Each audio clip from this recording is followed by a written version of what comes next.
Good morning, everybody, and once again, welcome to the Nordic Pavilion here at COP27. Welcome also to the audience that follow us online.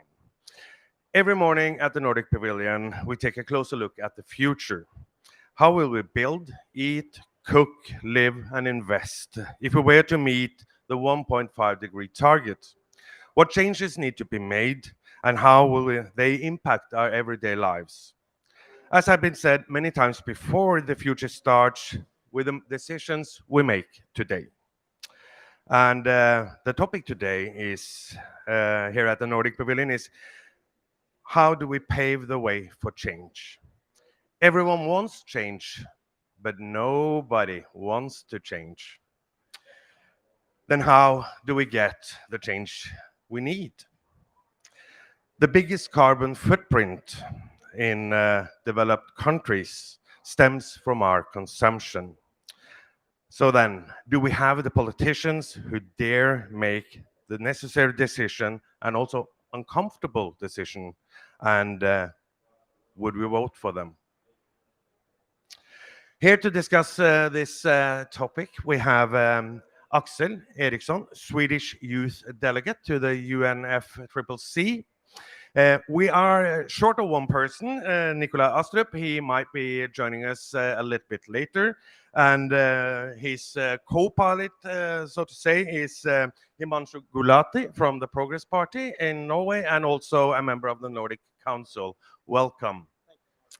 I would like to start with like the biggest question, at least if you look at what is written in the media back home, we are all an elite who have taken on holiday to discuss climate here in the Nordics or here in Sharm el-Sheikh.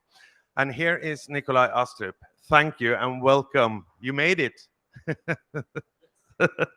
It's good to know. Okay. I have one opening question here. I mean, we know that the transformative change needed have consequences for the way we live and the choices we make. Looking back 30 years, flying around the world used to be an exclusive commodity. Today, it's more or less perceived as a human right. So, I mean, I think it's safe to say this is not sustainable in any way. And I'm going to start with you, Nicola, for that, because that was my plan, and then we go all around. Are you, as a politician, willing to walk that extra mile to ensure that we change to a sustainable way of living, hence also making flying more expensive? We have to pay for a carbon footprint. Well, thank you for that question, and thank you for having me in this panel. I'm sorry I was a bit late. It happens here. I know. There's a shuttle bus system. But back to your question, I think as politicians, we need to communicate how big this transition is going to be. And it's not going to have...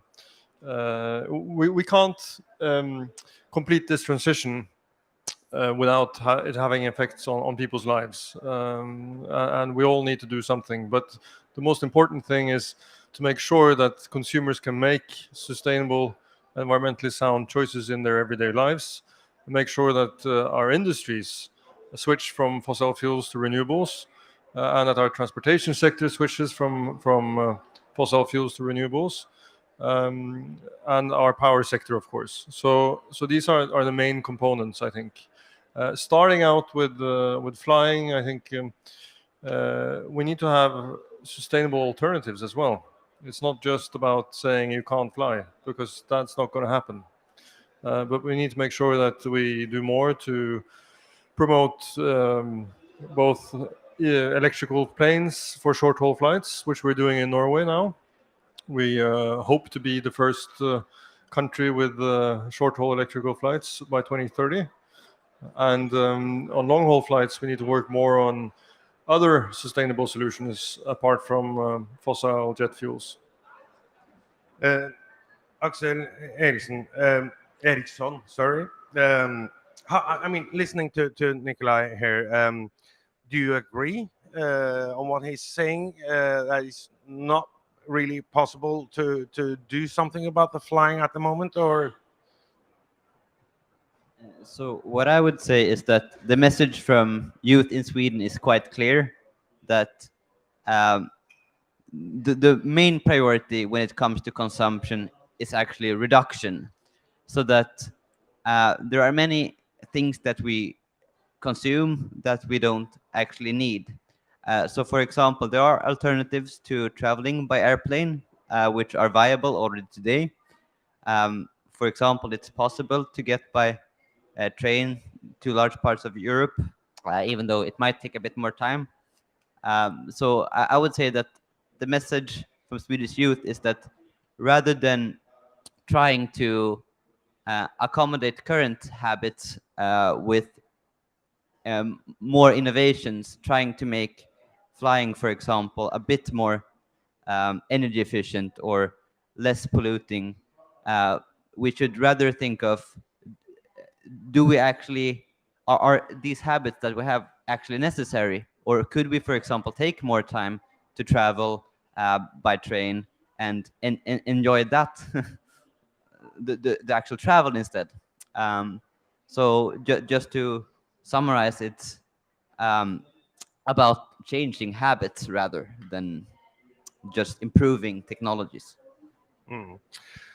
Himanshu Gulati, you are from the Progress Party in Norway. Yeah, I mean, you are known to not being the most environmentally friendly, if I might say so, but you also are in opposition to regulating people's lives. You want people to make their own decisions. So, how then would you say we could come about the change we need without regulating it? I'll first start by saying you opened by saying that everybody wants change, but nobody wants to change. Hmm. Reminds me of the Swedish song that everybody wants to come to heaven, but nobody wants to die. So, but to your question, I think what we need is a positive message, because all positive change we've seen throughout humanity has usually come about through innovation, new technology. We cannot restrict people's movement. I think the freedom of movement we have is important for our freedom, for our economic growth, for the possibilities that the world offers today. But it is through new technology, through alternatives, as also I think Nikolai mentioned. People will still fly, but we have to make sure that the means of fuel, the means of transport is greener, is sustainable, and that the world can tackle it. And I think to talk about my own country, Norway. Norway is a good example of how transportation can be made greener without restricting too much the movement to EV vehicles through good policies, tax policies, by encouraging new technology. We have one of the greenest vehicle portfolio in the world. So I think we need a positive message. And if you walk around COP, there are so many good solutions, alternatives, so much positivism, and we need to focus on that, because we need to have two thoughts together. We need a more sustainable world, a greener world, but at the same time, we need those amazing opportunities that the world offers for growth and movement and other things. Uh, Nikolai, back home in Norway, we tend to see ourselves as a regulated country. We were the first one out to prohibit smoking indoors. We regulate traffic. I mean, if you have taken the taxis here in Egypt, there is definitely another way of driving, to put it mildly. And then we do so because we see that it's beneficial for the society and us as humans. So when we can do or regulate in these areas, why is it then so hard to regulate when it comes to actions and changes needed for the climate crisis? Well, from your question, it seems that we don't have regulations in this area in the Nordic countries, but of course we do. I think we probably have the strictest environmental regulation in the world in many areas, and we use the But whole is it enough? and we use the whole toolbox to get there. And now, for instance, most parties in Norway agree that we're going to have a national CO2 tax of 200 euros in 2030, and we've started the gradual increase of that tax, which will have a huge impact. It will be on top of the European emission trading system. So we regulate, of course, through our taxes, who buys what kind of cars. We regulate industry, and the oil industry, which is the elephant in the room in Norway, is also very keen to reduce their emissions. So they have set a target of reducing their emissions by 50% by 2030. So it's not that we don't regulate, but it needs to move faster.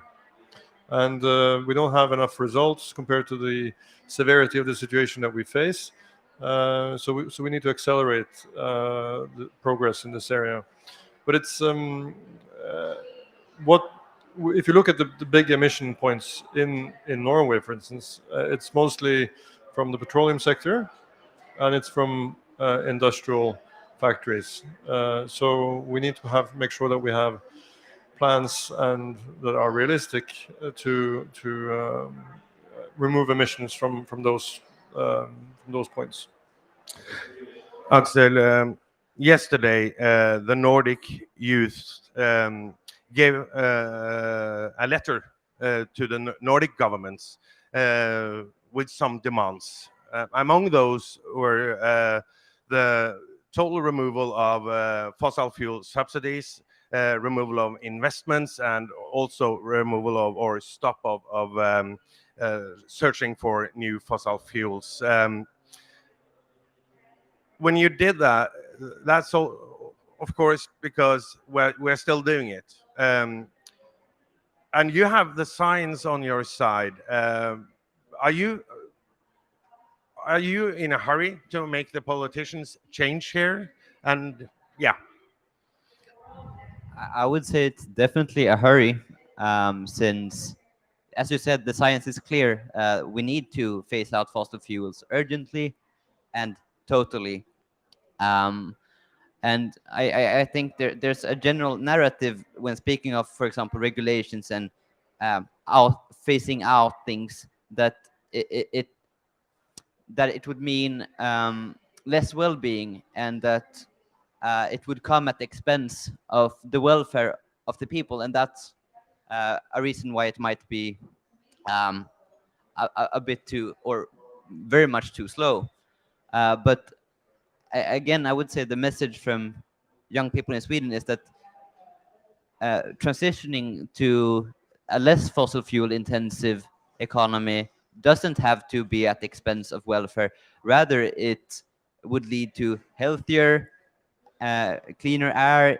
It would lead to a lot of benefits, and realizing that we don't need to couple well-being to economic growth, but rather focus more on human health and the integrity of nature, which are sustainable in the long term.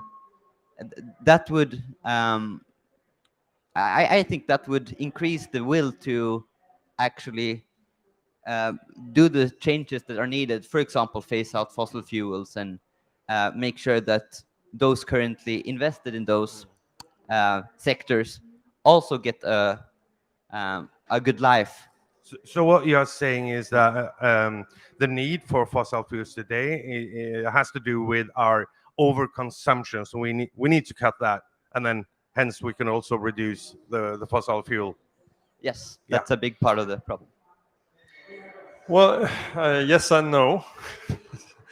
If we look at now what's happened after Russia's brutal invasion of Ukraine, we've had a substantial amount of fossil fuels removed from the market rapidly. It's caused an energy crisis in Europe, but also in the world, which affects the poorest and most vulnerable people the hardest. It's also, in essence, affecting food production.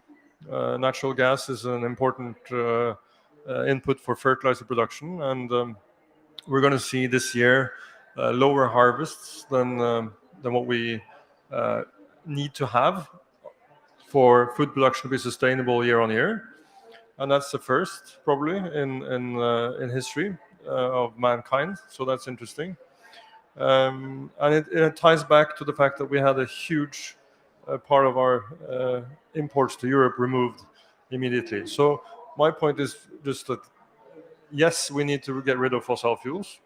Yes, we need a transition from fossils to renewables, but that needs to come about through a massive increase in renewable energy production so that we can actually phase out fossil fuels on the demand side. Because if you do this on the supply side first, then we're going to end up in the situation we are in now with the global energy crisis. So it's important that we incentivize more production of renewable energy, and we do it worldwide. Short comment from Marcel.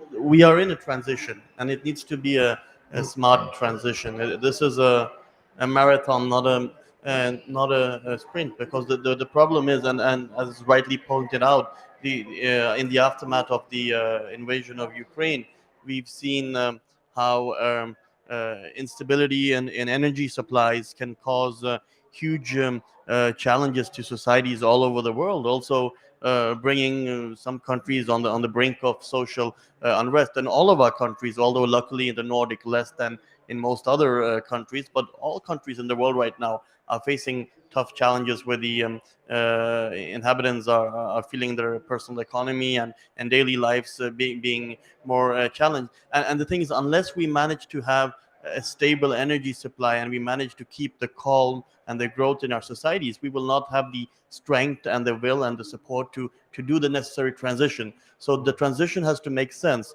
When enough supply of green energy is there, that's when we will see reduction in fossil energy. Until that time, we need to manage to pursue both these paths at the same time. Okay, so what I'm hearing from you all is one thing: we need to pick up the pace. We can all agree on that, right? So how then do we bridge the dilemma between the short-term problems and also for you guys, elections? I mean, you are just sitting 4 years, and the problems we are facing have a much longer perspective. So then, how do we bridge this dilemma between the short-term elections and problems and the decisions we need to make that have a long-term effect? Nikolai. Well, I think it's important to recognize that governments can't do this job by themselves. We need the private sector engaged in a big way. And what does the private sector need to do this transition? Well, they need a predictable framework. So what we can do today, and what we try to do today, is to have to set really policies for the future that can get the support of parties across cross-party support, to make sure that we have a predictable framework in terms of investing in renewable energy, in terms of investing in hydrogen, green or blue, investing in CCS, and all these big technologies that we know that we're going to be reliant on in order to get to net zero in 2050. So, but for the companies, net zero in 2050, I mean, that's tomorrow, basically. If you invest in a new factory today, it's probably going to be there in 2050. So we need to make sure that we make the right choices now in order to get the results that we need in 2050. Axel, what do you think? I mean, how would you like to see the politicians tackling the short-term problems and also making tough decisions in the long run? I think the first thing is to acknowledge the connection between many of our short-term problems and the long-term challenges that we're facing. For example, climate change is one of the biggest drivers behind insecurity and conflict across the world, and not urgently mitigating climate change is just kind of a recipe for creating more conflicts in the future and more short-term problems that need solving urgently. So I would say that having short-term problems should not distract from the long-term crisis of climate change, biodiversity loss, pollution, human rights, and so on. Um, and I do agree that, of course, the war in Ukraine, for example, gave the need to make sure that our populations have sufficient energy and so on. But it's also very important to recognize that these kinds of crises will become more common as the world becomes more insecure due to the planetary crisis. So that's the reason why those should not be forgotten. Thank you for that, and reminding me, Axel, about the just transition, because that's also an important topic. And at the moment now, in the negotiation rooms, they are arguing about the finance part, and the loss and damage plays an important role.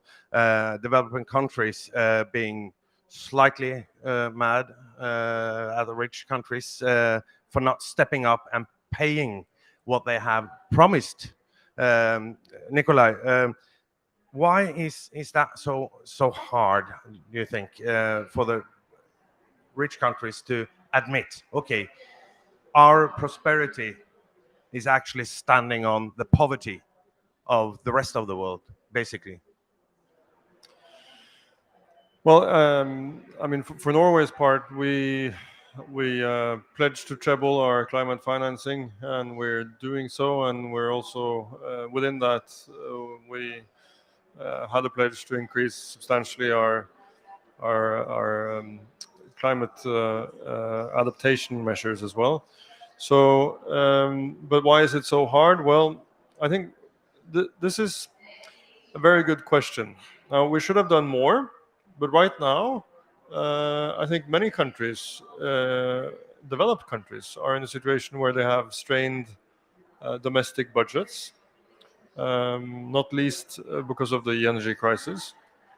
And I think that really begs the question how we can really attract more private sector capital to the necessary investments, both for mitigation and adaptation in developing countries as well, because Could we because then just it's not going to be enough. No.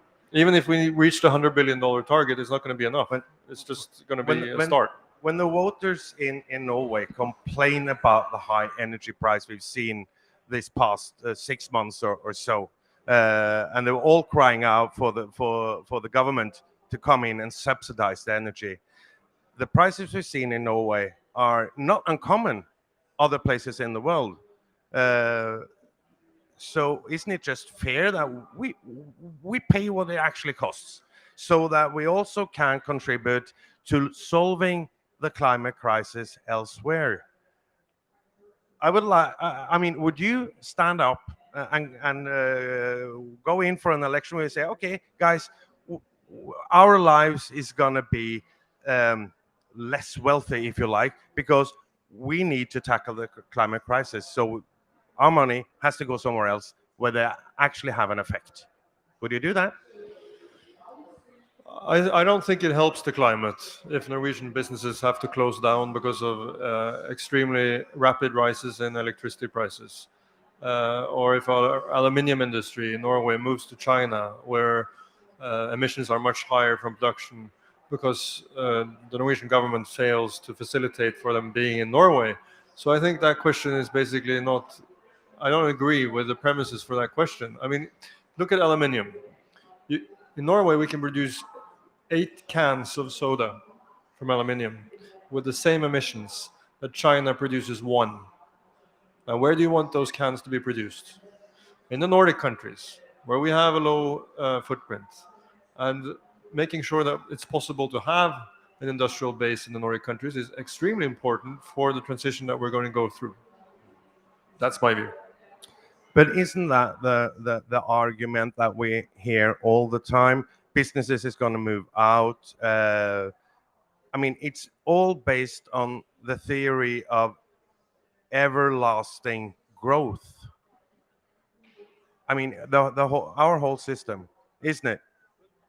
Let me just say then, we The UN, they estimate that reaching the SDGs by 2030 is going to unleash market opportunities of $12 trillion.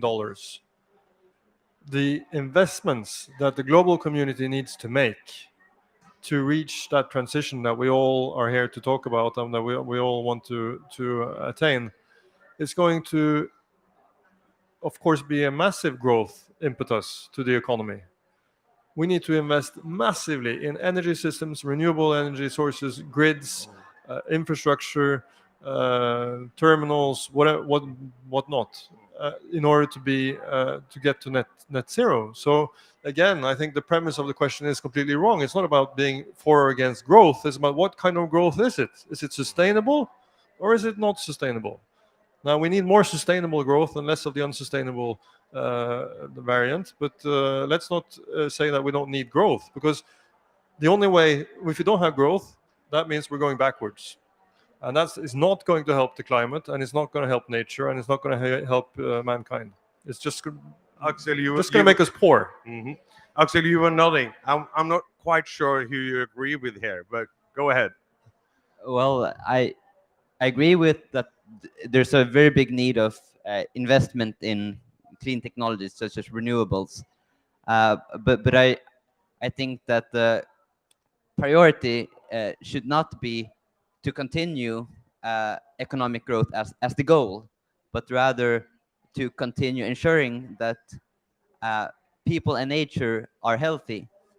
Because if economic growth happens at the expense of lives and of a planet that will continue um, providing air to breathe and animals that live, um, then who is it for?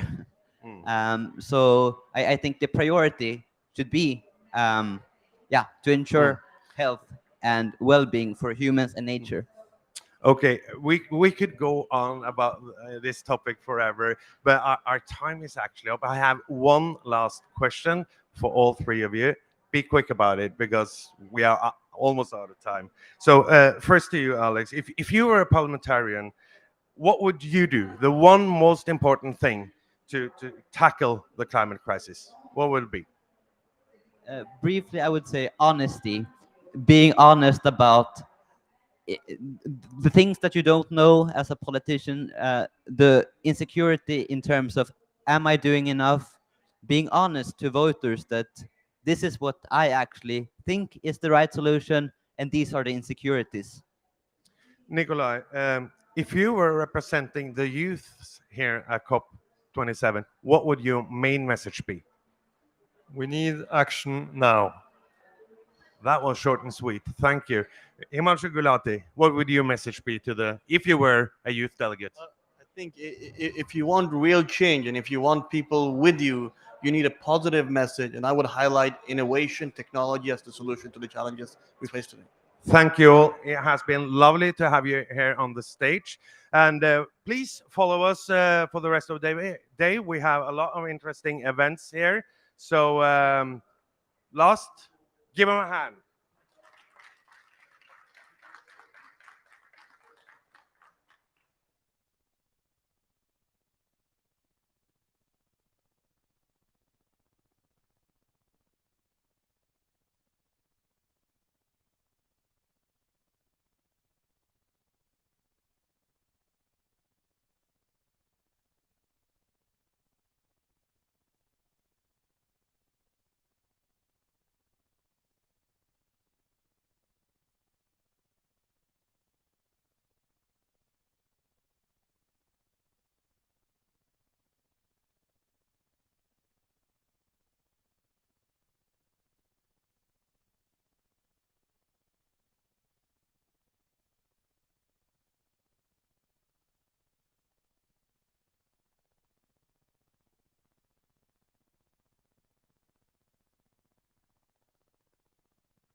Good morning and welcome all. It's very nice to be here with you.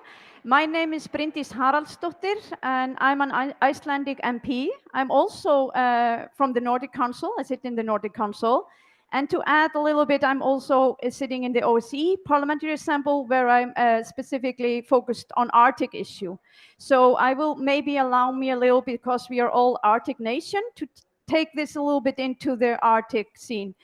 But we are here focusing on the message from the science. Is urgent action needed or what? And we will start with Finnur Richardson. Finnur Richard Andrason, he's from the UN Youth Delegation on Climate Changes from Iceland. And you are going to tell us a little bit about the message from the science from your perspective. The floor is yours. Thank you. Can you hear me? Wonderful. Good morning, everyone. Nice to be here with you, both you parliamentarians, fellow youth, and the audience and people online. Thank you all for being here and for being present at COP27. This is an important place to be for all of us and to have this dialogue.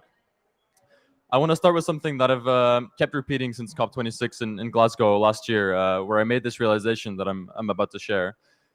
These conferences and this platform that we have here is incredibly important for us to achieve any sort of global coordination and ambition on tackling the climate crisis, but it's nowhere near enough. We must make sure that this process maintains its momentum, but we must also make sure that we recognize the importance of other platforms alongside this one. The importance of national implementation of the agreements from these COPs, so bringing back home the Sharm el-Sheikh agreement that we'll leave this place with, the importance of bilateral and multilateral cooperation, going beyond the COP agreements to fill in the ambition gaps that are certain to remain, and the importance of engaging and empowering those of us not sitting directly at the decision-making table. Next, I want to state some cold, hard facts directly from the latest scientific reports, and I want you to really think about what they mean and the consequences that they bear. Average global warming has reached 1.1 degrees Celsius relative to the Industrial Revolution. We are headed for 2.7 degrees of warming, given our current NDCs. If we're already seeing the devastating impacts of climate change at this level of warming, 1.1 degrees, can you imagine how critical and catastrophic the impacts would be at 2.7 degrees? The 1.5 degree goal is not only a desirable target that would be nice to reach, it's an absolute red line that we cannot afford to cross.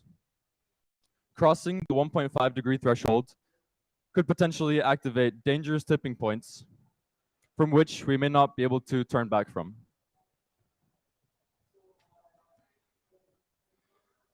Glaciers melting, permafrost thawing, corals bleaching, etc.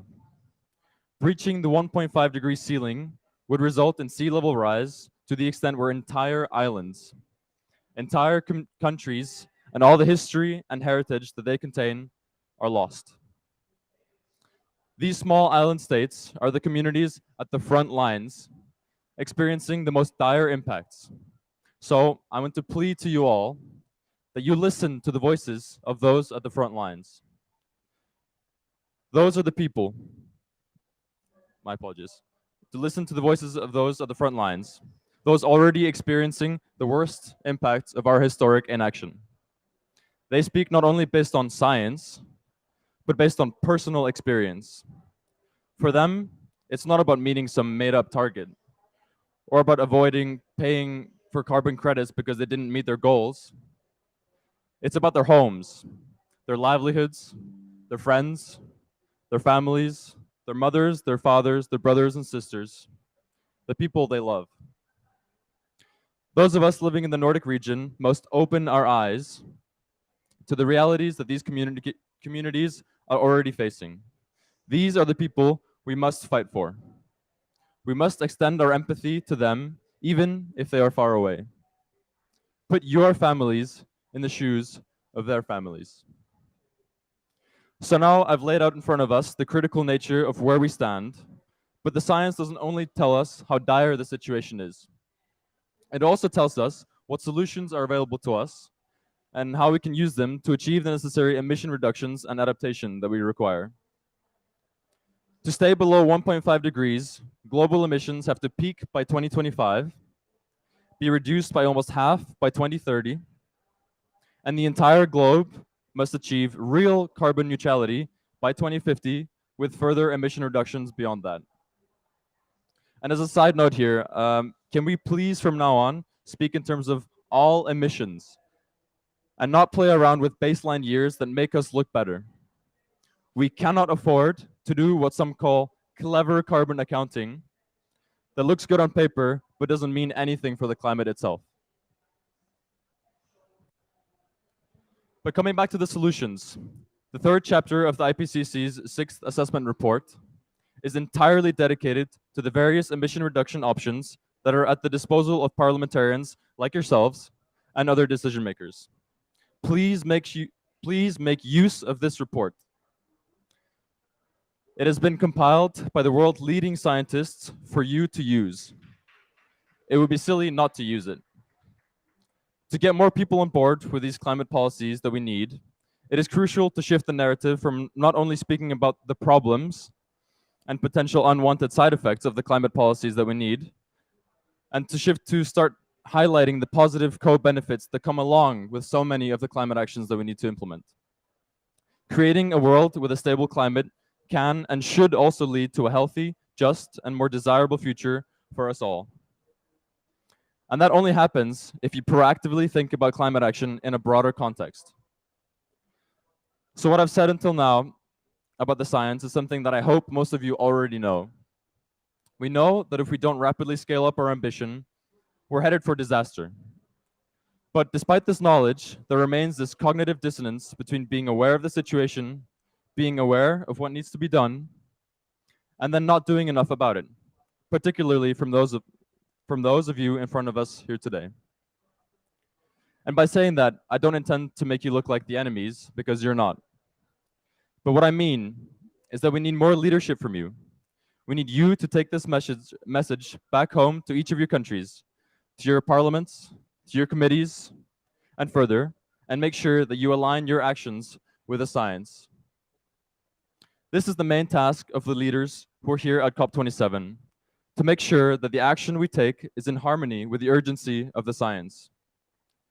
This is not only do I look forward to continuing this youth and policymaker dialogue beyond COP27, but I want to actively call on you to have the initiative to proactively listen to our voices and ask for our input when we get down to implementing the outcomes of this COP.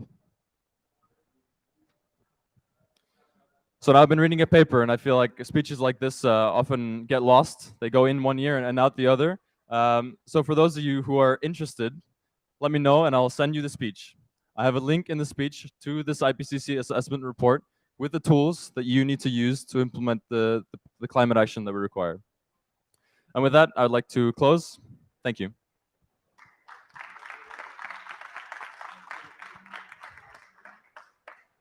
Thank you so much for this, Finran.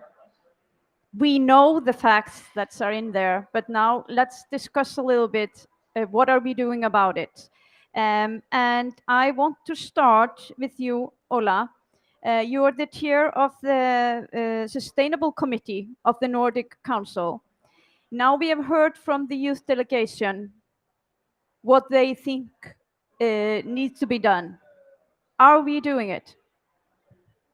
In the Nordic countries, I think when it comes to the mitigation part, that is to reducing our own emissions and the goals that have been set by 2030, and now also Norway and Iceland are part of the same EU climate goals that are there, with 55 or now it's 57% by 2030. I think that is ambition. And it will be, there's a lot of policy development that has to be made to reach that goal. So we have to make sure that we actually reach it. Where I do think that we do have a discussion, and there's also a debate in the Nordic Council, is that we need, and that's mostly a challenge for us in Norway, that you need also not only discuss the mitigation part, but also discuss the production part. of fossil fuels. And these two has to be linked together. That doesn't mean that you can focus only on the production and reducing that. And you cannot only focus on mitigation and the reduction of the use of it, but it has to be part of the same discussion. And that's really also one of the key discussions here at the COP, is how fossil fuels are to be mentioned in the end declaration and wording onto that.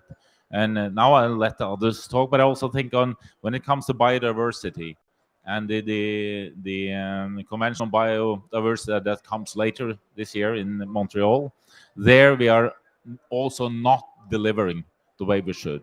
In Glasgow last year, all these countries signed the pledge that we will stop deforestation by 2030. I am not sure that we are on track to do that. Thank you. This was Ole Elvestuen. He's a member of the Norwegian Parliament and also chair of the Sustainable Committee from the Nordic Council. But now I will just, if we could pass the microphone, pass it. Let's just start here. You have a microphone? Let's start with you, Loye. If first introduce yourself, even though I know you very well. But let me just ask you, are we doing enough? And if not, what do we need to do more? Yeah, first, my name is Logi Einarsson, and I come from the Social Democratic Party in Iceland, and is a leader of the parliament group there. No, we are definitely not doing enough, and I think we, especially in the richer and more privileged part of the world, have to take a very uneasy discussion with ourselves about the mitigation. Yeah, we have ambitions when it come to that, but we have to remember that our democracy, our gender equality, our well-being in the Nordic countries are not just based on excellent policymakers. We are directly lucky. We have a good climate, we have good natural resources. So in the same time, we have to be ambitious about what we are doing ourselves. We have to think about those who feel cold, the frontliners. Those are in the most urgent dangers. We see now situation in Pakistan, Bangladesh, Nepal, which we cannot just look at and do nothing about. People are moving in bigger and bigger scale into the cities. We will see 70 to 80% of all population in cities around 2050.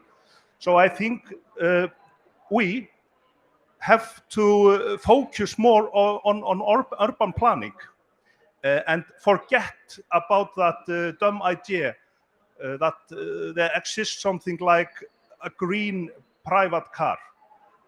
Okay, it's a good step to move from oil to electric car, but there are other things about the car which are never green, and it's the mobility.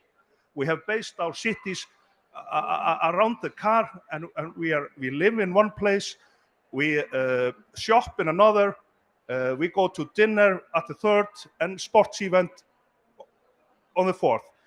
So the cities are expanding enormously and much more than we can afford. So the simple rule is the government have to have an ambitious goal, but we also have to take that hard discussion with all people and just tell them we have to be less consumers, more citizens.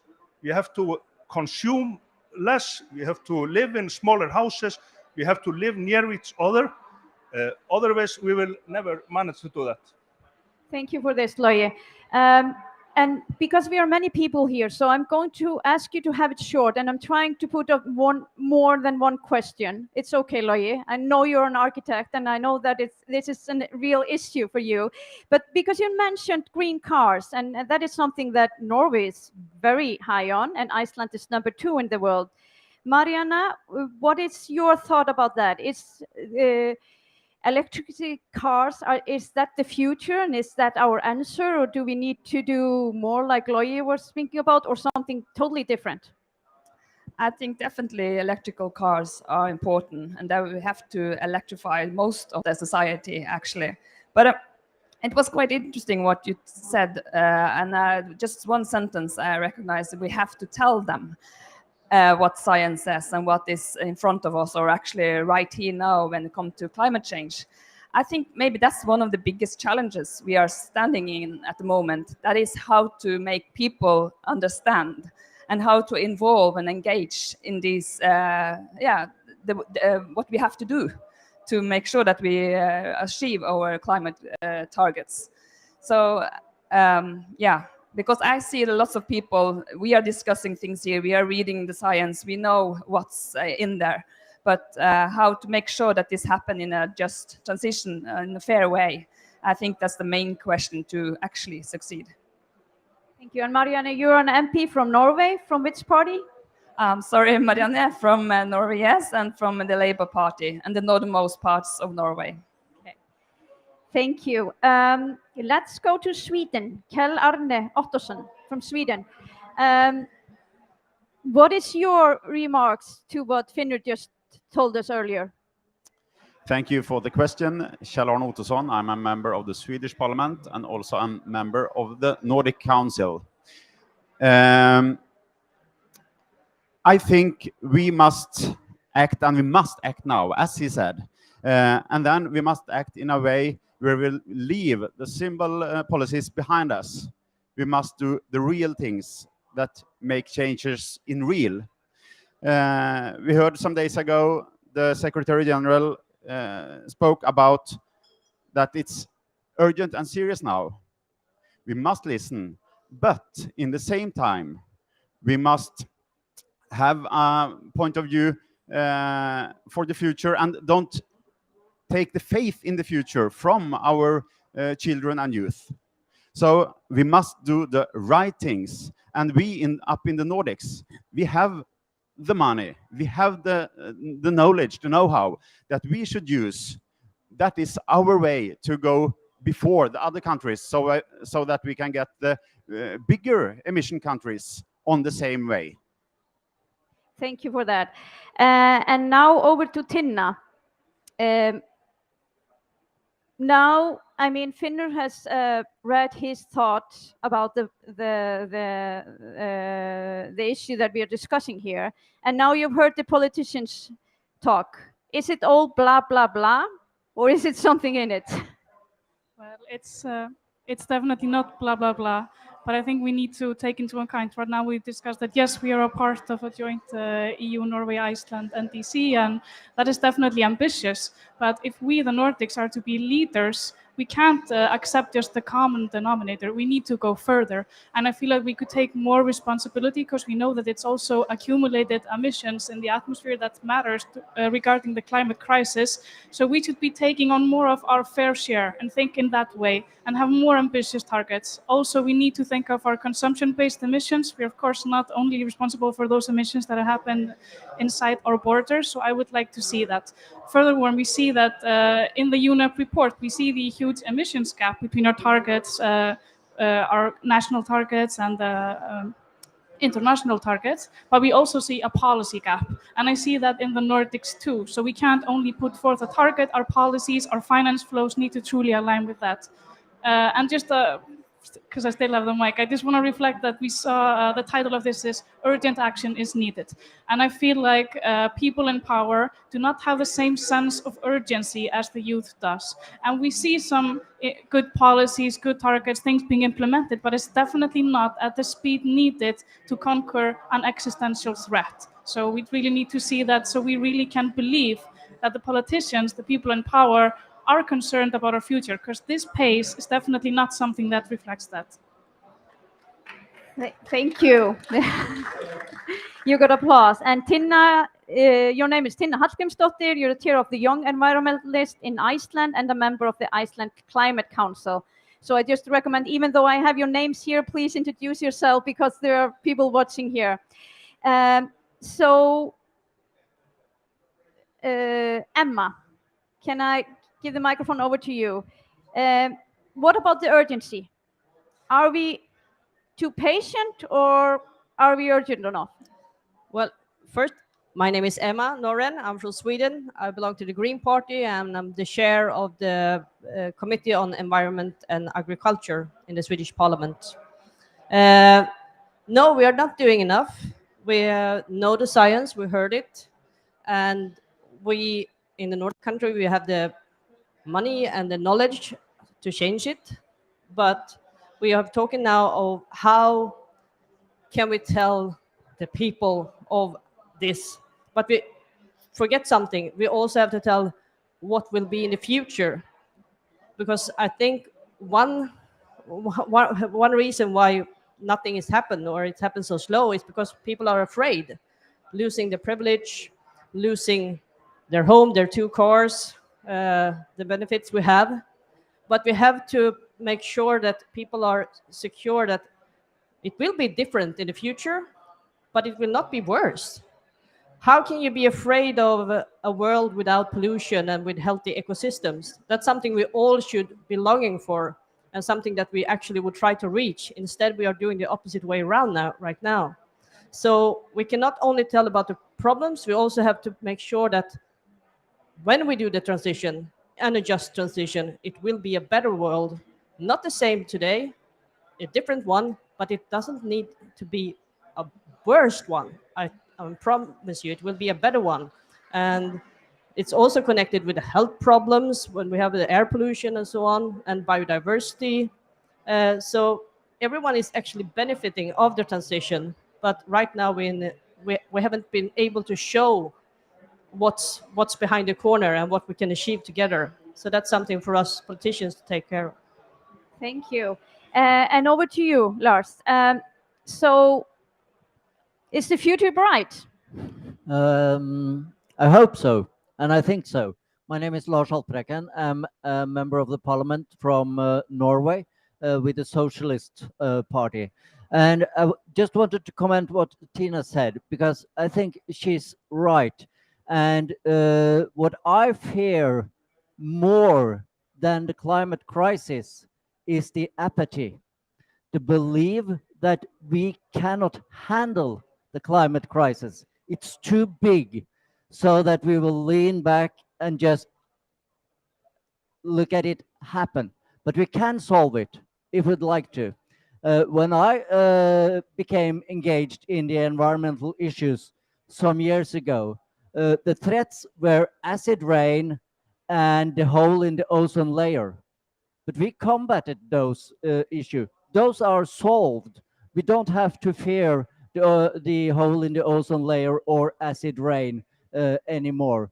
And what I think is that we need to put action behind the goals we set, so that we show the world, we show the people of our countries that these goals, they mean something. They lead to the emission reductions that we need, so that we, in some years' time from now, can say that some years ago, we had something we called the climate crisis. We solved that. It was possible because we wanted to, and we had the technologies and we had the will to. So let's fight the apathy and the belief that we cannot do anything about it, because we can. Okay, that is optimistic and good. So Axel, what do you think about this? Should we be optimistic? Will we get there? Well, I think that first of all, we need to make sure who is even in the conversation in order to be optimistic. And I mean, there are many youth here, although maybe not as many as there were, for example, in Glasgow. But we also should be asking what youth or what representatives are here. And both here and in previous COPs, there's been lacking an indigenous perspective, for example, and from other marginalized groups. Right now, there are no young Sami representatives here at the COP. So unfortunately, that perspective is missing.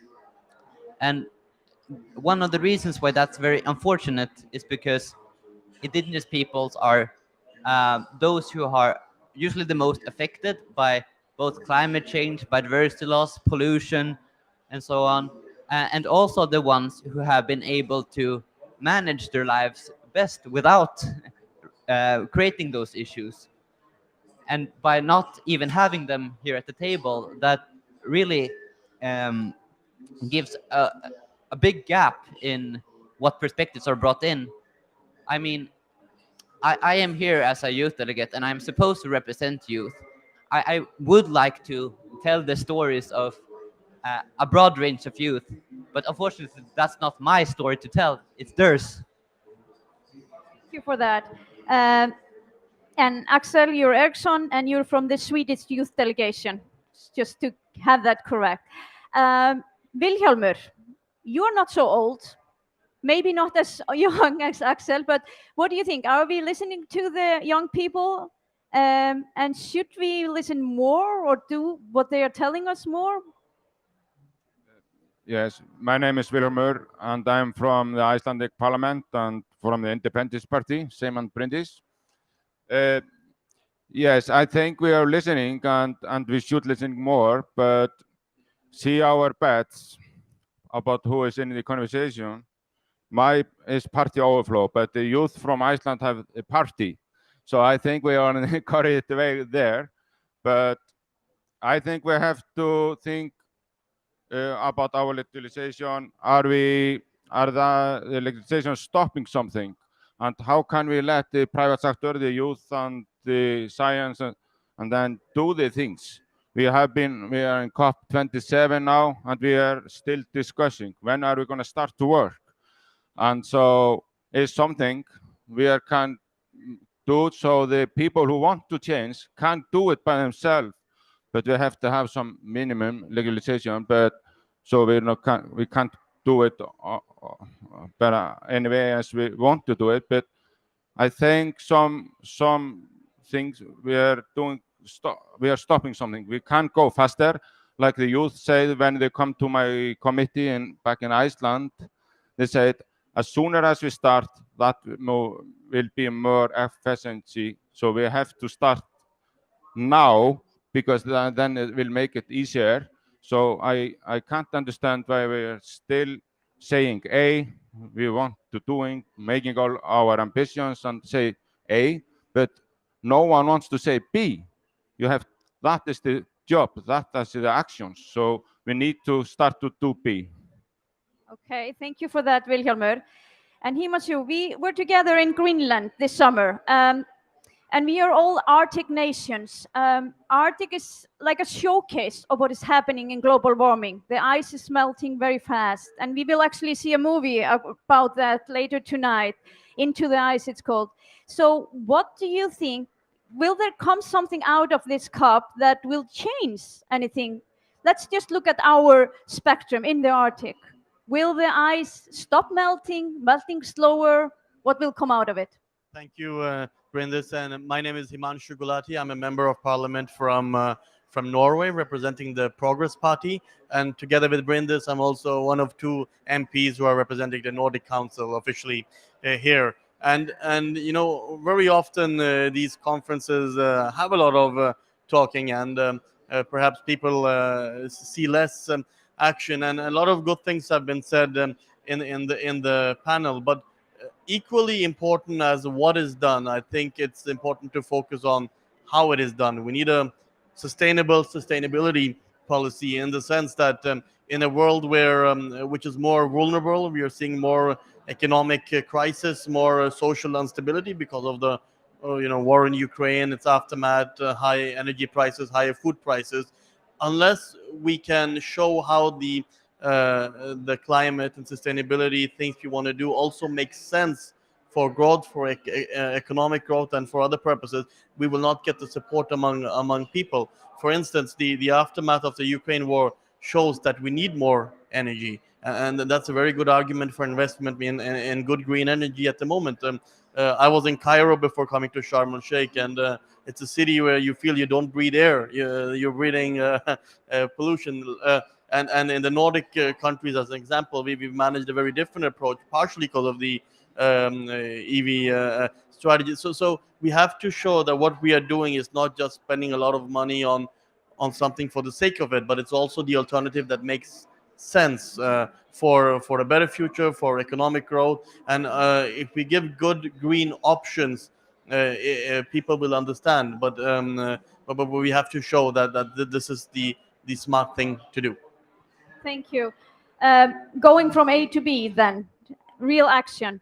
So Finnur, energy is needed. Translation into the green energy. What are your thoughts about what people have been saying here?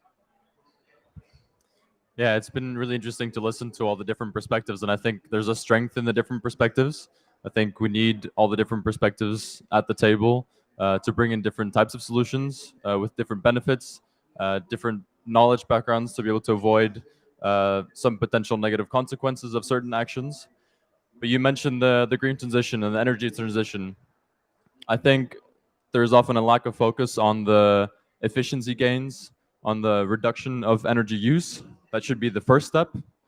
First, we have to reduce what we consume and make our consumption more efficient before we start building new infrastructure. Because infrastructure comes at a cost to nature. And as the event that follows this event here at the Nordic Pavilion will speak about, we have a triple planetary crisis with 3 environmental topics interrelated, including biodiversity. And the climate crisis isn't separate from the biodiversity crisis. They're intrinsically interlinked, and we need to really, really think about how our climate targets and climate actions, including the energy transition, impact the other crises that we're facing. So I think my main message on the energy transition is efficiency gains and reduced consumption in order to look at the biodiversity aspect of it at the same time. Thank you. So now we have like 10 minutes left. So we are going to go another round, but we have less than a minute. So everyone has to speak for like 30 seconds up to 1 minute. And I know it's difficult for us, the politicians. But innovation. Finnur mentioned something about not being very innovative in how to calculate, but doing real innovation to face the problem. What are your thoughts?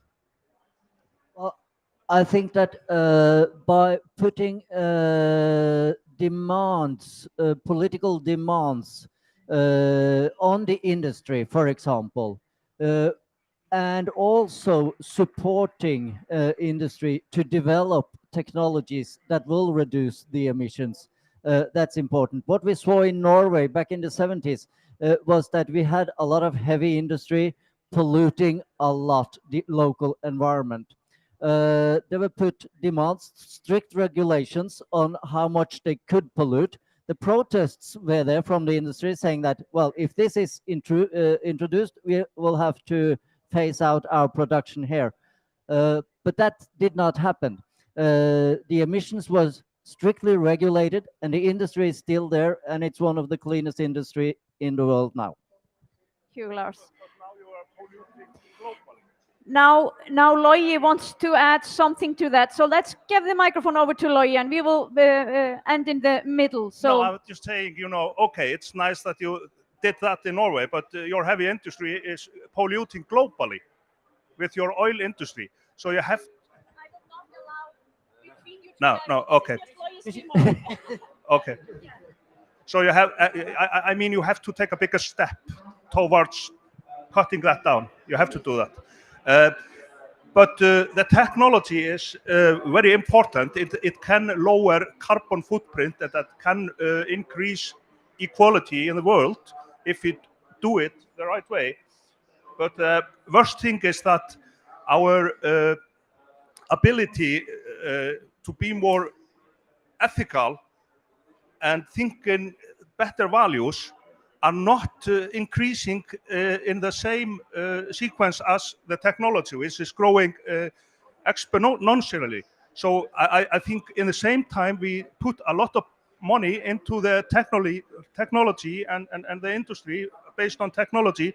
We also have to increase the money which go into ethical studies, philosophy, and such thing. Thank you. And Mariana.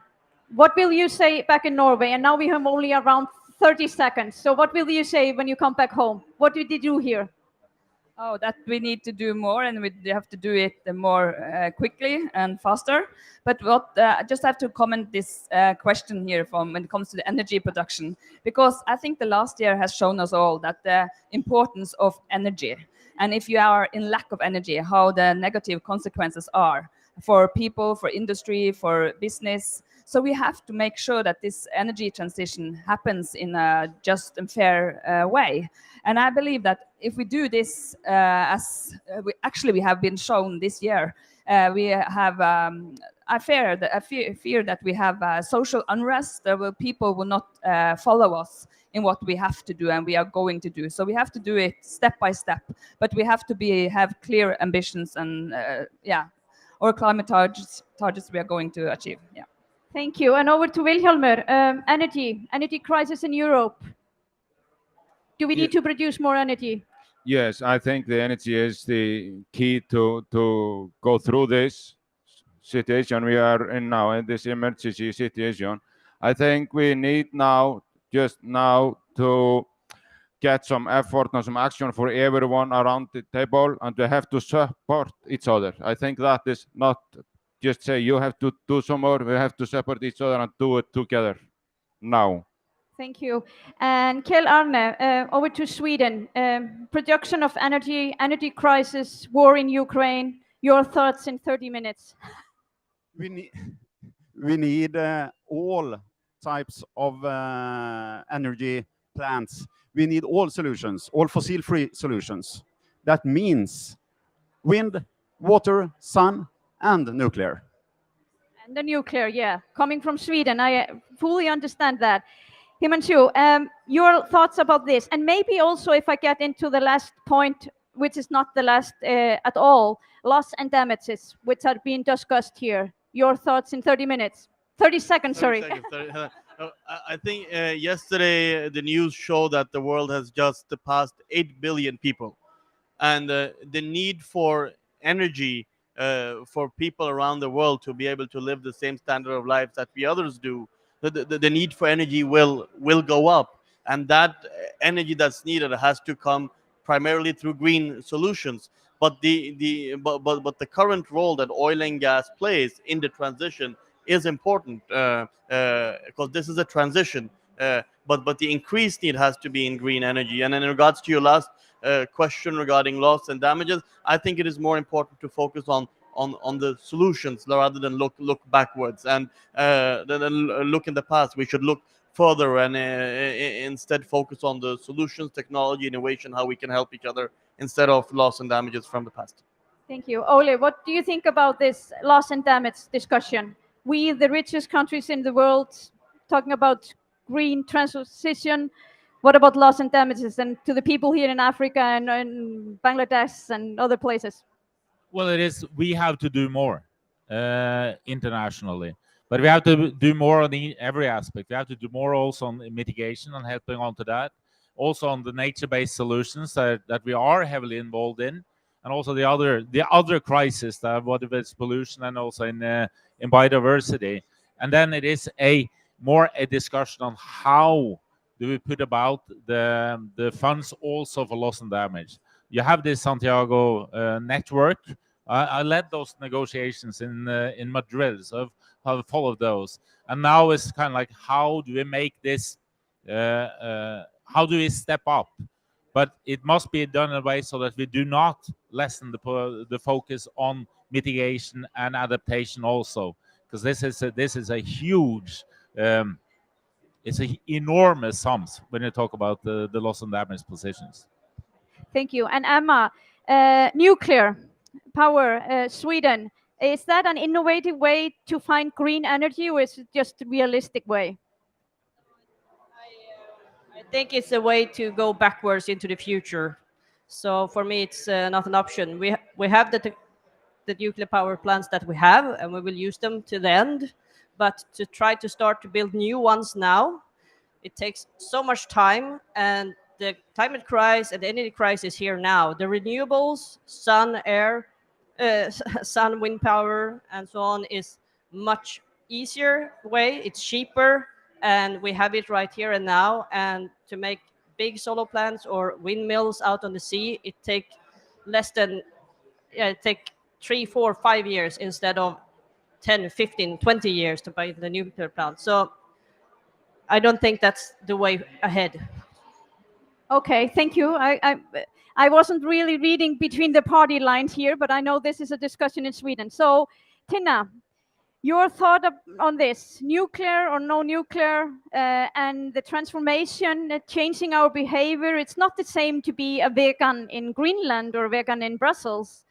What is the youth perspective on this different ways to our goals? Well, we just need to think like we do here in these kind of conferences. It's common but differentiated responsibilities, and no one is imposing or suggesting the same solutions for everyone. But we need to think, we in the Nordics, in these highly industrialized rich nations, we need to take more radical steps. And I also want to comment, because we've been talking about energy here, the current energy crisis is not just a result of the war, it's also a direct result of our inaction when it comes to the energy transition. So we really need to think of all these other problems we're facing. We can't just put climate change on the side. It will always be there. It's the biggest challenge that exaggerates all other challenges we face. So we need to act now here at this COP when it comes to mitigation, when it comes to loss and damage, because people are feeling the consequences right now. It's not, we need to think about solutions, but we need to also help those that are in need due to our historical emissions happening right now. And Lars, you were supposed to have the last word, but we are almost over in time. No, so this was okay. Well, then I just want to thank you all very much for this talk. I think it was a good one. We were a little bit objective. Yeah, we are heading forward, but we need to do more. We need to do it faster. We might not all agree on the ways to do it, but maybe we just need to do all of it. Thank you very much for today, and thank you to the audience. See you later here in 15 minutes, I think, our next discussion. Thank you. Bye-bye.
Okay, welcome to this session at the Nordic Pavilion. And this time we will look at the three planetary crises here. That it's the climate crisis, the crisis on biodiversity, and also the crisis on pollution. And we will have a discussion. We have a panel here with the youth representatives and also from the Nordic parliaments and also from the Nordic Council.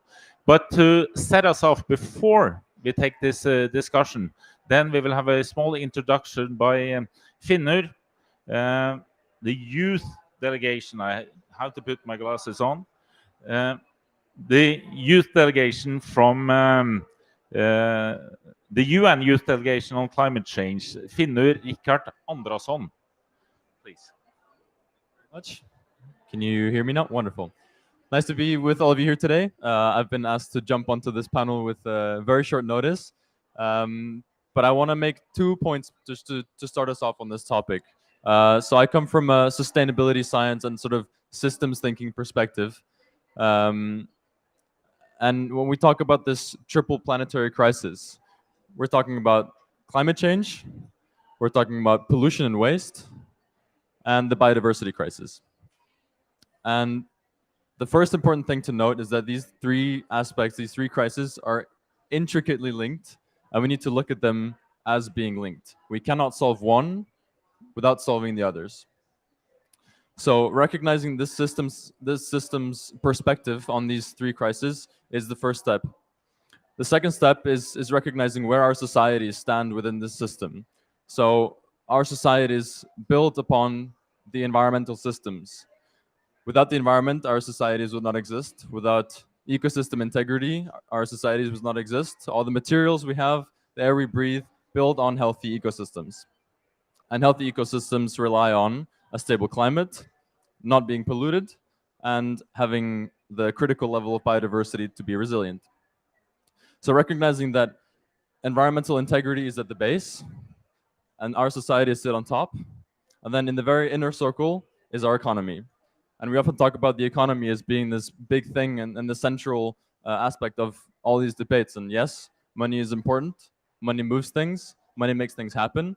But we need to recognize that the purpose of the economy is to serve the community, to serve our societies, to fulfill our greater goals. Our goal is not to satisfy the economy, but to satisfy our societies. So having this system perspective of the economy sitting within our social system and the social system sitting within the environmental systems or the planet systems. And yeah, so I just wanted to highlight this sort of system perspective, realizing that everything within the climate debate must be linked with everything in the biodiversity debate and everything in the pollution and waste debate. Thank you. Thank you very much, and also thank you very much for coming in at such a short notice. But then maybe we can start the discussion, because these are huge, enormous topics with the climate crisis, biodiversity, and also pollutions, and they hit us at every level. It's a global challenge, but everyone here is from different political parties, and we know that these issues, we meet them at every level of society. It's the local, national, and also the international.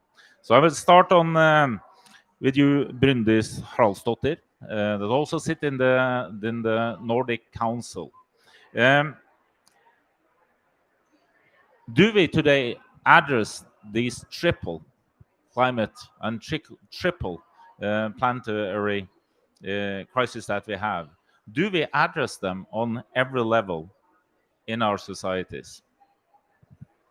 What is your thoughts about that? Yes, typical political answer, yes and no. But let me start with that. Yeah, my name is Bryndis Haraldsdottir. I'm a member of the Icelandic Parliament from the Independency Party and also sit in the Nordic Council. I really don't know. I mean, I want to be optimistic because we are here and we need to be optimistic. But when I was coming over from the Arctic to Africa, I was kind of pessimistic. I mean, what are we really doing here? And are we really focusing on the main issue? But yes, to be optimistic, we are, but we could do better. As we have all said here today, we need to move faster. And it's also about the solutions. We might not all agree on the way there, but if we agree on the goal, I think we could get there, to be optimistic. Yeah. Yeah. Then I will ask a question to Nikolai Astrup from the Norwegian Parliament, and you have also worked on. You've also been a minister on development, and also see this also from that issue. So, can you try to lift the view a little bit, and how do we take on this triple crisis? How can the Nordic countries do it, and also in a larger international role? Well, I think first and foremost, we're not treating these triple crises as interconnected to a sufficient degree. And I think we have the framework to do it. It's called the Sustainable Development Goals. And we need to put those at the center of what we do, both at the local, national, and international level. That is our work plan on how to eradicate poverty, to reduce or to save the climate, to save the oceans, and so forth. And they're all interconnected. So we need to do that. The UN has been quite clear that 2/3 of the efforts in order to reach the SDGs has to come from the local level. So that underpins, I think, the importance of also politicians at the local level involving your community, making the right decisions today in order to have a better future in the years to come. So, and I also see that quite clearly, having been a Minister of International Development, that especially in developing countries, we need to treat this as interconnected crises.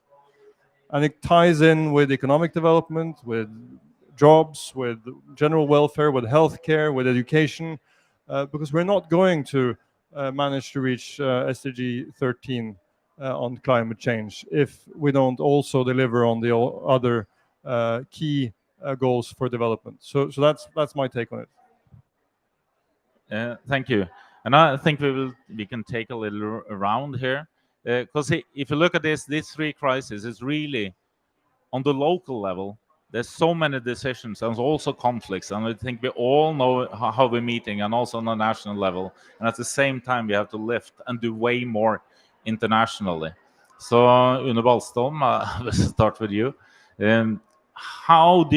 What is your take on this? How can we make this link between what we have to do locally, nationally, a circular economy, and also do way much more also internationally? Good question. It's nice to be here with you. I'm Une Ballström from the Green Party in Norway. So I guess all of us will come into that question, Ola. I'll just start with following up Nikolai. He said that we're not tackling the triple planetary crisis as interconnected. Well, are we tackling them as crises? And I would say in Norway, I don't think we do. It's even a debate. There was for some years ago a debate whether to call it a crisis. And still, our government is not really calling it a crisis. We're calling it a challenge, the climate challenge. It's the biggest challenge that we're standing in front of a big challenge. Well, if this is a crisis, I think that the closest to think of for us is maybe how we tackled the pandemic now, the COVID pandemic, in urgency, feeling of urgency, and how we're mobilizing the whole society, how our political leadership is communicating about what do we have to do and why. What do we have to do in order to take care of each other? Because if our political leaders, including myself, of course, I'm part of it, we are part of it, if we're not communicating as if this is urgent and that this is a way to do this together, that is how we're actually taking care of the planet together. Who will believe it? The scientists are telling us that we have to do it, but if politicians are not articulating it as political leaders, as the democratic leaders, how should people be able to feel that it's just that they do the changes they need to in their everyday life. So when it comes to climate and emissions, when it comes to pollution and circular economy, and when it comes to nature preservation, I would say that we need more leadership, and we need it on all levels. So that is how I'm answering your question, Nora. I would say there is a lot of beautiful leadership of that type, probably in all our countries and every week, but we need more of it and on every level. And that means sometimes, just to end, that means that the politicians sometimes have to be in front of what people feel is they maybe are comfortable with doing. Have to draw the public opinion and mobilize a lot more, and not only talk to the comfort zone in us. I think that is important. Thank you. Thank you. And Makari, do we have that mobilization in Finland? Or what is your take on that? First of all, thank you for organizing this discussion. It's an honor to be here. I'm Emma Kari. I'm the former Minister of Environment and Climate of Finland, and here as a member of the parliament from the Green Party. I have to say that I loved this introduction that we had here, talking about the whole systemic change, that we have to look at our well-being, we have to look at the limits, that we have to restrict our well-being, our economies, because it's about the people, it's about the planet, it's not about the money. I always say that, okay, where we have to start the change, we have to start it from home. We are the Nordic countries. We have built a fantastic welfare state. We are one of the most highly educated countries in the world. We are one of the richest countries in the world. And still, we haven't been able to build that welfare in a sustainable way, but we have built our own welfare in an unsustainable way, where we had overused the natural resources on this planet. The overshoot day of Finland is in March this year. So it means that in under 3 months, we have used all those natural resources that is supposed to last for the entire year. So our societies, our municipalities, our countries, the Nordic region is unsustainable. Our welfare is unsustainable. So this is something that I'm not all the time talking about in Finland, that if we in Finland, in a country that says that we love our nature, we live from our forests, we are this forest country, we are this forest people, if we cannot stop the biodiversity laws in our country, how can we go to a lot of to the countries that are so much having so many more difficulties that we have, and telling them that, okay, you have to stop the biodiversity laws, okay, you have to stop putting out greenhouse gases. So if we cannot do it in our region, how can other regions do it? So that is why I think the Nordic leadership is so important, because we have to show that, okay, we can do it. And if we can do it, then we have the right to tell other regions that they have to do it. Yeah. So, hello, I am Bergþór Ólason. I'm a member of the Centre Party in Iceland. And I think a big part of the problem that we are facing is how we go about discussing these matters and how we connect the dots in between, as it says here on the TV in front of us. I mean, here we are for the 27th time, for the final attempt to save the world. And doomsday is always 6 to 10 years ahead of us. And if we continue to be in this, I assume is the biggest echo chamber I've ever been in. We are more or less, all of the 33,000 people here are more or less in agreement. But getting this point across when people from a distance that need to be on board on the home front say, I mean, these guys have been saying the same thing for 27 conferences. They are always saying doomsday is 6 to 10 years ahead and nothing happens.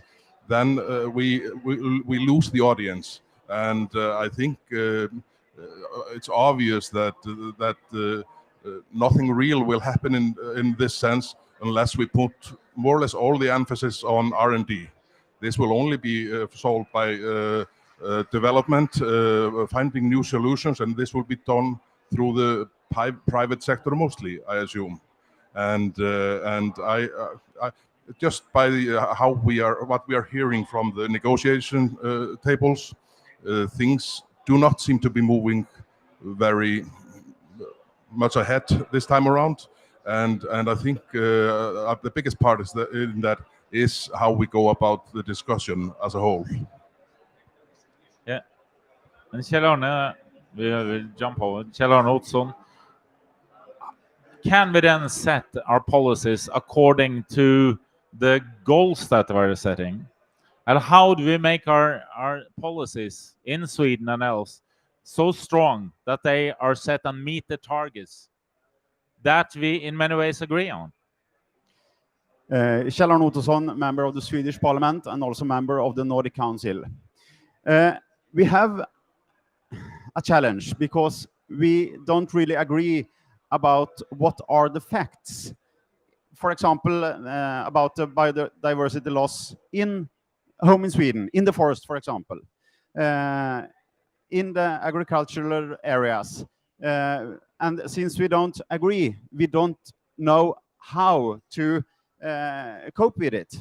So if we could come forward in that point, then we could come longer and then be the leading part to get the rest of the world with us. Because in my opinion, our forestry, our agriculture is a way, it's a part of the solution. And we have to point that it is the solution or a part of it, not the problem. In my opinion, we today see it as a big problem. And if we still continue to do that, we can't get any longer. Then Terje Halland, so how do we get through? Like when we as policymakers, we make decisions all the time. And even though we have the same goals, we can end up, do you put up a windmill or do you not? Do you put it in a, and what is it, how can I say, on when we want to have more renewable energy, it always also comes often in conflict with biodiversity and other goals that we have. So how do we not just end up that the devil is always in the detail, that we end up not reaching the larger goals, even though we are agreeing on them? Thank you. I'm Terje Halland. I'm a member of the Norwegian Parliament representing the Progress Party. We have lots of challenges, and one of them is to get more renewable energy, and of the cost of biodiversity. What we have seen in Norway, we have no more establishing from wind power on land because of the protest. So we see it's not necessarily easy to produce renewable. But I think we have a former prime minister in Norway who said everything is connected to everything. And I think also that's part of the solution. We can't make one decision without seeing what's happening with on the other side when we do it. And I think we have lots of challenges, but also we see that we are going very fast with new technology.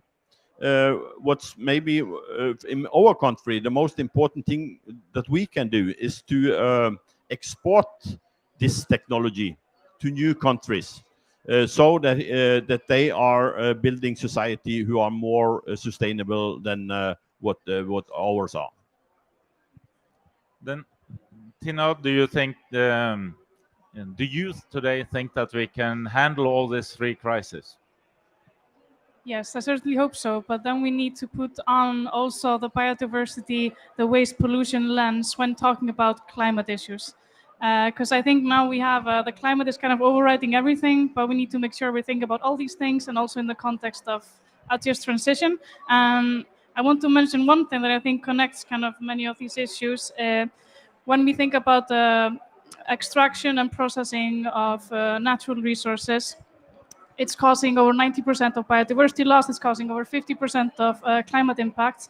And this is something we could take into account here. We really need first resource efficient economies, and then we need to think of circular economies. But we can't stop there because our consumption and production patterns go over our borders. So I would like to iterate what I spoke about before, that we take into account our consumption-based emissions that are causing emissions, biodiversity loss, and the consequence of that in other countries. Emmanuel, that sounds exactly the way we should do it. Why are we not reaching those goals? Let's see it now. Hello, my name is Emma Norren. I'm from the Swedish Parliament representing the Greens and the chair of the Committee of Environment and Agriculture. Well, two statements here. One is about scale. Now when we are here, we are at the world scale, the global scale. Some of you come home and you are on the Nordic scale. Then you're in the parliament, your own country's scale. And some of us have been and some will be local politicians, and then you have another scale.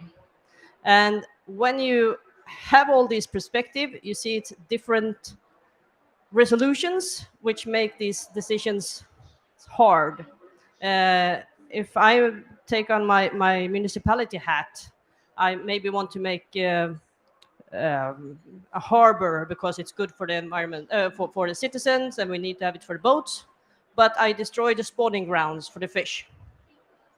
But maybe we can take it in the local community because we don't need the fish that much as we need a harbor. But it destroys the fishing spawning ground for all of us. And to have those decisions as a local politicians in your hand and to be able to lift the perspective in that way is hard. And also national perspective. Well, as a Swede, in Sweden we have a system. That's what we always start a conversation with and say that our system is the best. Our way of using the forest is the good system. But you cannot do it in your country because you cannot handle it. We cannot do that. We need to make sure that we have swept away at home and make sure that we are actually saying that these are the way we do and we are the best to do it. And just one short thing. We also have to rely on science. But as a politician, you cannot know everything. Take bees, for example. Everybody knows that the decline of bees. And at home, all the municipalities are setting up bee hotels. And it's very good. But the thing is that we have over 256 species of different bees and bumblebees in Sweden that all have different ways of living. So one bee hotel maybe works for one species, but not for all. But they pollinate different crops. And then we have flies, we have birds that also do pollination. So we think we are doing a good thing, and then we can take away the forest of what we did because we did this bee hotel, and we did it because we thought it was good. But actually, we didn't have the knowledge of how we should use it. So we need to rely on science, and we need to have the different perspectives. And for us as a politician is to take in all these things into account, both biodiversity, the waste pollution, climate crisis, the total society and economics. And then we have to, with all this knowledge, this is the best decision. And then we have to say that, okay, these forests have to go because this is the best decision for the society. But we cannot say, oh, we didn't know so and did something. And right now, the economic leg of the tree bone legs in the SDGs that I'm very happy that you lifted is always winning. And we have to make sure that the ecological and the social leg is also winning and that we combine these and don't use one. Thank you. Yeah, so Himanshu, how do we get good enough interconnected plans to handle all these three crises? Or is it possible? I think, of course, these crises are connected, and each crisis in itself is huge enough. As I also said in some of the earlier panel debates here, I think we need a positive message. There's a lot of good things happening in many places, and I think we need to highlight them as an inspiration and as a model for other places. We need to clean up our cities. There, I believe we in the Nordics, and maybe especially Norway, has been a role model in transportation in the cities, e-vehicles.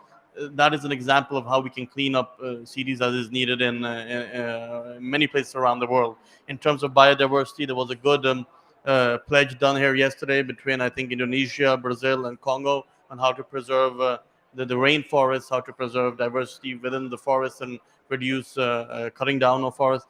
That's a good. So the challenges sometimes seem much bigger than anybody can handle, but we need to find the good examples and use them as an inspiration and as an sort of export model for other places. If because although there are big challenges, there are a lot of good things happening, and we need them to expand even more to more places. Olafsson, can the Nordic countries be leaders on all these three issues, not only at home and also internationally? Yeah, so my name is Gisli Olafsson. I'm a member of parliament in Iceland for the Pirate Party. Can we be a model for the rest of the world? Yes, we can. But I think we also have to realize that we have to tackle this emergency for real. We have to stop just talking about things. And when we talk about things, we need to use words that inspire action. Climate change, climate challenge, those are not words that inspire action. Climate emergency, climate crisis, they do. We also, as politicians, need to make sure we don't get stuck in buzzwords. In Iceland, if you ask parliamentarians what do we need to do, the word energy transition is the buzzword of the moment. How we're going to do a transition of energy, we're going to create more electricity. That's the key. So we really need to start thinking, like Finner pointed out, about systems, about these different systems, different crises that we have. We can't tackle them one by one. We have to think across. And we've been talking about three crises we're facing at the moment. The truth is that there are two other crises that are affecting how we can deal with climate change.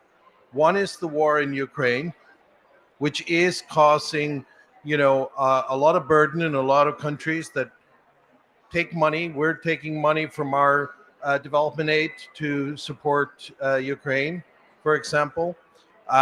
And the fifth crisis that we have to deal with at the moment is a monetary crisis, because financial markets have changed. 2 years ago, getting a bond issued for 0% interest rate, if it was a green infrastructure project, was easy, relatively easy. Well, interest rates are going a bit more than 0% at the moment. So we have to think how we deal with all of these things, because if we let one of them go too far in a direction, it's going to affect the other crisis. And yes, we need to figure out how do we solve those things, not just in our individual countries, but also in our region, because the climate emergency, just like the pandemic, doesn't see these artificial things we call national borders. It doesn't care. And we need to find out, how do we really get politicians to act? In Iceland, I say, sea level rise is not something that people realize. That's too abstract. Melting of glaciers, too abstract. But if I say to people, but what if our cod and the rest of the fish stops swimming into the Icelandic fishing territory and we lose 30-40% of our gross national income overnight? Would that be something you would make you want to fight against the climate emergency? And all of a sudden people go like, ooh, yeah. So taking it from the abstract to something that we can truly feel and think about can help us make policy changes that are much needed. Stefan Miles, you're also youth representative. So can we make these interlinked crises and turn it into also interlinked solutions? Or is there a danger that every decision falls apart in political squabbling and disagreements? Thank you. Thank you. Yeah, my name is Steffi Meisel, and I'm on the board with Tinna and Finnur on the board of the Youth Environmentalist Organization in Iceland. And I really like that you just mentioned solutions, because I want to talk in solutions now. And I think something first that we have to fundamentally understand is that we cannot go on like this in our lifestyle decisions and our consumption decisions, specifically in the Nordics, because all of us sitting here, the countries that we live in, they're really wealthy countries. And Iceland specifically is very consumption driven. So we have to understand it's not going to work. We cannot offset anything. We have to change the way we live. We cannot have a bigger house, a bigger car, a new phone every year, because these decisions affect the global south, because all of the things we consume is produced in polluting countries that we point the finger to then later. So we have to understand that we need a shift of values. And how do we do that? We have great grassroots projects in Iceland. We have a sharing fridge in which we share food for everybody, from dumpster diving or whatever. Why don't we have this in every neighborhood? We have a lot of food waste. We have a repair cafe where people meet, repair their clothes, repair their electronics, learn how to repair their things again instead of throwing them away. Why don't we have this with the support of the government in more locations around Iceland, for example, or in the other Nordic countries? We have a tool library where you can borrow everything from a vacuum cleaner to a sewing machine instead of buying it. So these projects are really important to shift our values in our head, because we have all these materialistic things around us, and are we happy? No. And that's because what are we valuing? We don't value materialistic things. We value spending time with families, spending time with friends, having less work hours, and really enjoying nature. And all these value shifts will lead to tackle this triple planetary crisis. It will reduce the emissions. It will help biodiversity. And I would like us to ask all the MPs that are sitting here, when was the last time you took a public transport, Strætó, or another bus in Iceland? Because you are a role model for this. Are you living in a big house? Do you drive a big car? This is what youth will see. So you are a role model in this. So you have to act as well and change your lifestyles, because I want to finish in the end with think globally and act locally. And that's really important. Thank you. I think that was a nice also challenge from the rest of all those politicians, both on a personal level, what you actually do, but also a challenge, how can we make those larger plans and interconnected plans to solve all the three crises that we are in, both nationally, but also take a larger international role. So I would challenge you, who will like to respond on what are the next big steps that we need to take as countries, as Nordic countries, or as Nordic region as a whole? Please. I'll start with one. We know that one of the factors that we need to tackle is innovation. How do we create new ways of doing things that are better for the environment? Currently, innovation is happening within countries. And I would like to challenge the Nordic countries to create a climate innovation ecosystem that spans the Nordics. And once we have that working, we can help make those things happen in other regions around the world. But if we figure out how we solve problems together rather than individually, by thinking outside of the box, by taking some of the smart minds of people who want to make this planet a better place, if we do it together, we can leverage our funds better, we can leverage our policy work better, we can do things much better. So let's figure out a way to do that across the Nordics.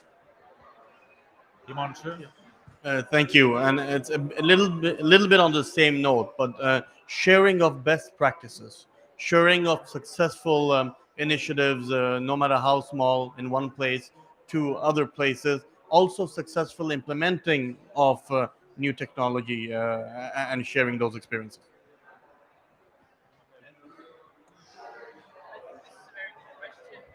When it comes, thank you. As I was saying, that because we all come from countries that have built their well-being in an unsustainable manner, that is something that we really have to change. So the discussion in Finland at the moment is that every politician knows that when we start making legislations, when we start making laws, the thing that we think about is the monetary budget. We think about money. It puts the roof on the decisions we can make and what we can do. But in an exactly the same way, need to have a budget on emissions. We need to have a budget for using natural resources, our consumption, and that comes from science. That is not the political debate. The science tells us what is the sustainable consumption or what is the amount of emissions that we can do. That our overshoot day is not in March, but it's going to be in the end of the year. And after that, we have to build our policies in under those limits. And if we can't do it in the Nordics, where can we do it? Bertoin? I think it all comes down to the more R&D, more R&D, more R&D, and then creating more renewable energy. I think it's an unrealistic goal, I'm afraid, to approach things in such a way that the world economy will not call for more energy in the future as it has done previously. So we need to put all the emphasis on making more green renewable energy available. We have been stuck for years in Iceland, to take an example from my home, where there has been a debate between those who want to preserve areas and those who want to harness them. And at the moment, for example, we are losing out on a lot of opportunities to make green production environmentally friendly.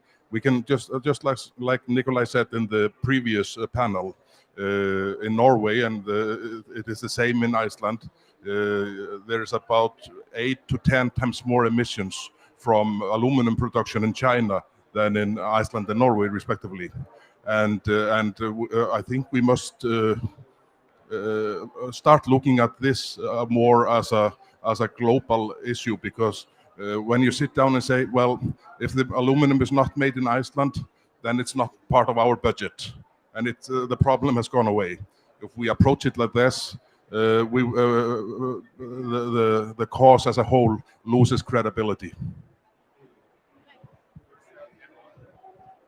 Thank you. Well, in Sweden we have a system. No, sorry. No, but Sweden have stated it's going to be the first fossil-free welfare state. And maybe we have to update that one to the first welfare state that lives within the planetary boundaries, because then we get the whole idea of it. And one thing that has been raised here and in other panels and that we have to do something about is the consumption. And we did a big work in Sweden last year when it comes to consumption-based emissions, and came up with goals or a trajectory of how to, or where we should aim at, or what we should reach, that all parties in the Swedish parliament is standing behind, from the left to the right. And hopefully it will pass to the government. Then we have to fill it in with how will we reach there, but at least that we have agreed upon the way and where we should, how we should do it, and we see the urgency. But we need to shift how we consume then. And then how will we do that? And that's the hard thing, because all of these things are, oh, but you cannot take my phone, you cannot take my car, but we have to make sure that we, the rich, wealthy world, can actually have a very good welfare state, a healthy, nice life within the planetary boundaries. And we talk about energy here, and we have to have more energy, but we also have to consume less energy. And we talk about technology that will give us better engines and everything, but we cannot make sure that, okay, now this phone I can only have to charge it 2 times a week. Then I can buy 2 phones because then I can afford the energy for it. We need to do less. Remember the LED light bulb. Before we had 1 light in each room. Now we have many because they don't consume any energy. But we should still have only 1 light bulb and consume less energy. And that is for all areas. So we have to not we have to reduce also what we have. Thank you. Yes, thank you. I partly agree with my colleague Bergthorpe, but not totally. I mean, I think it's a part of the puzzle, R&D and innovation. It's a big part of the puzzle and very important part of the puzzle, but it's only a part of the puzzle. So I think we have to look at it like how to eat an elephant. We have to do it piece by piece, and every piece matters. And coming to that, I mean, we live in a market economy. We do. Sharing economy is great way forward, definitely, and so good to hear the young generation speak about that. But we have to find our market economy has to take into the decision what is happening to our planet. If we can do that, which we can do maybe with incentives and taxes, we probably need both carrots and sticks in that sense. That is, I think, the only way forward. As someone said earlier, we all want changes, but no one really wants to change. But the younger generation is like, they tell us that they are ready to change. So that is probably the objective nice thing to hear from here, that we can do something about it. And also, just because we're here in the Nordic booth, I mean, Nordic cooperation, I think it's a very good path forward. We have shown that this richest countries in the world, we can work together to a solution. So I think that is something that we have to keep on doing. Une Boston. Thank you. I would just add that I don't only think it's the youth who are ready to change. I think it's our responsibility to think that the population is ready, and it's our task to lead them. Because I think people understand, most of them understand science, and most of them want to hear that what they should do and that others will do the same at the same time. So it will not be only a drop in the ocean, it will be all of us together. But they can't know that alone, right? And at that point, people are different, I think. Some of us like to recycle. We like to, I'm always looking for the organic, fair trade clothes and so on. But not all will do that, and that's fine. So, but we need leaders, and I was talking about brave leadership earlier. That's why we need leaders to tell what is actually going to happen now, and that we're doing it together at the same time. And that gives hope, because people need hope. People mostly understand that we're standing in front of a crisis. But I think that my opinion is that politicians often sort of put this little cozy blanket on that feeling of crisis by saying, well, we shouldn't do this because that is very difficult. We shouldn't do that because that will be unjust. Instead of, and without saying what we should do instead. So I have a suggestion on a rule that we can't really decide, but we can sort of decide that we will sort of, we can tell each other now that we will start to, in every debate where someone is coming with a suggestion that makes the economy more circular, that combats pollution, that curbs emissions. If your opinion is that this will not work, then tell what will work. Come with an alternative, because I've been sitting in so many debates about transition of transport, restrictions on cars, could be anything. And I often hear, well, this won't work, people won't like it, There's always arguments, but what will work? What is your suggestion? Because we have a carbon budget here. So how will we actually manage it? I think that's the suggestion of the rule. You can't say no without saying what you're going to do instead. Thank you. And then I'll give the last word then to Nicola Astrup, and then I can challenge you. Could you mention the Sustainable Development Goals that are really also part of this? So how do you see these interconnected three crises also in relation to the Sustainable Development Goals, and are we doing enough?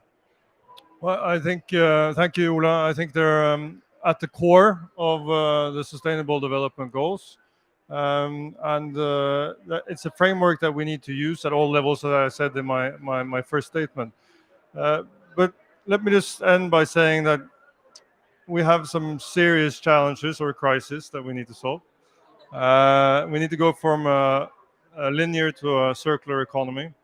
We need to decarbonize every sector of our societies. And there's not enough idealism in the world for that alone to save us. So we need a more powerful incentive. So let's put market forces to use and make sure that they help us get our results. I have a neighbor. He's a climate change denier, and he drives an electric car.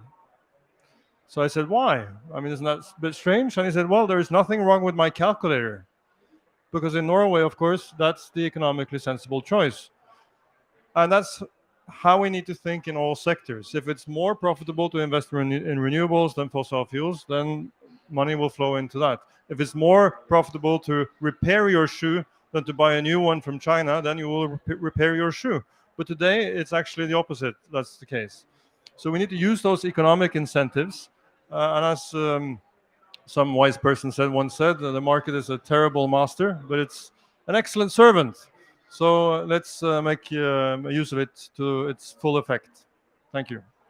Thank you very much. I think we will have to end this discussion there. Then we have had a discussion both of the seriousness of the three planetary crises that are interconnected.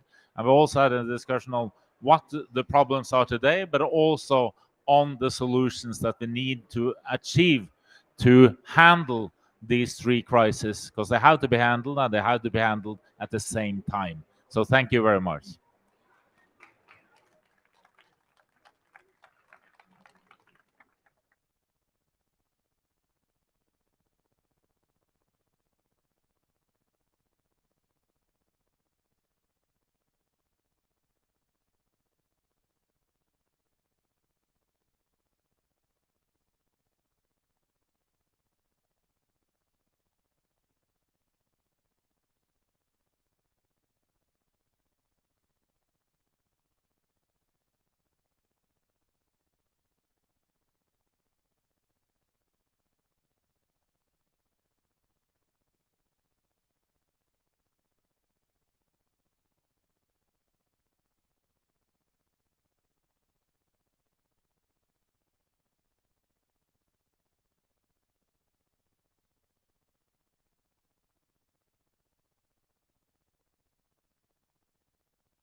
Welcome to this event, and it has been organized by the Nordic Youth Representative on Biodiversity, and also with the help from the Nordic Council of Cooperation. In the NIPM, as we are called, from the Nordic Youth Biodiversity Network, we strongly believe that the climate and the nature crisis are fundamental threats since their consequences undermine our well-being and that of our future generations. Both crises require urgent joint and holistic solutions that are truly sustainable for both people and the planet. To us, the climate and the natural crisis are fundamentally threats. They go hand in hand, and that is why we would like to discuss the need to put biodiversity on the political agenda for COP27. Loss and damage are a focus point in this COP27, and we believe the importance of the payment for the damages caused by the countries of the so-called Global North. Loss and damage are connected to biodiversity, and this is what is being lost and damaged. We believe in the great importance of biodiversity and the strengthening of ecosystems as a way forward and as a solution to prevent further losses and damages. Before we introduce our panelists and start to discuss how this can be correctly done, Alex Eriksson, a member of NIPM and the Swedish UN Youth Delegate on Climate, will give a context on what exactly NIPM is and what we stand for. Thank you. Thank you, Marcus.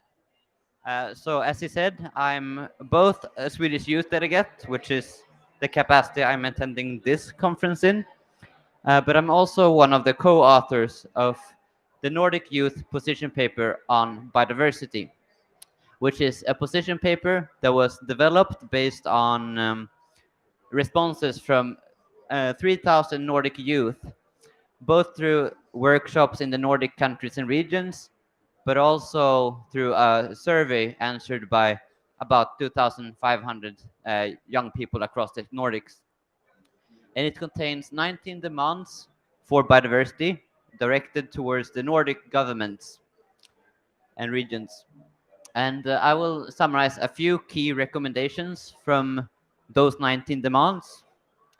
The first one being to redefine well-being from being focused on the metric of economic growth and GDP to prioritizing the health and integrity of nature and human societies.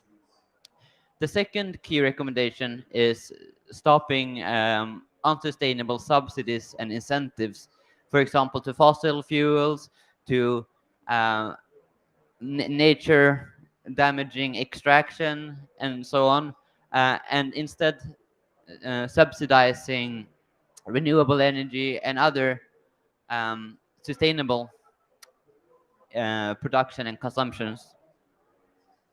The third key recommendation is having taxes based on a product or a service impact on ecosystems in order to make sure that the price that is paid is also the price of its impact on the environment. And further, this position paper calls for ecocide to be recognized as a crime under the Rome Statute of International Crime, which would put it on the same ground as, for example, genocide and other crimes against humanity. Another key recommendation is having more and more integrated education on biodiversity, in the sense that it should be transdisciplinary, taking into account the impacts of biodiversity upon social science and on human rights and all aspects of where biodiversity has an impact, but also that education on biodiversity should be at all levels of education, from elementary school up to universities. Another recommendation is increasing the funding and capacity building for young people engaged in biodiversity, both through providing financial resources in order to be able to carry out projects but also having the capacity and the knowledge to be able to do this. And further, we call for having youth delegates related to biodiversity in the UN Convention on Biological Diversity, the CBD. And being a youth delegate myself in the UNFCCC, I know that this is an effective way to make sure that youth demands reach directly to the country delegations. And the last and maybe most central key recommendation is including those who are affected the most by biodiversity loss, and also have shown the most sustainable way of handling biodiversity, among them most notably indigenous peoples. In the Nordics, we have the only recognized indigenous people in Europe, the Sami people, and they need to be involved in decisions related to the Nordics and biodiversity. So those are the key recommendations. In conclusion, being at the climate COP, it's worth stressing that we are facing a joint nature crisis, and we must solve biodiversity loss and climate change together, not in silos. Thank you. Yeah, you can just. Thank you so much. And now I want to invite the panel up here to take a seat. And in our panel, we have, come sit up here. First of all, here we have Ola Elvestuen, who's a Norwegian political who served as the National Minister of Climate and Environment from 2018 to 2020.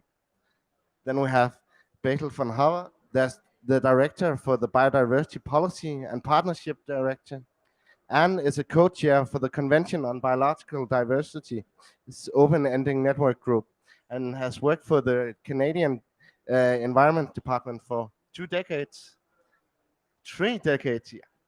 Yeah. Yeah. Then we have Nadia Gullestrup Christensen from Denmark, as a UN Youth Delegate and a European Youth Delegate, and the head of the Danish Youth Council on Climate.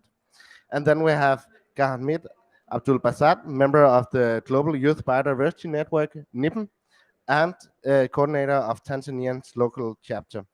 Welcome to all of you. First of all, I want to ask you, Basil, since COP14, and when we just heard the presentation from the NIPM, how have you worked with youth engagement to the CBD? Based on this, what we just heard. Thank you. It's a pleasure to be here, and thank you for inviting me. Youth has been part of the negotiation of the GBF since day one.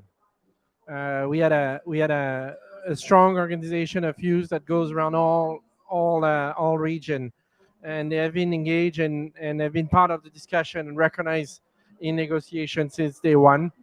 In our views, the process should be as open as we can, because we want to make that a framework for all, and that means a framework for all generation, and a framework that is also mindful of intergenerational equity, and that's part of the language in the framework now. So definitively, we're gonna be continuing this engagement in 2 weeks in Montreal. Thank you so much. Then I think I'll jump to you and ask him, when you as youth and a part of the GIBM International and are part of the group of youth people who are joining the CBD, what are your thoughts and your experience on the youth involvement into the biodiversity? Am I audible? Yeah. Yeah. Thank you so much. So from my experience, since we started the Global Youth Biodiversity Network in Tanzania in 2018, our thoughts were actually just commenting on the post-2020 Global Biodiversity Framework. Like all the youth understanding, first of all, what's the meaning of the agreement, understanding is Tanzania a member state, how are the youth getting involved? Because we have this, young scientists graduating environmental sciences, wildlife in Tanzania. But then how do they understand if Tanzania is a member state of the CBD? What's the meaning of the CBD? But then all these years has been more of commenting on the framework. And guess what? Montreal will be launching the framework. Now, we had a school of thought. Now, what's next? We just have been commenting on the draft all these years.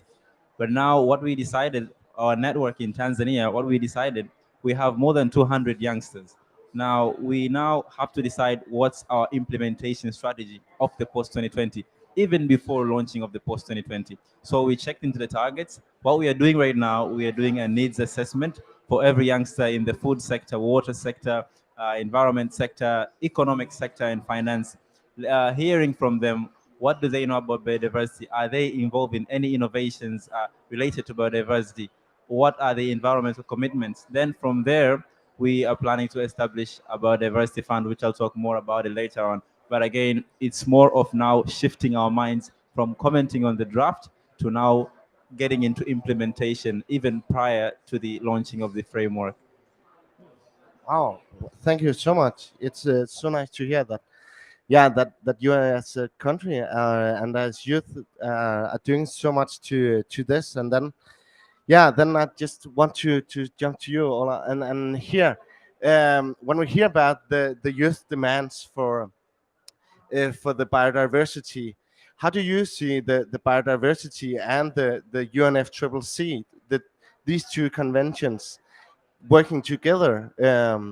What are your thoughts as former minister of this? They are very much interlinked, and of course they have become so also through the last COPs, that you have more nature-based solutions coming also into this COP27 and the COPs and the Paris Agreement, and discussions about that, and that's a good thing. And you have also more initiatives that have come. In Glasgow, you had one that to stop deforestation by 2030. These are strong signals, and it has been quite hard work to get more focus on nature-based solutions also under the Paris Agreement. But then, of course, now what we need is a COP15 in Montreal that is as strong as the Paris Agreement, and not only the decision that will be made there, but we also need for it to be viewed as important and strong as the Paris Agreement, so that we also have the same focus on the CBD and the agreement there, and have the same focus also on follow-up on that agreement in the years ahead. So that is really the work that we have this year, and that's for not only me as a parliamentarian, that's for all parliamentarians to lift the importance, because it's always with every decision on political decision, one thing is first you have to make the decision, and then you have to make the decision important, and that's what you have to do afterwards. Thank you so much, Nadia. I want to hear you on point what Ola just said. So what are these policies that's needed to tackle the protection of the biodiversity and the climate together? How do we link that, and how do we secure the youth involvement to be this strong voice to push for that? I actually think that there was a lot of the points that was already mentioned before at the really good presentation in the beginning. So that is at least, a really good start. And there are multiple of the points there that I think is really good to highlight regarding your question. And I really think that rethinking economics is a huge part of it, and really phasing out subsidies that are harmful for both biodiversity and climate, where there are a lot of synergies. And then I also think that it's important that when we look at technologies for combating climate change, then we should also think about how it affects biodiversity. And I think an example which is relevant in the Nordic region especially is when it comes to offshore wind as an example. And I really think that it's interesting how we can create tender criteria and how we can create policies where we are getting companies to compete concretely on delivering biodiversity perspectives when it comes to renewable energy technologies like offshore wind. So I think that is a really concrete example. Another thing that is really concrete is also education, that I think is really important. Education is key to both tackling the biodiversity and the climate crisis, and therefore I also thought that it was good that it was mentioned in the beginning. But something that I would like to add to that is really the importance of young people with vocational backgrounds, because we shouldn't only talk about young people with university backgrounds and what we teach there and in primary school. We should really also remember the rest of society and ensure that biodiversity protection is also part of the education for a carpenter or other craftsmen. And then a last comment on education and how we can make biodiversity and climate more tangible for everyone is also further education. A lot of us young people are involved, but we should remember that there are also people who are only young at heart and that they need to be educated within the synergies between biodiversity and climate as well. So there is a lot of need for further education for the people young at heart. Thanks. So I'll hear if any one of you had a comment on yeah. Can you hear me? Okay. Yeah. I want to come back on the education. So it's great to have the goal on education. I think it's important. But what I would advise is to be specific on what you want. I am starting to see public policy schools that are making training on sustainability mandatory. So whether you're going to be working in finance or in infrastructure, you need to know about biodiversity and climate change. And I think this needs to also to happen on the business side. So I think the vision should be one where nobody can graduate with an MBA without having a good understanding of climate and biodiversity and factor that into their everyday decision. I think on the finance side, this is going very, very fast. We're seeing a sea change, but the rest of the education should come at the same time. What? Yeah. Yeah, I can a little bit on that, and also on the companies. I think also on nature and preserving nature, and then understanding the economics of that.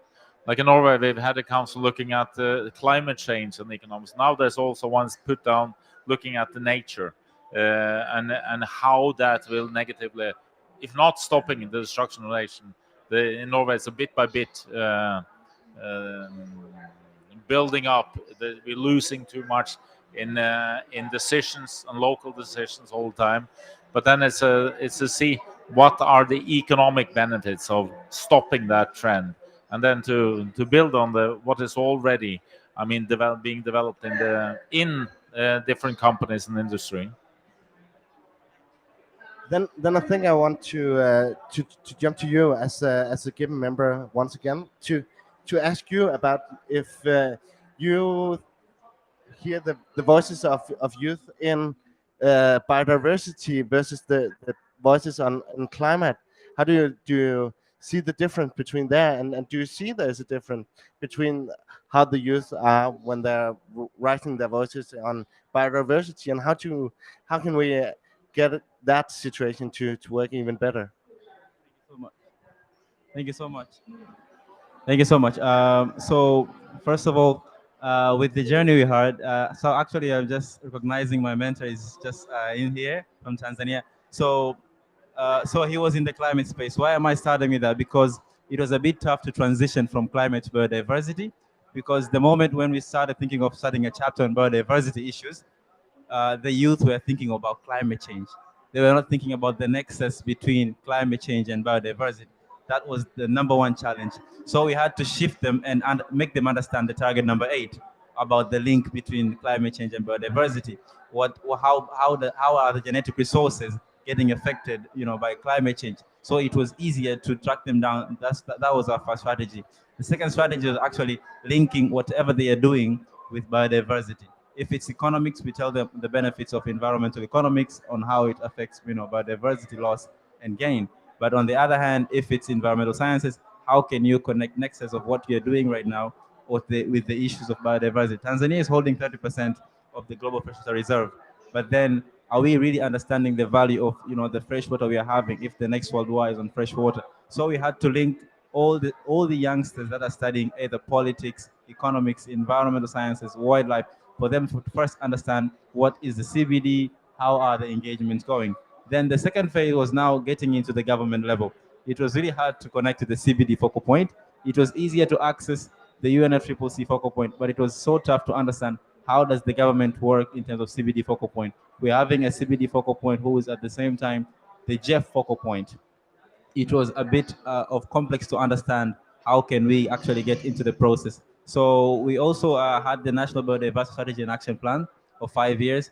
We hope that one of our successes will be from 2021, youth are now included within the strategy because they are now revising it to see the best ways on how we can be engaged. So I can say it's also a measure of success.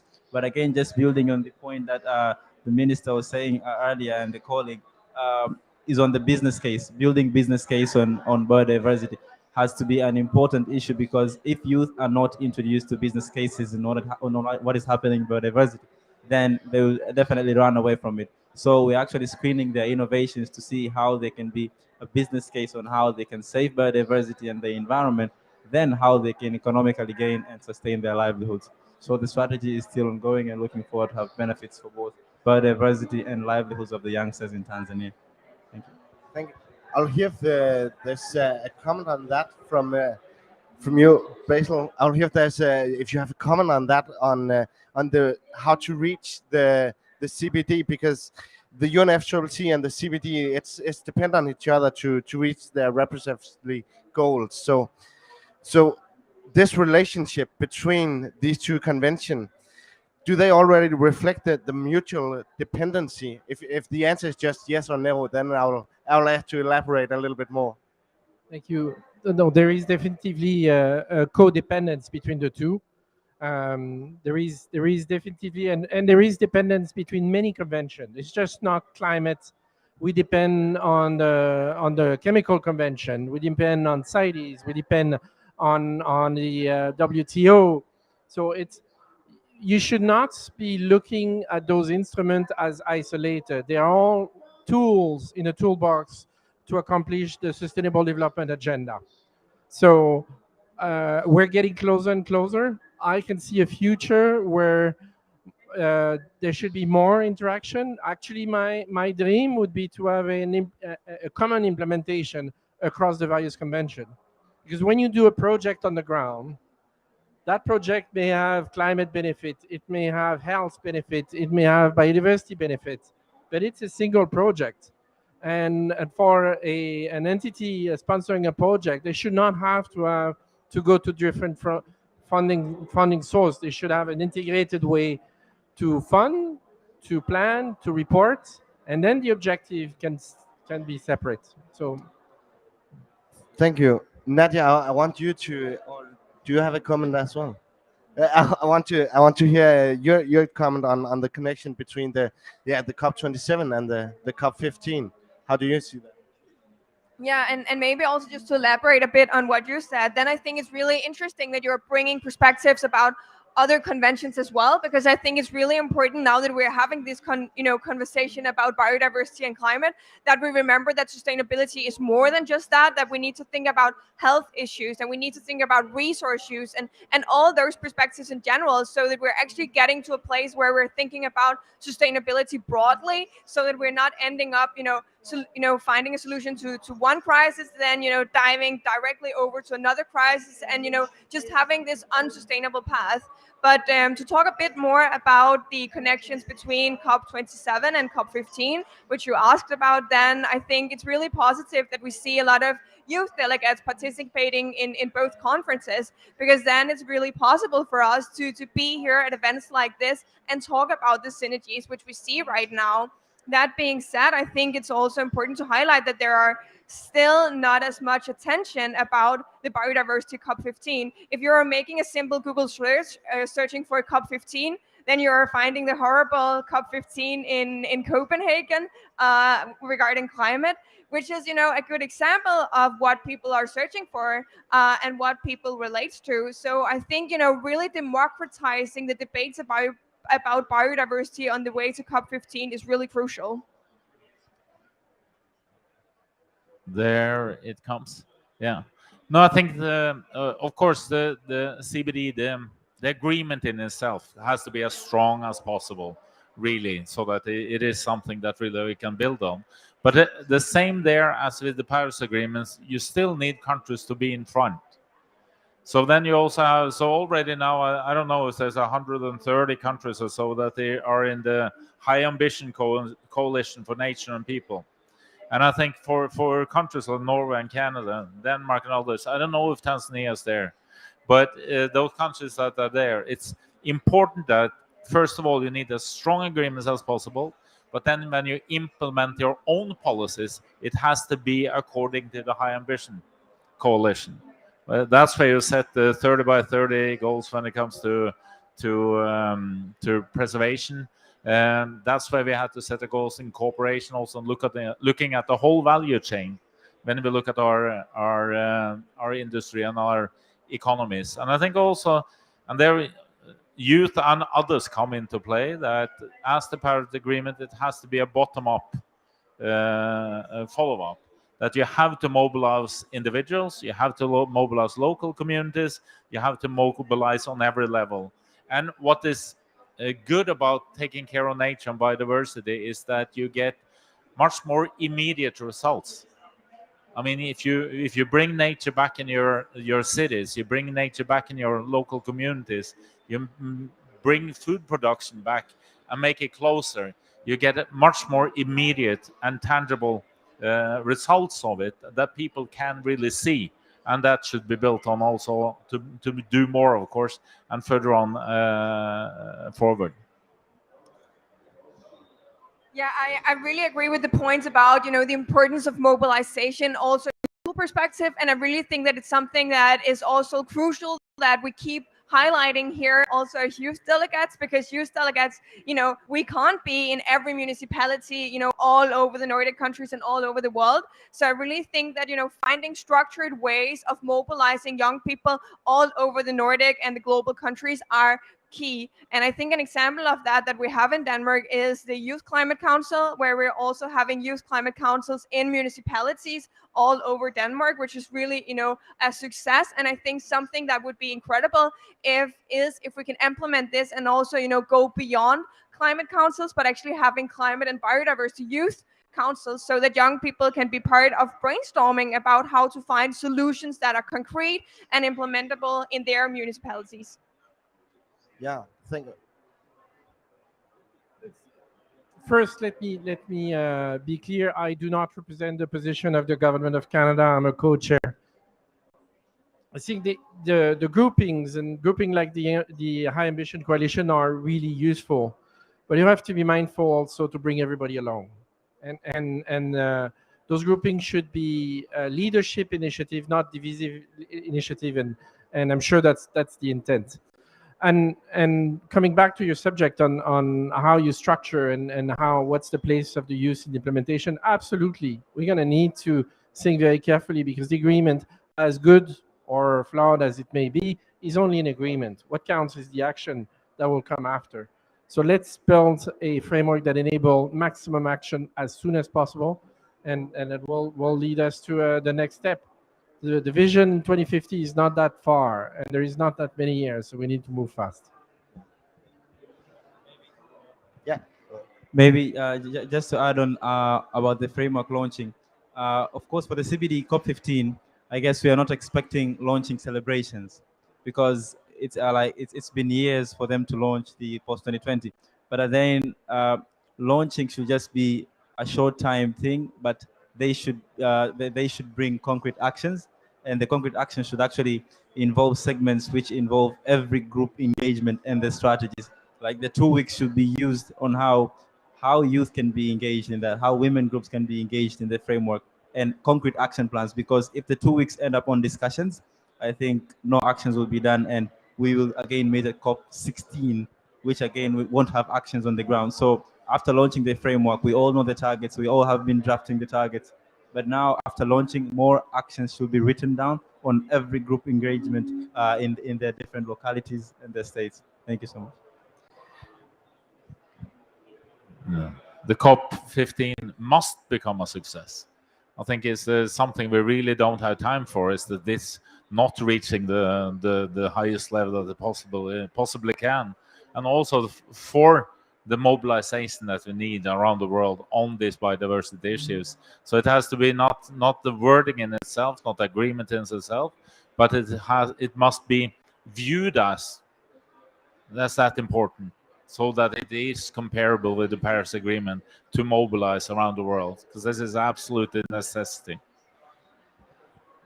Then I just want to look out and hear if there's any questions from the audience. Otherwise, I'll go on further to just ask you, because we're both talking about the climate crisis. We're talking about the biodiversity crisis, but in the UN, there's the talk about the triple the three planetary crisis, where we also have the pollution. And in the statement in the start, the NIPN, they ask for more holistic thinking on way of livelihood. I just want to hear if you have a comment on the thinking of having a more holistic thinking that are needed to live into this world in all these crises we are having. So I want, yeah.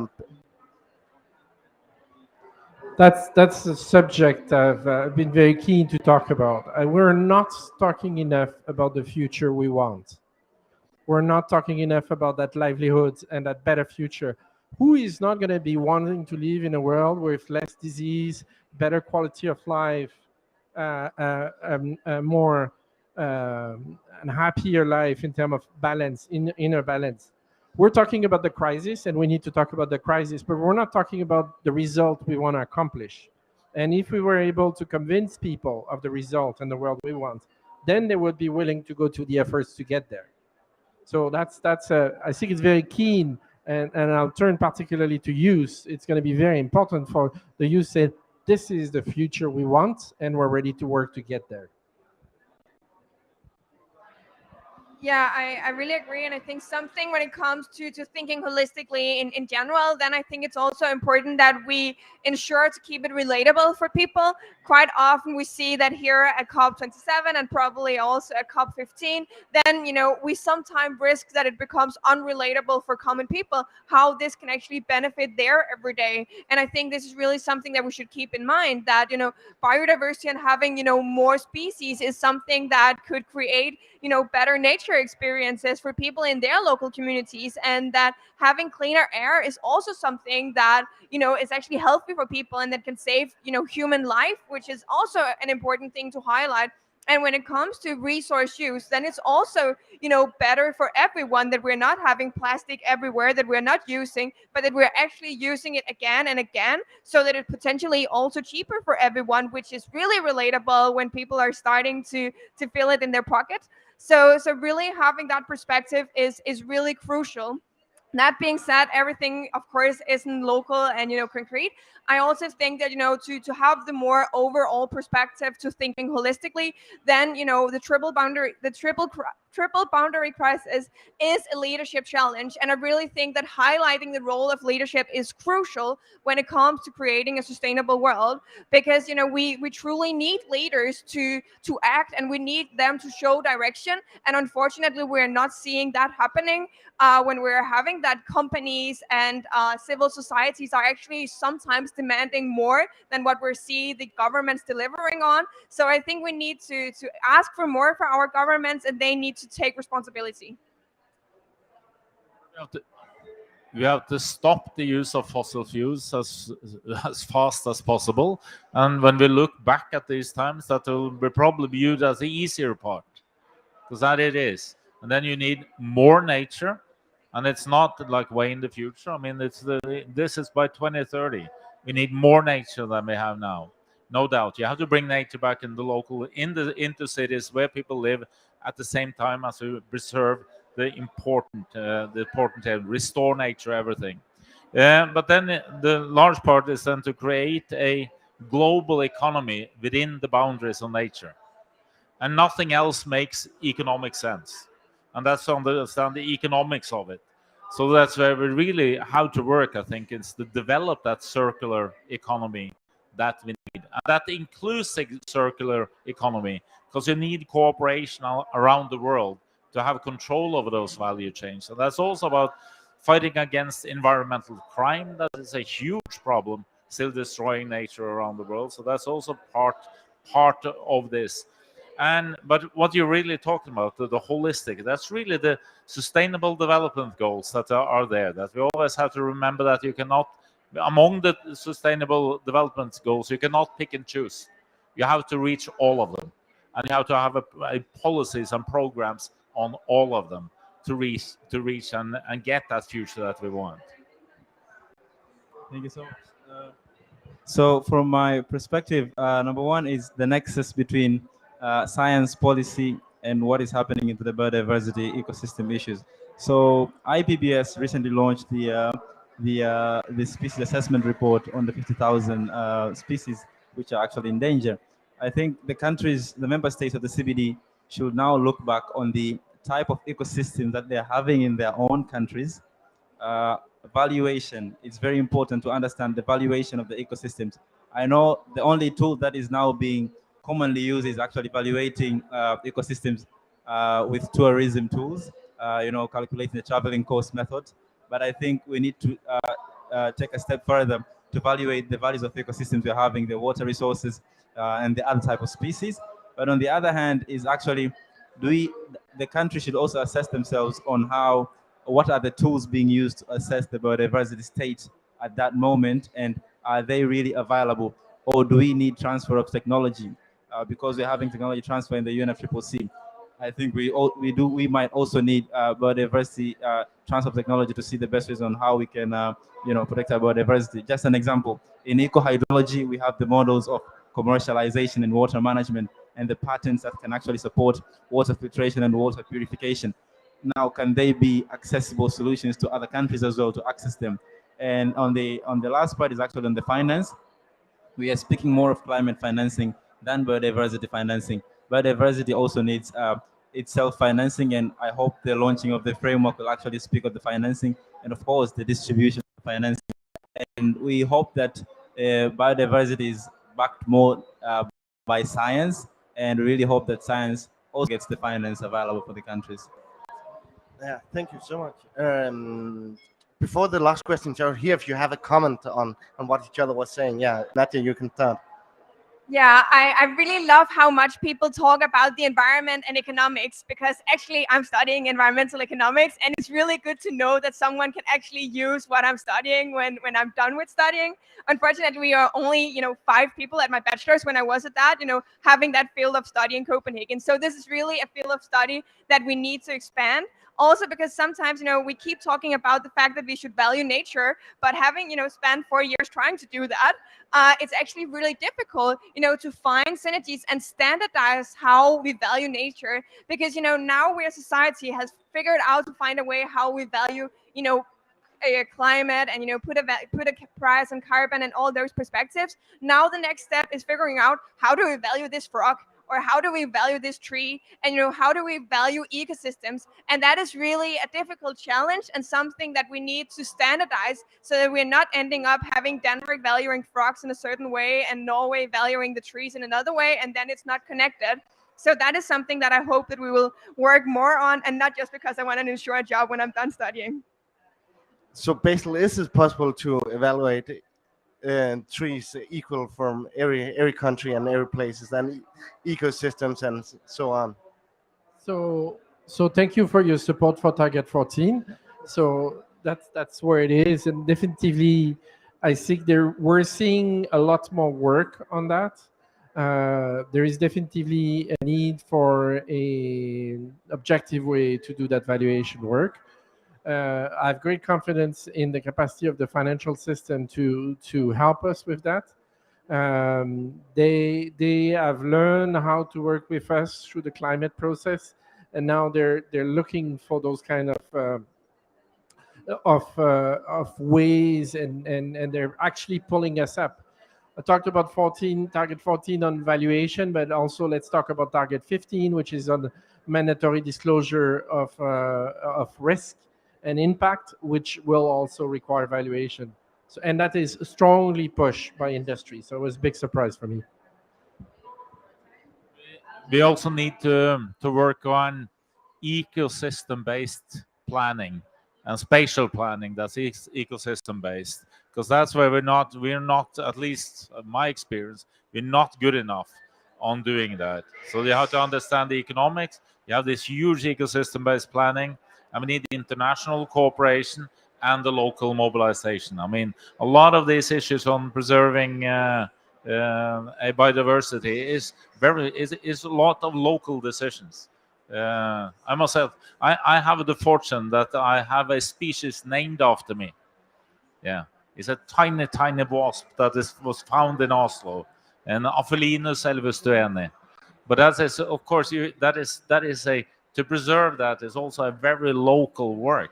So we have to mobilize on every level, and also biodiversity is not only to preserve. I mean, if you look at our in the agricultural sector, how do we how is that English word? How do we work on it to manage these spatial spaces so that you keep the biodiversity over time in them? I think we have a few minutes left, so well, yeah, come. No, and you raise a very important point. Let's not forget that under the Convention on Biodiversity, there is 3 objectives. 1 is conservation, and 2 is meeting people needs. We are at 8 billion people on this planet now. We're going to be adding 500 million over the next 10 years. Those people, we're going to need to feed people, clothe them, protect them, and that's need to be done through proper planning. It needs to be done. So let's not forget about how we and a number of particularly indigenous people, local community are dependent on nature. Yeah, I think if we had to go to the COP presidency and ask them to put biodiversity onto the COP next year to have a bigger impact, what are we going to give them if we are doing this thought experiments? And I would like to hear you give 1 or 2 things very shortly, because I think our time is about to run out. But if we should go to the COP presidency to next year's COP, what should biodiversity then? What position should it have? You mean climate COP or biodiversity COP? Climate COP. Of course, I have seen on the timetable they write Biodiversity Day, but I guess people are just busy doing other stuff. So what I've noticed, it's not basically the Biodiversity Day we're thinking about. We're having few discussions on the post-2020 biodiversity framework, which actually determines the position of the countries in terms of their genetic resources they have. So I think if it's a Biodiversity Day, it should be something related to the post-2020 biodiversity framework, and hugely, creating awareness on that day, specifically on what is the framework. And I guess by next year it will be the implementation time, correct? So if it's implementation, then the parties taking part in the discussions, they should actually be speaking about the implementation procedures. But on the other hand, is actually the implementation framework again.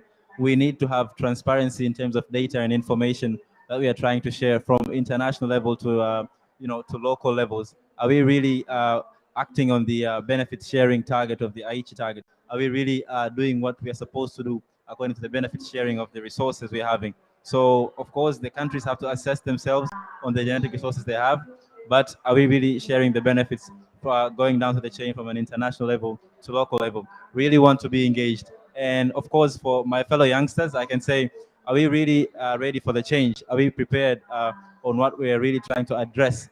I mentioned earlier about the biodiversity funding we are trying to create for the youngsters, but are we really having the innovations to address biodiversity crisis? So I guess it's also a call to action to my fellow youngsters to actually really address the challenges we are facing in the environment. Thank you.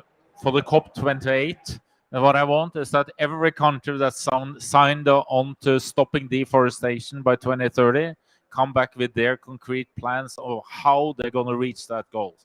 That is something that they need. So there is no doubt, and it goes for every country that signed on to it. And apart from that, I would like to have much more focus on restoration of wetlands areas, every other areas that you can, and that also into the COP negotiations.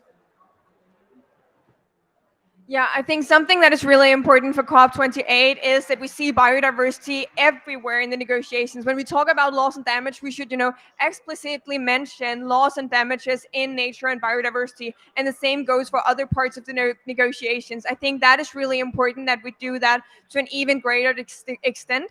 And then I also think, more generally, we need to democratize the talks about biodiversity. I know I've said it before, but I think it's really crucial that we get more attention biodiversity, all over societies, that it's not something that we just talk about, one day at the biodiversity day, but something that young people and the rest of society is also demanding. And for people to actually demand, more species and more biodiversity and more ecosystems, then they also need to know more about it. So really having a more fruitful conversations about it, not just here, but also at the dinner tables at people's home. Very simple and very short. Every action for mitigation adaptation will be nature positive. I'll say thank you so much for this. It's been very fruitful discussion. I'm so happy to hear, and I wish that we could go to the presidency and give them our recommendations for the next year's COP. But I'll say thank you very much, and thank you to the Nordic Council for hosting this event. So thank you very much.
So welcome to the daily brief here in the Nordic Pavilion. Today we have Christina Pern, who is the lead negotiator on technology issues for Estonia. But Christina has also been part of the EU team for a very long time. So I'm going to ask you my first question to you, Christina, and thank you for being here today, is basically how is the negotiations going? And maybe you can also tell us a little bit about the topic of technology that you've been negotiating here. Thank you. Thank you very much, Marie, and thank you for inviting and letting me to share some insights to the technology mechanism negotiations. So as Marie was saying, I've been involved with I'm an Estonian technology negotiator, but I'm actually the EU team lead for the technology agenda items here at COP27, and also been negotiating on one of the agenda items. So in the technology rooms, we have been actually quite successful already. So I can very briefly say we have concluded all the agenda items already on Saturday. So actually we have finalized our agenda items under the SPI and sent the draft COP and CMA decisions for the plenaries already. So about the topic briefly, we are negotiating, or we are giving support recommendations to the technology mechanism under the UNFCCC. So the technology mechanism consists of two arms. So we have the policy arm, the technology executive committee, and we have the implementation arm. We have the climate technology center and network. So this year it was the first time when we finalized the first periodic assessment of the technology mechanism to see how the tech and the CTCN are working and how should they move forward. And the periodic assessment should be as an input to the global stock take as well. So the final report.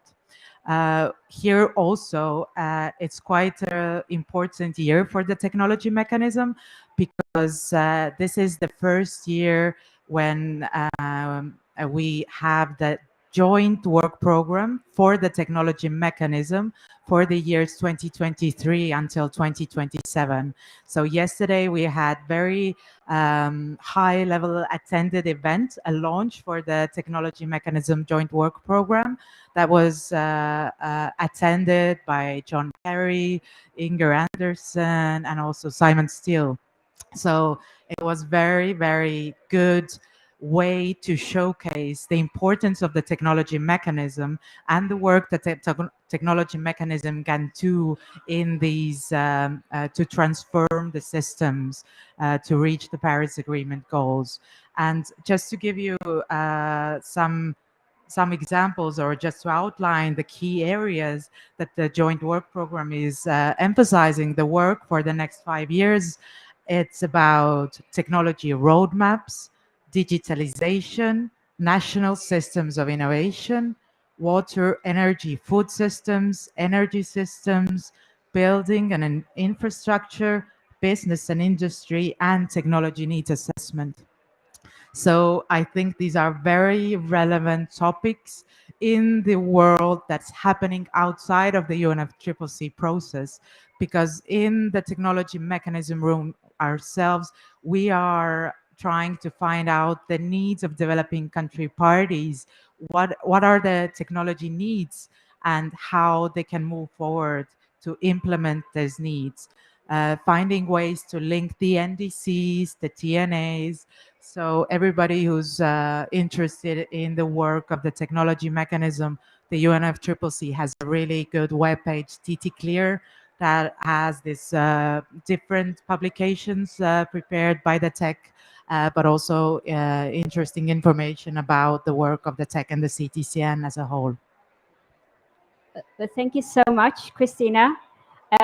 It's very encouraging to hear that you're doing so well on the technology side, because technology is obviously a key to find and actually to kind of implement solutions in all countries, basically, in order to keep us on track to 1.5 degrees Celsius.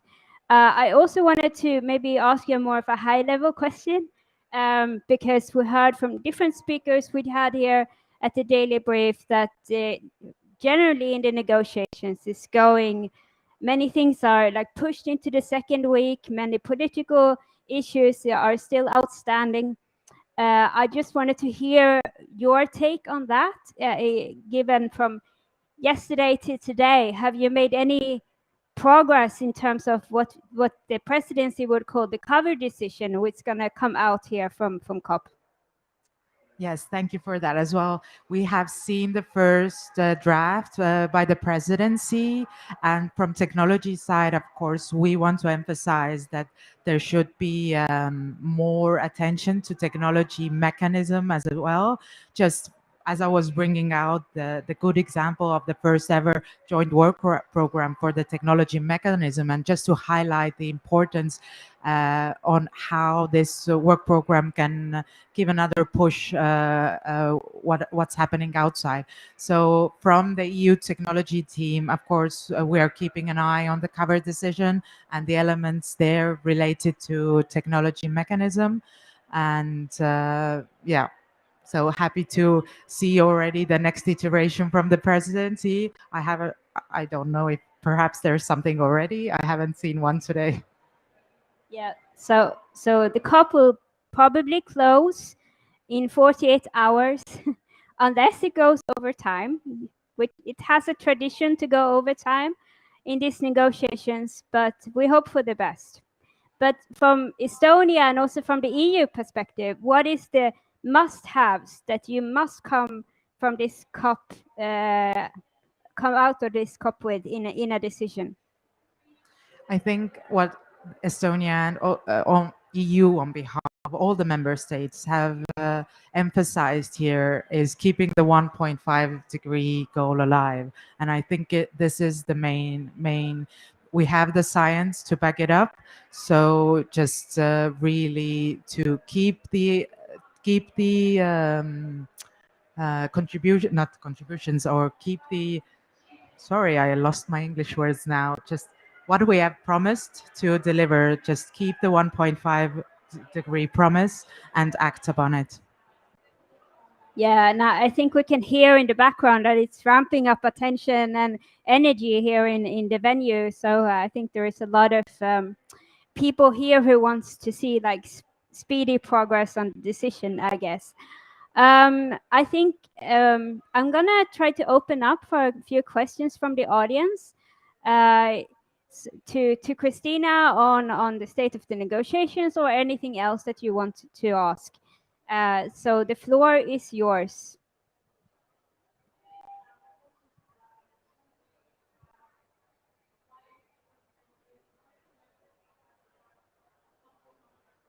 Okay, I see actually no question, but anyway, Christina, I realized that you made such a good introduction to the technical issues and also to the state of the negotiations. I think it's fairly clear where we are now. But in terms of the outcome here at COP, how significant do you think it is?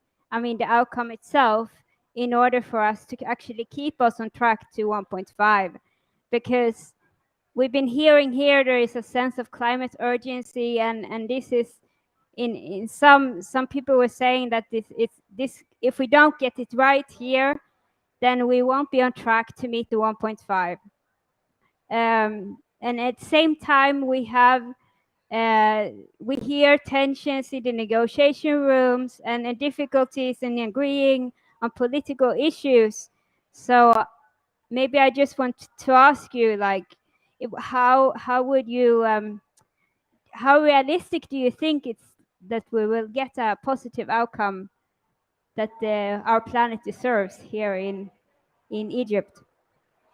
I think you mentioned very well in your previous. You brought out that in 2 days we will need to finish here, and it depends now on the parties what will be in the cover decision, how ambitious we will be, what are the elements. So it would be hard to now, because I'm not in the political stage negotiations, as technology is already finalized, so it's not going to the ministers.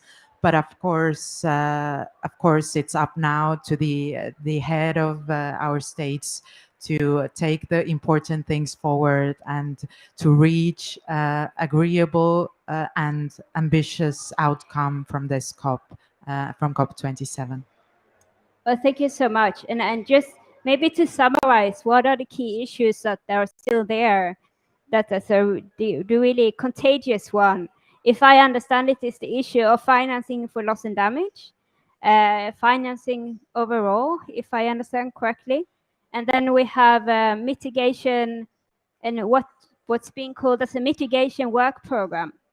Maybe I missed something that you would like to add. I think you've heard we are at an implementation COP, so the finance issues have been very, very high level brought out, especially on the loss and damage finance facility that is brought up in different rooms. But of course, from the EU side, just want to stress the importance of Article 21C on taking the financial flows in line with the other Paris Agreement goals. It's the key to unlock the process itself. Yeah, thank you. It's a very important point that you mentioned there about shifting financial flows. I also have a question. Is your sense that parties are moving kind of towards each other or apart from each other in the negotiations? I mean, are we finding more alignment in our opinions and positions, or are we drifting more apart at this stage? I can only answer from the technology side. I just want to say that everybody come to the technology rooms. We have a very nice group of negotiators discussing there, and we most of the time find a common ground, and it's that is agreeable to everyone. So I can only say from the technology side that we are moving towards a common understanding, common goals, and invite everybody to follow technology mechanism agenda items. Thank you. I think that's a super nice wrap up. Actually, I'm just gonna ask one last time if there's any questions in the audience. Feel free to raise them now, or otherwise we thank Christina for your time here. But I will give the chance to the audience.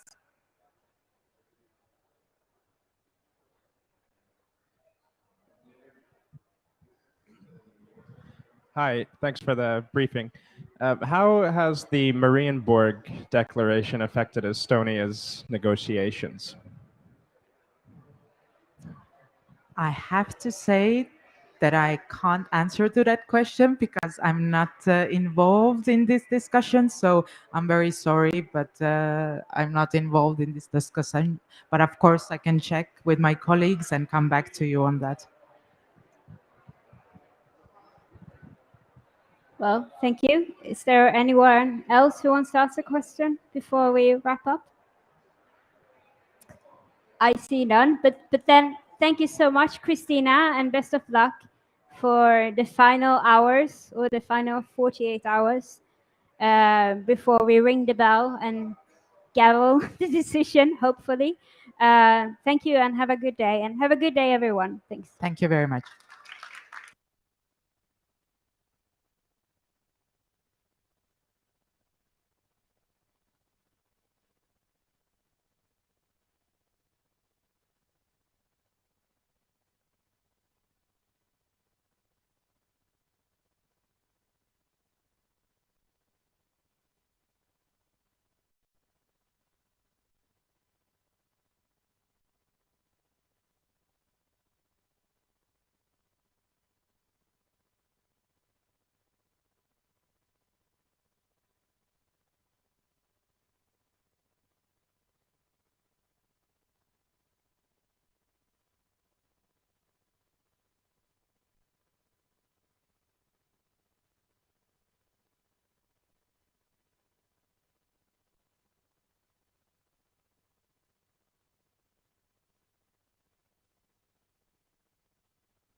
welcome so much to this side event. And today it is Biodiversity and Nature Day. And it seems like there's a sound in the...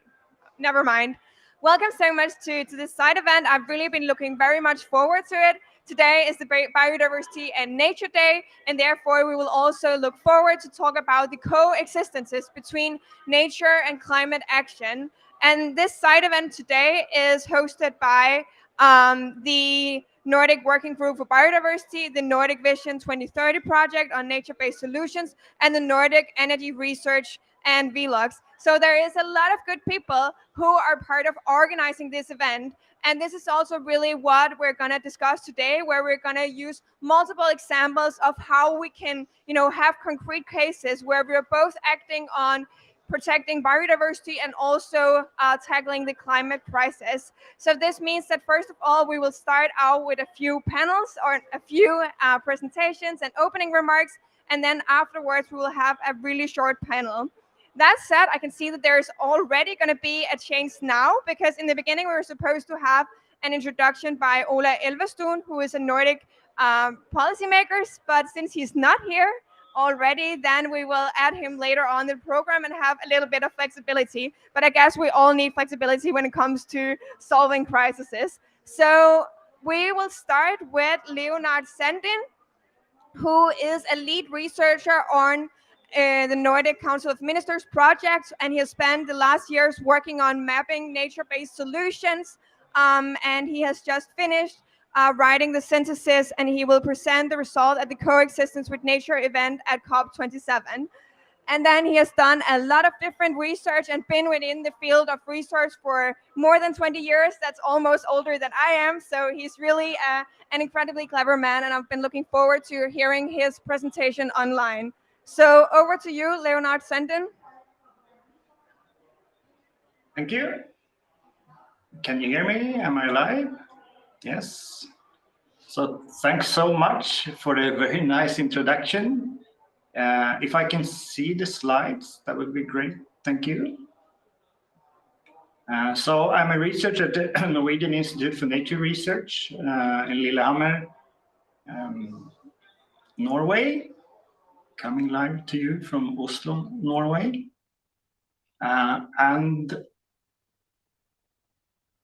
that's not my presentation.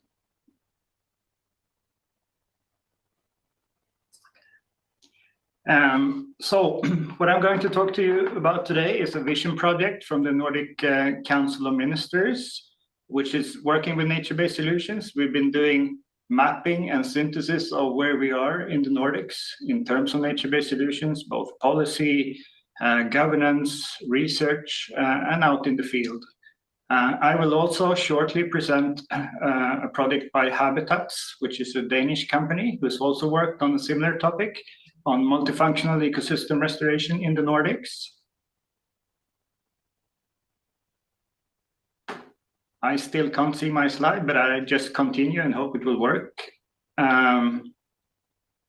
We have a lot of global challenges when it comes to climate mitigation, climate change, biodiversity, and human well-being. And these challenges are also absolutely relevant for the Nordics. We have the same kind of challenges in the Nordics as in the rest of the world.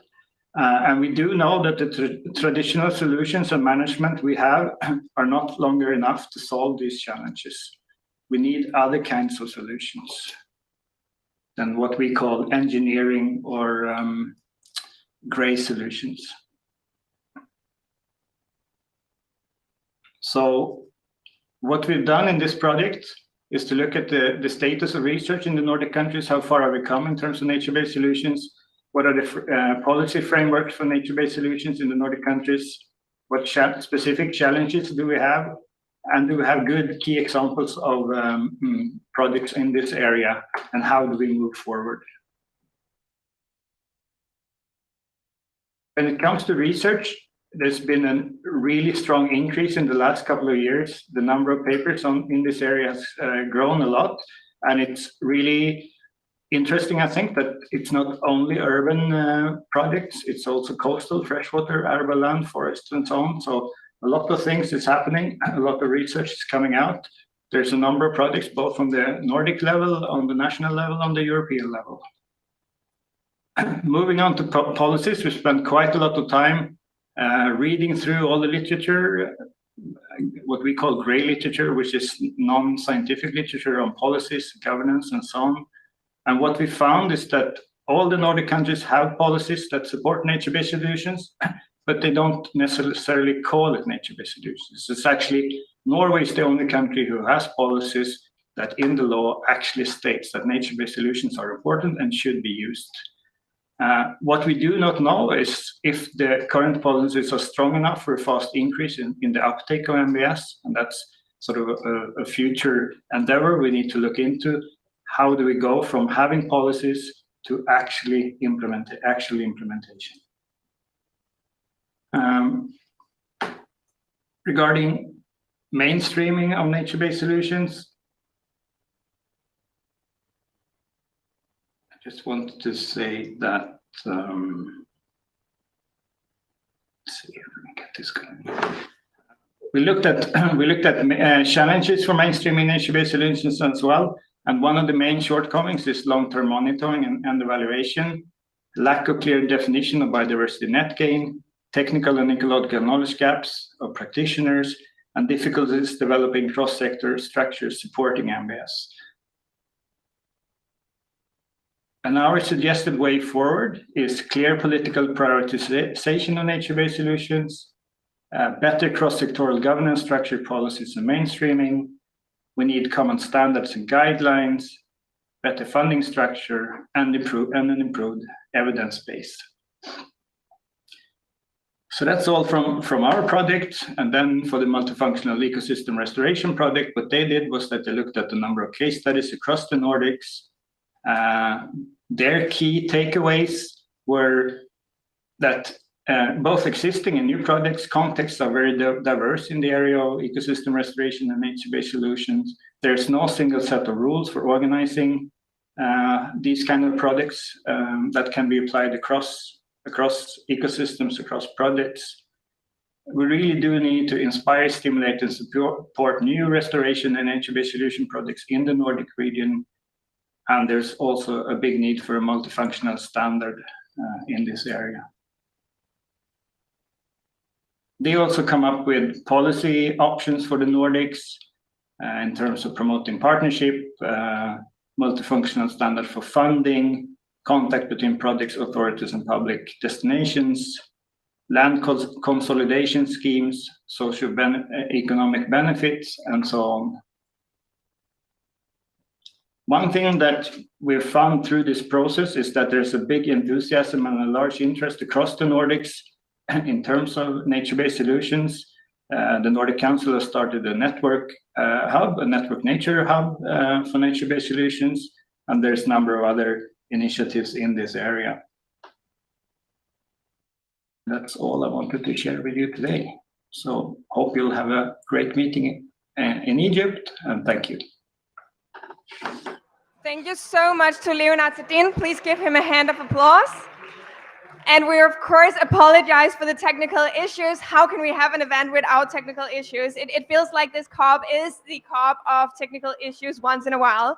But at least now we're having Ola Elvestuen, and I'm really pleased to welcome him today. And now we'll have the opening remark in the middle of the event, but that is perfect. And Ola Elvestuen, he is a policymaker from Norway, and he has also been a former minister. He is for climate and environment, and he's really inspiring, and I've been looking forward to hearing his perspective on how we can find the synergies between climate and biodiversity. Thank you so much.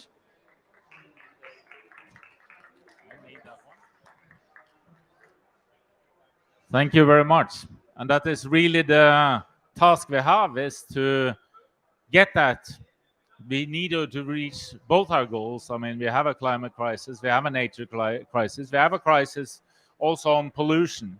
And it's really how do we handle this at the same time? And if you look at the COPs and how the COP has been the last few years, now nature-based solutions is a common theme here. But if you look back, it's not that many years ago, it really was not. As a as a Minister of Climate and Environment in Norway back in 2018, when it was Katowice, we were making the rule book for the Paris Agreement. Nature-based solution was still something that was lifted up into the Paris Agreement negotiations.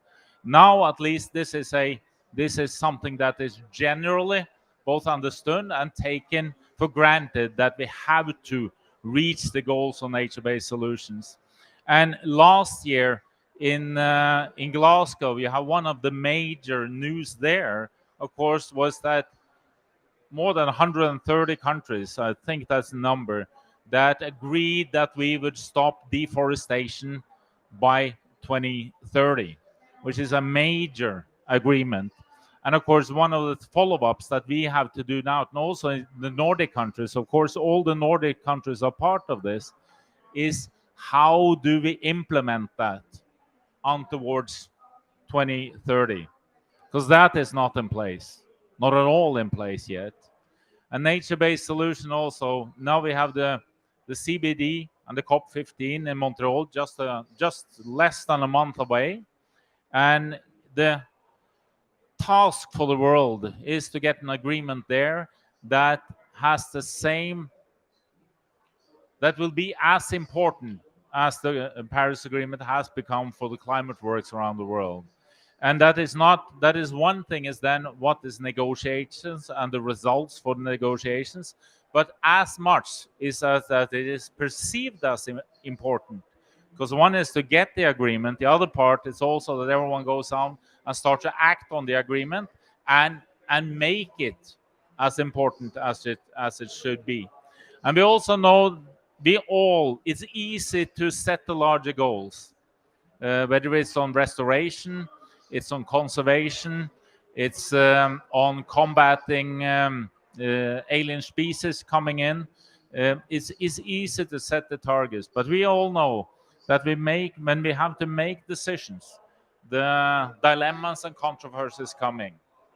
If I take an example from the Nordic countries, one thing is, of course, now we have major programs for wind farms and seaborne wind farms in the North Sea, in the Baltics, and then, of course, at the same time we want to develop that, we have to develop the plans and have the plans so that we do not destroy or go on the contrary to the biodiversity that is there. And this planning has to happen at the same time. There's a lot of controversy, not only in the Nordics, but you see in Europe as such, when you have to have so much more renewable energy, it does become a conflict of where should it be and what solutions should we take, and can we be certain that we are making that renewable energy projects at the same time as we have good enough overall plans for taking care of the biodiversity that we need. So that is really a dilemma that we're all in. The solution for it, I think, is really to have you have to have plans. You have to have ecological system-based plans. You have to have plans that are overall good enough, so it's easier to make the choices where you can have renewable energy and where you cannot have it. And these plans are not well enough developed, at least not in Norway as I know it, and I would probably think that in Scandinavia and the Nordic countries also, that is something we have to do. Because it's really we have to be better on a national level. On the regional, the Nordic countries should definitely cooperate more, and we have to support internationally. But when it comes to biodiversity, it's also very local decisions that are always there. I mean, it comes into how do we develop, how do we get nature back in our cities? How do we get it back in the local, what can we say, our local lives?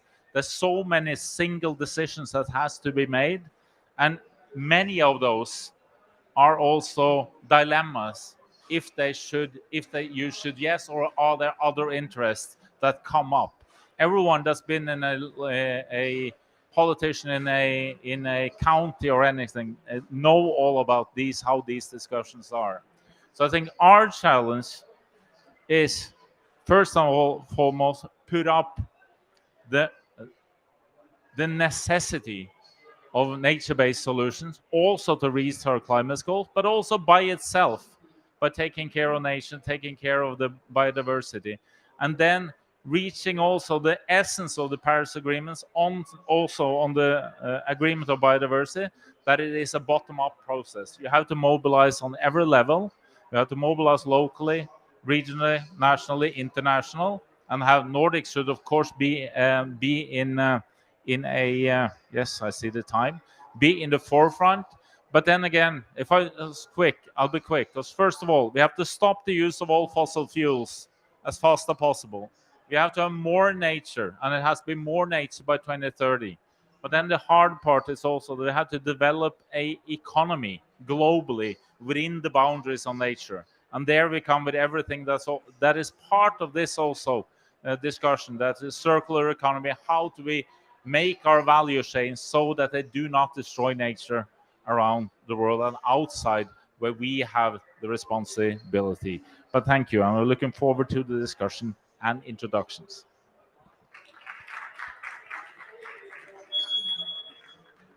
Thank you so much, Ola Elvestuen. That was truly interesting and really great that you highlighted all the dilemmas and problems that we will be having. And also really interesting with the point you had about the different levels, because we truly need to act and deliver solutions both locally and globally. Therefore, I'm also really glad to welcome the next speaker, which is Jamie Rusby. And for almost 2 years, Jamie Rusby, he has been working to harness the power of business to make life better for people and the planet. And now he's part of Velux, where he joined in November 2021 as Group Director for Sustainability. And he is responsible for a lot of important good things, such as developing and accelerating the implementation of the group's 2030 strategy, including the implementation of the commitment to halve the value chain emission by 2030 and to capture the group's historical emissions both in scope 1 and 2 through a 20-year partnership with the World Wildlife Foundation, WWF. Really inspiring. But before I actually enable you to speak, you can come up here. Then we'll have to see a video which you have done in Velux together with the World Wildlife Foundation, and where you are, working and showing a concrete project in Uganda. And I hope that the technology would work now, because the video should be shown now.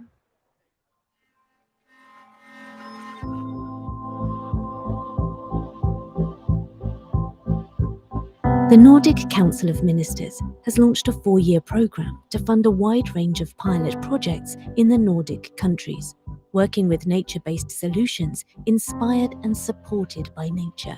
They involve protecting, restoring, and managing ecosystems. In Iceland, a project works on supplying plant breeders with a genetic toolbox that helps them in their work towards a more urbanized and sustainable agriculture for local food supply. In Norway, a project is working on a nature-based solution in reinforcing stream banks to counteract the erosion caused by climate change. In Sweden, a prototype of a floating wetland system is being created to remove surplus phosphor from seawater in the Stockholm archipelago. In Denmark, strategic planning for multifunctional land distribution is being set up to establish new forest areas as a part of the landscape planning. A further project in Denmark works on reducing the garden waste by introducing quois fences and documenting their effects. In the Faroe Islands, students and farmers work together on the first project to restore eroded land. In Åland, 4 multifunctional wetlands are being prepared to enhance biodiversity. In Finland, a project works on restoring streams and forests and peatland around the streams. These nature-based solutions are all pilot projects that we believe will improve our toolkit to help make the Nordic region the most sustainable region in the world by 2030.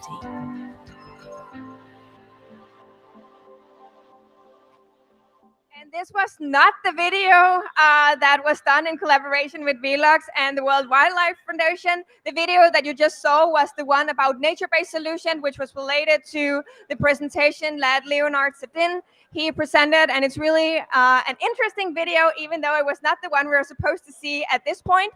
But really showing a lot of the good examples of nature-based solutions that we see all over the Nordic region, and that is really important that we bring to conferences like this, COP27, so that we can inform about it and so that we can find even more nature-based solutions and collaborate more about this across countries all over the world. So now I hope that we will see the next video, which hopefully is about the Velux WWF project in Uganda, about how about their collaboration. The forests are the lungs of the world. We need each and every tree.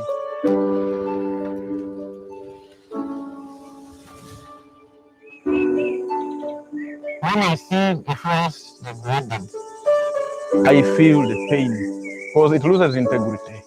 It uses its ecological function as a unit. WWF Velux project is supporting National Forest Authority in restoration of degraded forests and conserving of existing forest reserves.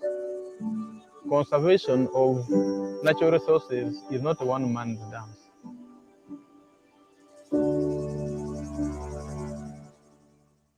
That was a really great video. Thank you so much for producing that. It's really interesting to see how we can have corporate climate action that goes beyond value chain mitigation in scope 1, 2, and 3. And then I also really thought that this video was a good example of how this is not just about biodiversity and climate, but also something that can create cultural value and a lot of other values for local people in the communities where the project actually takes place. But now that we have Jamie Rusby here, then would you please tell us more about the partnership that you have with WWF, and why did Velux, a globally leading roof window manufacturer, actually decide to start this project, and how does it actually contribute to your sustainability strategy? Thank you so much.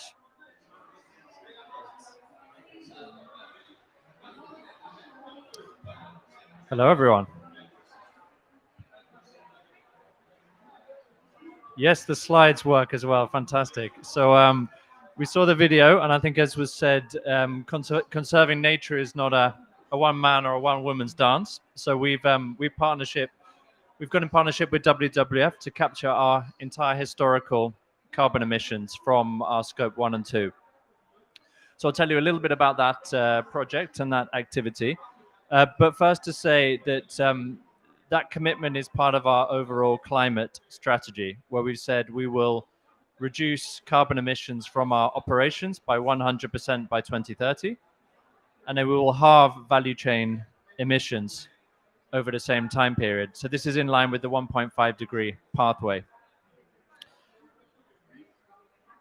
And when we look at the scope 3 emissions, this is where the majority of our emissions sit in Velux as a manufacturer. It's in the materials that are used in our products.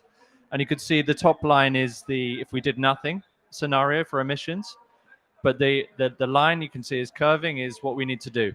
So we need to start bending the curve mid-century and then drastic reductions downwards. So the reason I'm showing you this is it's fantastic to invest in these nature-based solutions beyond the value chain, but that absolutely cannot be instead of doing this hard work of decarbonizing the business. So this is what it looks like when we say, okay, our historical emissions, and we've been around since 1941, so for 80 years. So we needed to look back quite a long way to say, actually, what did our emissions look like from our operations back to 1941? There was no methodology available, so we had to work to create our own methodology and have that externally verified to estimate our emissions going back to 1941.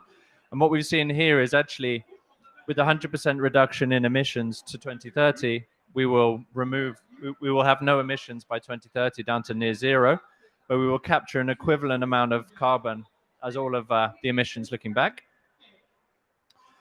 And we decided to do that in partnership with WWF. And the figure we're aiming for is 4.5 million tons from our historical emissions.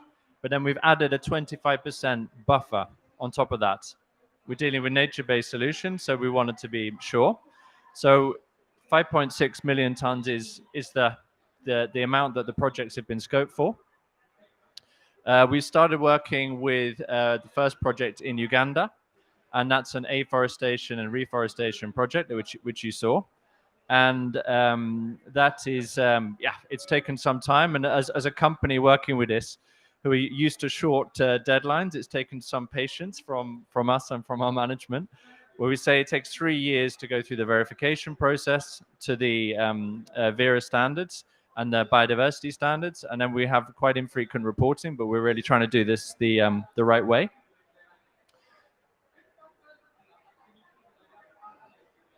And of course, we worked with WWF because of their strong capabilities in forestry projects, but also capabilities and implementation capabilities on the ground. We've actually said, we decided, as was said by the minister earlier, we're in a crisis and nature, a crisis of climate and nature. So we actually wanted to address both of those issues with this project. So the projects are designed according to the WWF blueprint for forest projects working with carbon mitigation. And that puts equal focus on people, nature, and climate. So rather than setting up projects which have a very narrow focus on carbon credits and generating carbon credits, we've started with conservation projects. The means for achieving the conservation projects are through providing alternative livelihoods and with the people who live there. And the outcome of that is impacts for people, impacts for nature, but also capturing the amount of carbon that we want. So I think that's very important to emphasize that triple approach we've taken. So we have the first project up and running. We will announce the remaining projects in the portfolio in Q2 next year. Thank you for listening.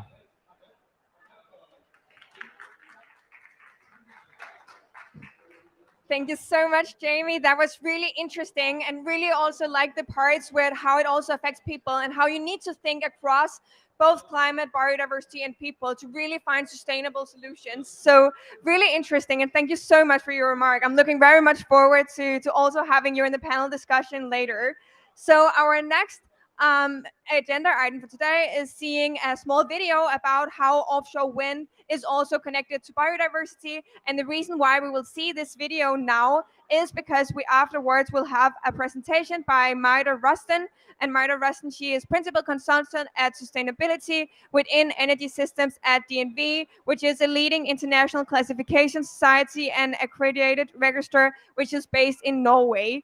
And she works also with the Nordic Council of Ministers' efforts within coexistence and nature inclusive designs and wind energy developments. But before letting her speak and talk much more about her great work, then we will see the concrete case about how offshore wind can coexist with nature. In the video. A race for ocean space is underway, one shaped by humanity's pressing need for sustainable food and energy, and made possible by technological innovation. DNV forecasts demand for ocean space will grow ninefold by the middle of the century, driven by the rapid growth of offshore wind and marine aquaculture. DNV has mapped the stretches of coastline which have the potential for offshore growth, but also need the most careful management. Demand for space needs to be closely managed to avoid conflict between industries and to protect delicate ecosystems. Ocean wind is a vital part of the energy transition, but we need to make sure that we have the appropriate controls in place so that we can manage the impact that we have on the ecosystems. There is a need for climate-smart marine spatial planning, taking into account data on biodiversity, so we can preserve and enhance the natural ecosystems we depend upon. Thank you so much for the great video. It was really interesting with the discussion about, now we often talk about we want to scale offshore wind, and we see so many new commitments about offshore wind, both in the Nordic region and also, globally. But how does this actually, correlate with nature? And how can we also plan the way we have our marines and the oceans in the best possible way to ensure that it's truly sustainable? That will be what Marta Rustin will talk about now, and I'll welcome her to the scene. Thank you so much. Thank you, Nadia. Can you hear me okay? Yeah. Okay. Yeah. Okay. Okay. Okay. Hello, everyone, and thank you for the invite to present some of the work that we do with offshore wind and nature. So part of this work is done, that I will present, is done by NIVA on the nature inclusive design part. The rest is done by DNV, and it's financed by Nordic Energy Research. Yeah. So as we all know, we are in the middle of a combined climate and nature crisis, and also an energy crisis. And we are surpassing the planetary boundaries within many aspects.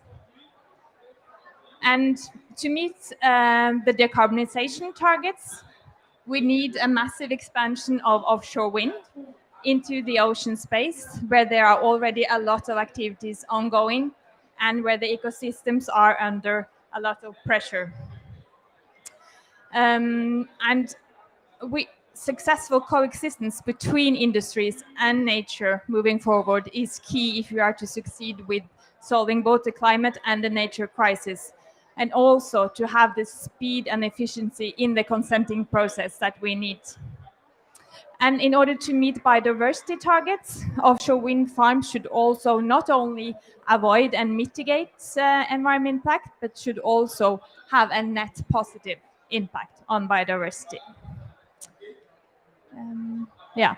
So earlier this year, a study that we performed for Nordic Energy Research on accommodating biodiversity in Nordic offshore wind projects were published.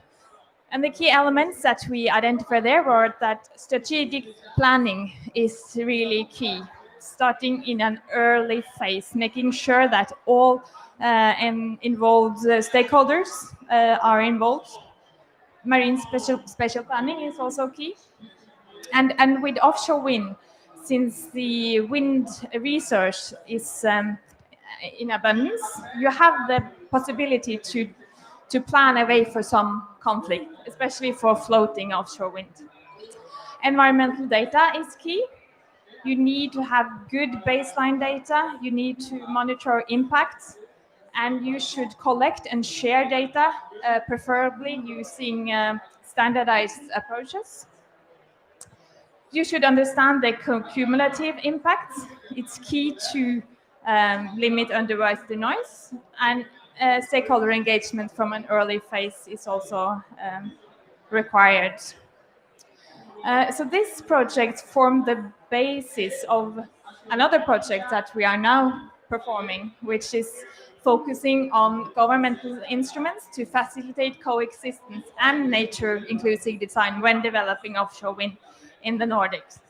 And when we look at coexistence here, we look at interaction or coexistence between industries and nature in the ocean space. Governmental instruments cover measure taking in the opening and allocation process, but also requirements for operators before they can start. Non-price criteria is opposed to price criteria set to value a wider societal impacts, such as biodiversity and smooth operation to the wider energy system, for example. And we have nature inclusive design, which then refers to options that can be integrated on offshore wind infrastructure to make habitats for species and to enhance ecological functioning. So this is NIVA's part of the delivery of this project. So we have had large stakeholder outreach. We have had two-day workshops with over 70 participants from representing different stakeholder groups. And we asked them, why is coexistence and nature-inclusive design important for you and for society? What are the opportunities and constraints? What are the needs and incentives? And what are suitable instruments and non-price criteria to achieve this? And the main takeaways is really there is no why coexistence, but rather how to find the good solutions. And that successful coexistence is key for solving climate and nature crisis and also for efficient consenting processes.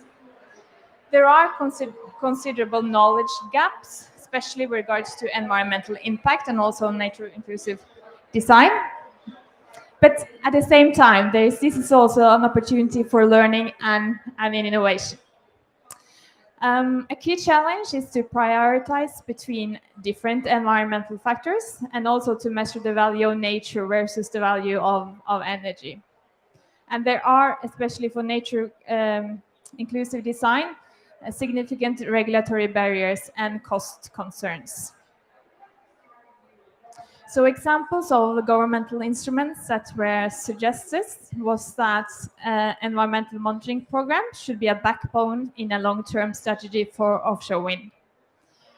There is also a need for coordination between countries, like under HELCOM or OSPAR, for instance. And non-price criteria with transparency and robust evaluation should be applied.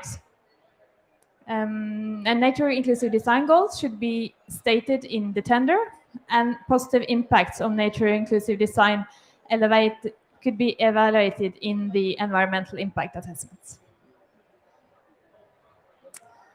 Yep, that was all.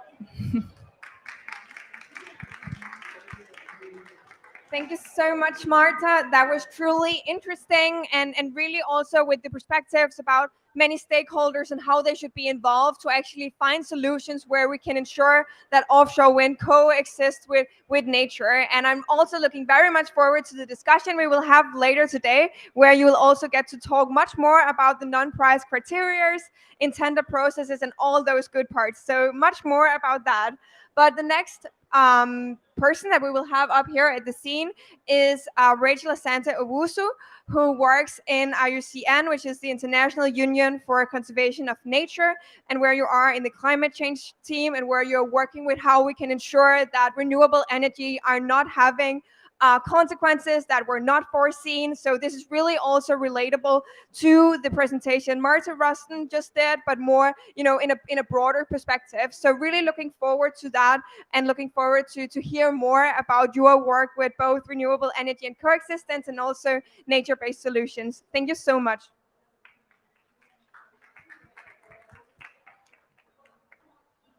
Thank you so much. So I came to the event today thinking I was going to talk about renewable energy and the work that we're doing.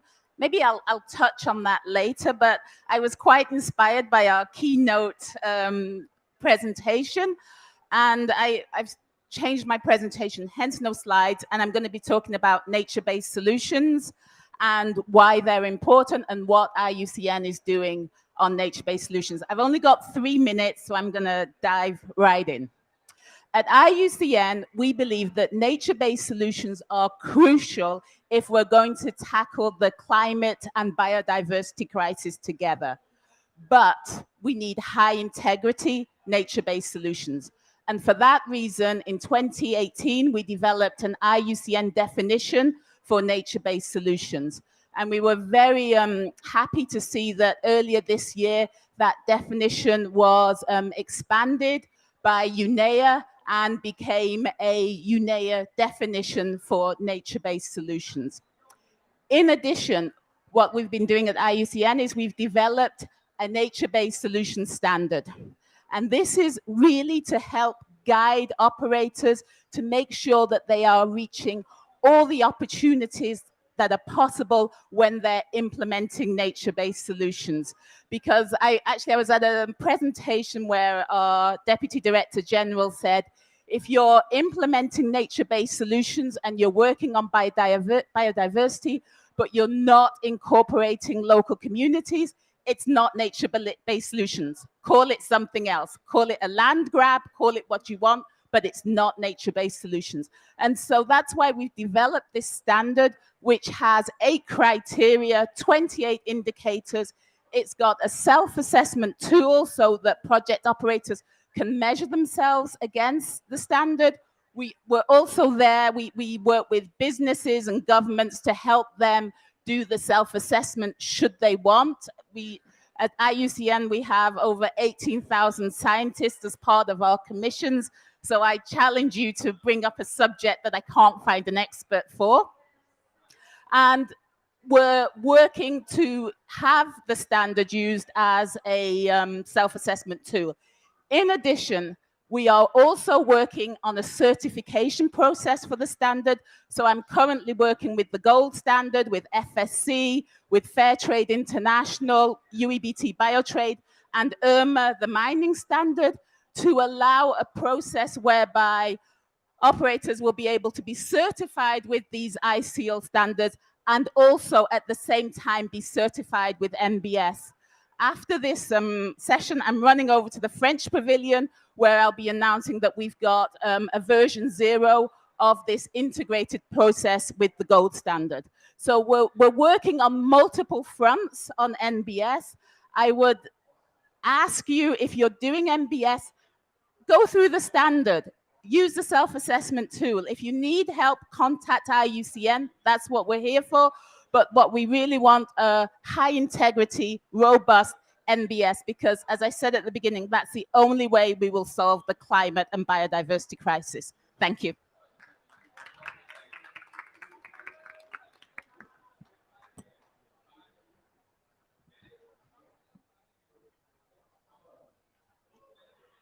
Thank you so much for the truly interesting perspective, and also great that you were so flexible with talking about nature-based solutions, and that you're also up for talking more about renewable energy and how that is connected. So really looking forward to welcome all of you up here in the panel. And as you can see, we had a wonderful team. Yeah, you can just sit wherever. Freedom to choose, that is great. And thank you so much to the great people who helped with us getting the chairs up here. So yeah, I've really been looking forward to this panel discussion after having heard all of your really interesting perspectives. And there are a lot of the things that are really connected between all of the work that you're doing, because this is really about finding solutions, and there are so many, but also perspectives where we need to find more synergies. But I will start with you, Jamie Rusby. You already talked about the great work that you do with collaborating with WWF, but something that I was wondering about, what is actually the business case for you doing that? Is it just philanthropy and for you to feel good about yourself, or are there bigger thoughts behind it regarding business strategy? Good question. Is this on? Can you hear me? Yeah. I wish I could say there was a strong business case in the traditional sense of a business case that we might be used to, but actually I think it's to go and type of this activity, it's about stretching yourself a little bit as a company. And the reason behind it, the reason behind our decision to do it was because of recognizing that we've been successful over many years, for 80 years, and to take responsibility for our historical emissions, essentially. That said, I think the benefit of working in partnership with an organization like WWF and learning around this, I think has brought us huge development internally on it. So I'd say there isn't a traditional business case for doing this, except for, of course, as a business, we all depend on a stable climate. We all depend on nature for our continued success in the future. And given the scale of the challenge of the crisis of climate and nature, we need both action on decarbonization and we need investment beyond the value chain in nature-based solutions. Simple as that. Thank you so much. That is really interesting. But I guess something that businesses also need, other than just climate, or a stable climate, is also regulations that are helpful regarding, enabling them to do the change that is needed. So over to you, Marta. Can you maybe elaborate a bit on, what regulations is needed for actually, getting businesses to do more related to offshore wind and coexistence? I know you already talked about tender criteria and having non-price factors in, such as biodiversity, but how can you actually do it? How can you compare this company having improved the environment for fish, while the other company, they have improved it for birds? How can we actually make them compete in a way that is actually fair, to say it frank? Yeah. So I think a major challenge is of course to prioritize between environmental factors. So that is challenging, and also it's challenging to value nature versus energy, for instance. So that is something that has to be put a lot of work on, I think, moving forward to find good solutions. But for the non-price criteria, I think it's that is critical that it's implemented in the auction for offshore wind, because auctions on price only is really a race to the bottom when it comes to sustainability. To find good non-price criteria that are designed so that they are transparent and easy to evaluate in a comparable way, I think that will be key moving forward. Can you maybe elaborate a bit on how have we actually seen it, in real life? I know that in the Netherlands they have, tried experimenting with this, but is it something that we see other places around the world that they have actually succeeded in, not just doing the race to the bottom that you mentioned? So in Europe, they are trying it out now in several places, in France and in Belgium and in Scotland, and where they have a part of the auction is based on non-price criteria. I think there is one in northern France now where they have, I think, 15% of the evaluation is based on non-price criteria, where they have evaluate the number of turbines that they have, how much money they are investing in environmental innovation projects, for instance. So so it's definitely coming. And in Norway, we will have a suggested model from the governments now in the next few weeks, and I think some of it will be on non-price criteria on innovation. Thank you so much, and really interesting. And I can see that we all have to follow what happens in Norway then. But going over to you, Rachel, with all the experts, I really think that is, a great thing to have to brag about, is having the most experts. But can you maybe tell a bit more about, how you work with energy, and, also how you work with, Spatial Planet when it comes to actually, enabling having space for both renewable energy and nature, and potentially together sometimes? Yeah. Thank you. So as IUCN, we have state members, we have NGO members, and we have indigenous people members. And if we are going to reach 1.5, we're going to have to really increase our renewable energy generation. And that's going to mean we're going to need more space. So in terms of spatial planning, we've been tasked by our state members to provide guidance and also to provide best practice and tools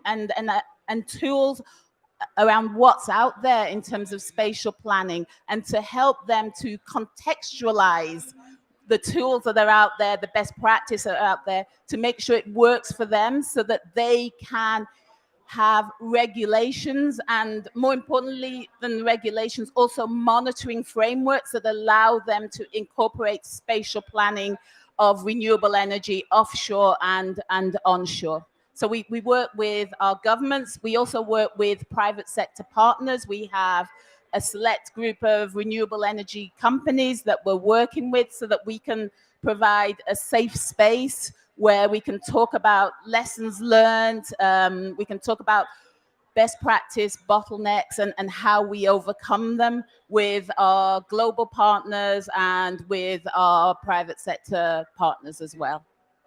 Really interesting. And you already also mentioned something with indigenous people and people from communities. Can you maybe elaborate a bit on how you actually manage to get people from so many different backgrounds to collaborate, and how you include those people in the work that you do?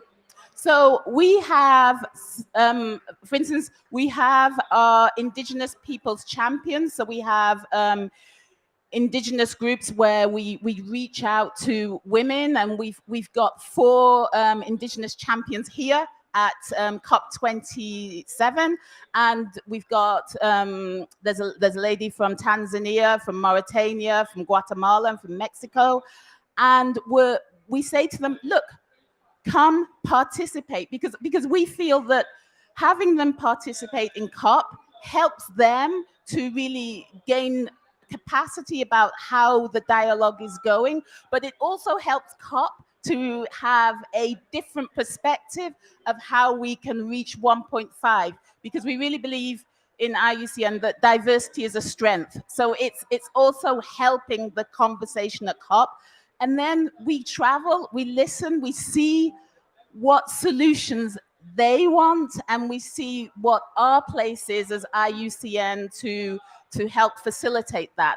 So we're working, for instance, with indigenous women in South America, helping them develop photovoltaic panels and setting up businesses around that. We've got lots of small projects, but the important thing is that, as I speak as somebody who's part of the Secretariat, so I'm based in Glon, we also have lots of NGO members and national small NGOs globally, and we work with them, and we help them, and we facilitate them to get actions on the ground, because it's about going from global to local, and then from local to global. Yes, so interesting, and also really interesting with the parts for those local people, because they also have a lot of knowledge when it comes to both nature and climate that can be utilized in this transition. But I think it's really interesting with all the perspectives about all the stakeholders that are there for the work that you're doing. And talking about stakeholders, how have the work that you do in Velux and the partnership that you're having with WWF, how was that perceived from your stakeholders and the community around it and the people that we just talked about before?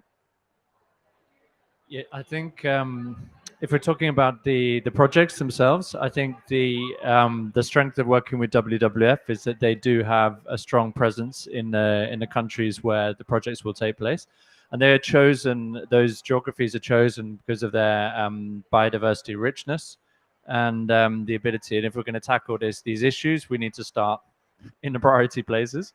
And I think in the first project in Uganda, you can see the design of the projects where it's looking at what are the drivers of deforestation in the reserve where the projects are taking place, and they sit with more people moving into the area, not having access to a livelihood.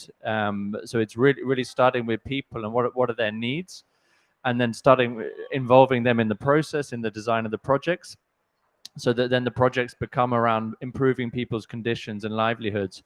And as a consequence of that, the nature and the climate outcomes are achieved. And we've when we talk to colleagues at WWF, they say one of the strengths of the project is that this is a 20-year partnership. So we've set ourselves a partnership agreement for 20 years, a budget for 20 years, which is kind of frightening as a business, you could say. But what that does is it enables them to plan, to talk to the governments of the countries where the projects are, and the regional governments and the local governments and the community organizations, and to build from there. So I think that's a key element of the success of the projects. I would just add one more thing about the design of the projects. We've said actually the carbon benefit for the projects we believe should stay within the country where the project is taking place. So the carbon credits generated from the projects will be donated to the country as a contribution to the NDCs of that country. Wow, really impressive. And it seems really good, the work that you're doing with them. And, to be honest, I haven't heard that many companies taking that much responsibility, voluntarily. I think I saw the Danish Church Aid that they've done something similar, copying you maybe. How have you seen, other companies react to them? Have there been anyone copying you, or is it just you who are a lonely responsible company? We would love people to copy us. That's kind of also why I'm on the stage today and trying to communicate as much as possible about this. I think one hopeful sign is now we have the Science-Based Target Initiative, and that states very clearly, focus on decarbonizing your value chain, and then go beyond your value chain and invest in nature-based solutions today. So that's very clear, and that I think is the gold standard for companies to follow. So actually we have the framework for companies now to act in this area, and I think we need to demonstrate, the benefits, the need of investing in these type of solutions, and then also to show practically how you can do it, how it's done. Then I think we will see greater take up. Great. I'm looking very much forward to COP28, where we will see a lot of companies probably that have copied you after your great talks about it. So I think, as we've already talked about, it's quite interesting how we can find synergies between not only climate and biodiversity, but also climate, biodiversity, and social issues. And to talking about that, then, going back to the example with offshore wind, then, you talked about, non-price criteria. And then we talked about nature and biodiversity, but how can there be, potentially other kinds of non-price criteria? Are there anyone or any of the stakeholders talking about job creation or local content or, other criteria which is potentially not related to biodiversity or potentially still linked in some way? Can you elaborate a bit on that? Yeah, so there are many different, or there are different kinds of non-price criteria, of course, and some value local contents, for instance, and could also, of course, how to say it, could also be positive to involve stakeholders at different levels. So of course that could be, non-price criteria could be used to that. That sounds really interesting. So, if you are to predict the future, which I know is difficult, what kind of criteria do you think that the stakeholders would demand in future tender processes? So the NGO, for instance, and environmental NGOs will, of course, like to see a lot of non-price criteria on biodiversity and sustainability. I think that will be very important also to find good solutions moving forward, because we have to do a lot of innovation and learning with all this planned expansion of offshore wind. Thank you so much, and really interesting, and really looking forward to seeing how it happens. And also, as a young person who has a lot of opinions, I will, definitely also stay tuned in what I want the companies to compete on, because I think it's so interesting how we can have companies not only competing on price, especially not if it's public money. Then we as public and we as society should also start looking into what do we actually want with these huge infrastructure projects. So really interesting, and really looking forward to follow that discussion. Unfortunately, we are having to wrap this discussion off, but before doing that, then I will enable each one of you to say one key takeaway or two from the discussion, potentially from one of the other people who have talked about something which is not related to the things that you work with normally. So start with you.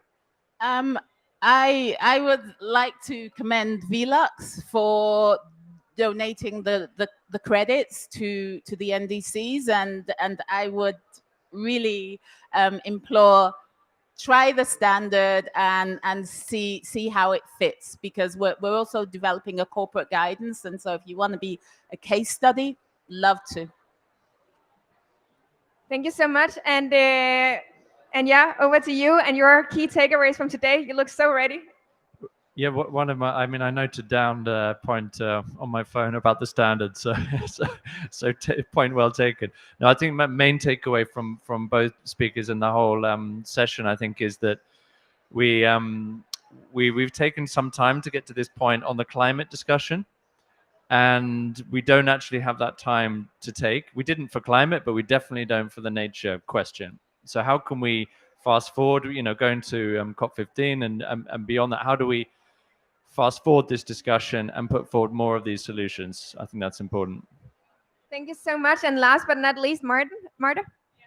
Thank you. So I was inspired by both presenters, really, and especially the certification of the nature-based solutions, which I think will be a very critical step moving forward, because and nature and climate are really two interconnected crises, and we need to look at both. So Thank you so much. And I'll, of course, also allow myself to come with my key takeaways from all of your good presentations. And I really thought that the perspectives about, thinking in different levels. So both thinking about, local communities and how that is related to all the global things going on. Because when we are here at a conference like this, then far too often we, are too much in this kind of echo chamber. And I think it's important that we keep remembering that local and concrete examples. And I think that all of you were really, good examples of this. And I really just want to applaud you on that because, it was not just talking about that we need to think about including biodiversity and nature because we hear that quite a lot today.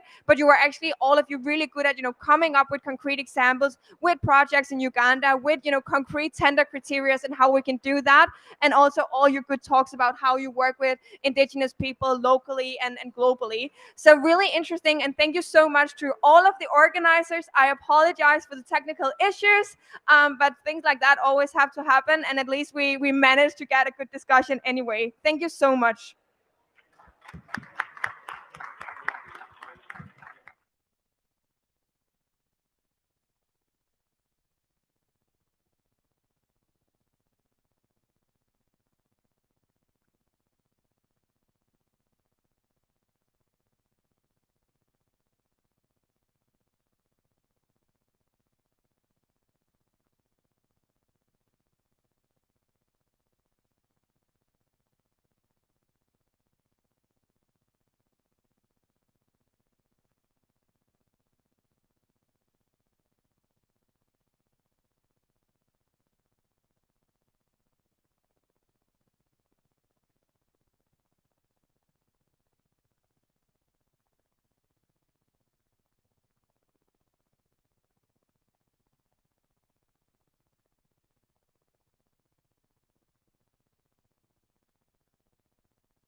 Hello, everyone.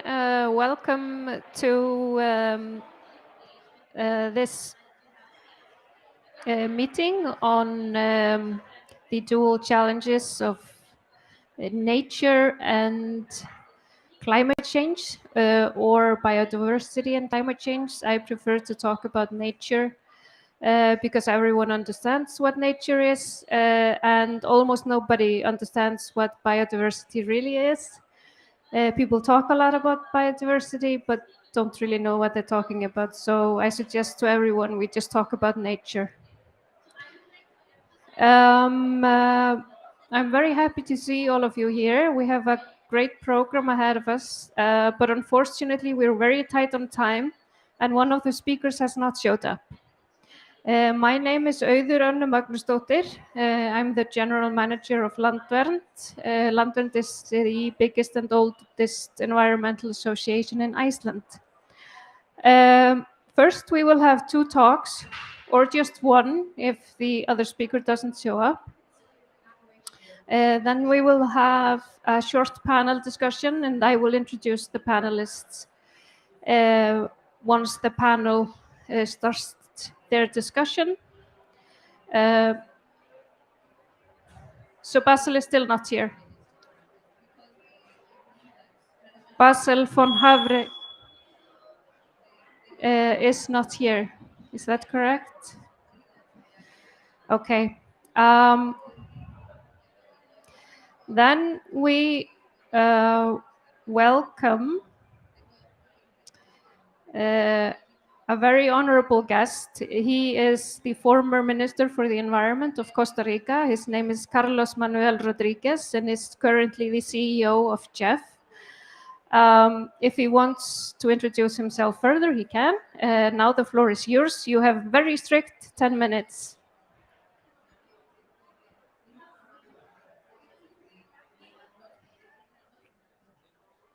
Thank you so much. It's a great pleasure to be with you all here.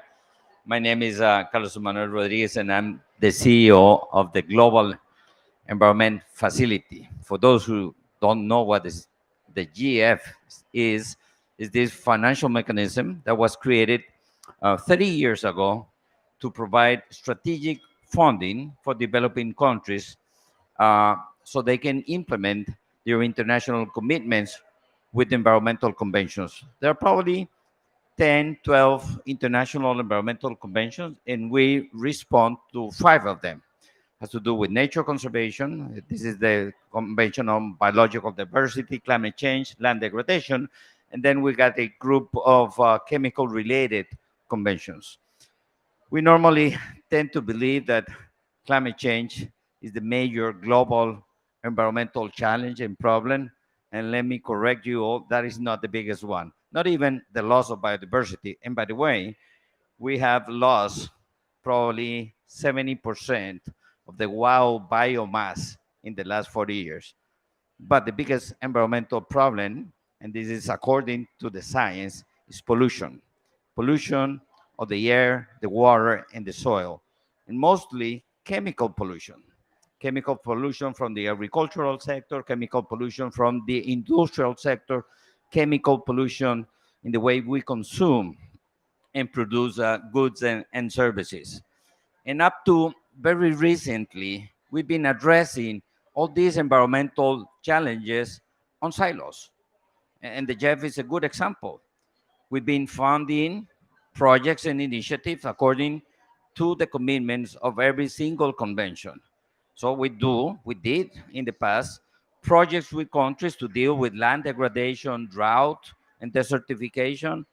In the Climate Convention, we did multiple things, from building capacities to report and monitor, all the way to projects that reverse and curb down carbon emission, greenhouse gases emissions, and also climate adaptation. On biodiversity, we've done a lot of things, from creating protected areas, systems of protected areas, strategic funding. So many countries, developing countries, had their own conservation trust funds, all the way to working outside protected areas, engaging local stakeholders. We've done all of that, but we have done it on silos. without really looking for more integration. And it's not until very recently, and the best example of this challenge is the way we all operate and participate in the COPs. Not long ago, and Federica can give a testimony on this, not long ago in this convention, forest was not considered a way by which we can deal with climate change, and climate mitigation and adaptation. It was a work that we worked together in 2005 in a COP, climate COP in Montreal. We did a breakthrough. For the first time, forest was considered a relevant element in climate change. So this is to say that there has been an evolution on the way we approach the global environmental challenges beyond conventions. But if you see the way that we have organized ourselves at the country level, in developed nations like the Nordic nations, all the way to developing countries like my country, Costa Rica, we've done the same thing. We work on silos. We got agencies that work on energy. We got agencies that work on water. We got agencies that work on nature conservation. We got agencies that work on environment, chemicals, and waste. And they work on silos. You know, I don't understand why we still work on agencies that divide the management of natural resources in renewable natural resources on one side and non-renewable natural resources on the other side. As a matter of fact, this is the root case of many of the environmental problems, which is the lack of coherence in the way governments and nations design development policies. So this was the past. Nowadays, more than ever, I see a groundswell movement for more integration, more coherence, and a more holistic approach in the way we address the multiple sustainability challenges.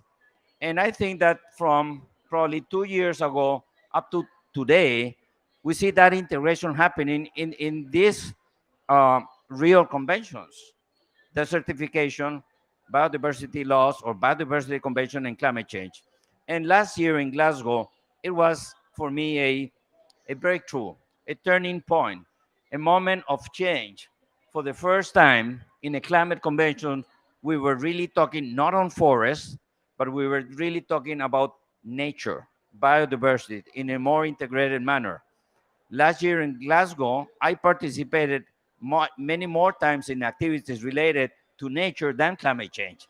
And that was meaningful to us. And that has been the tendency today as well.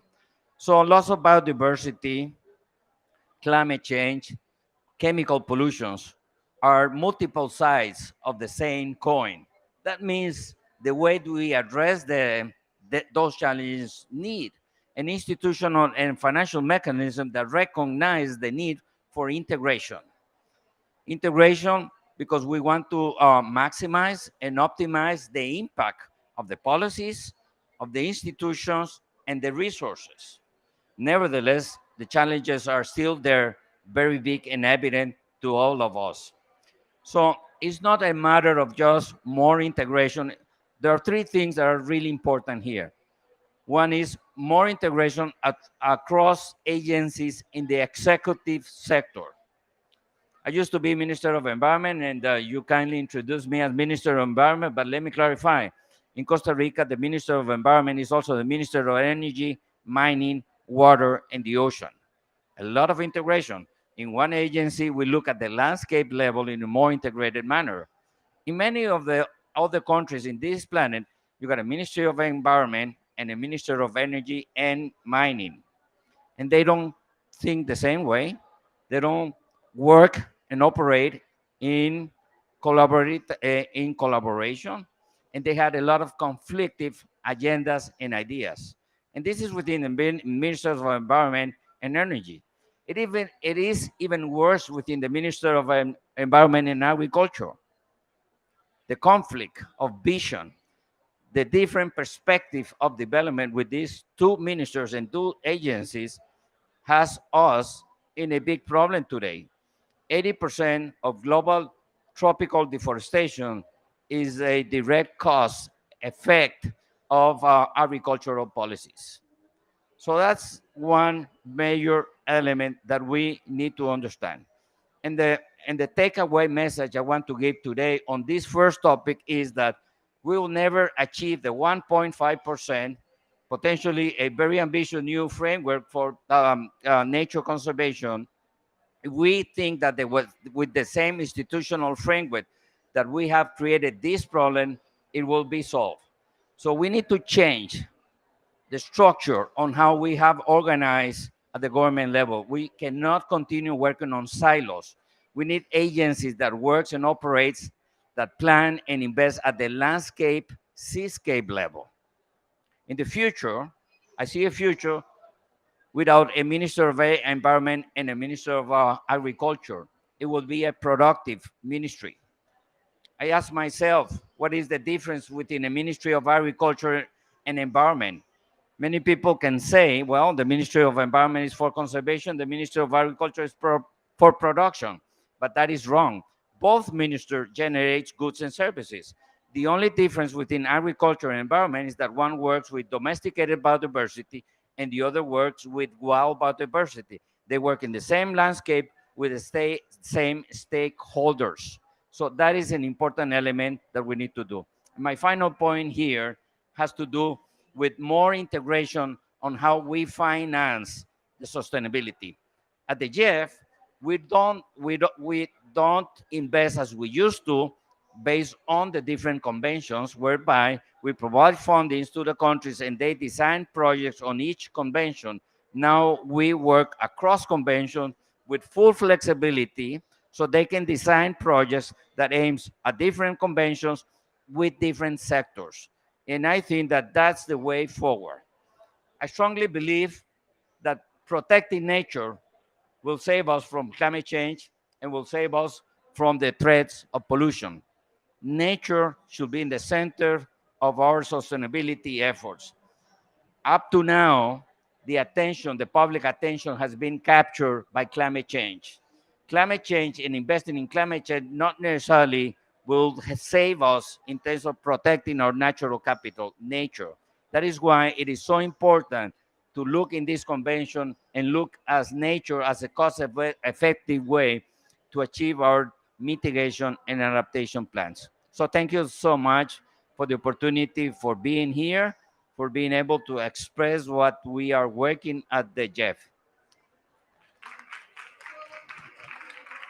Thank you so much, Carlos.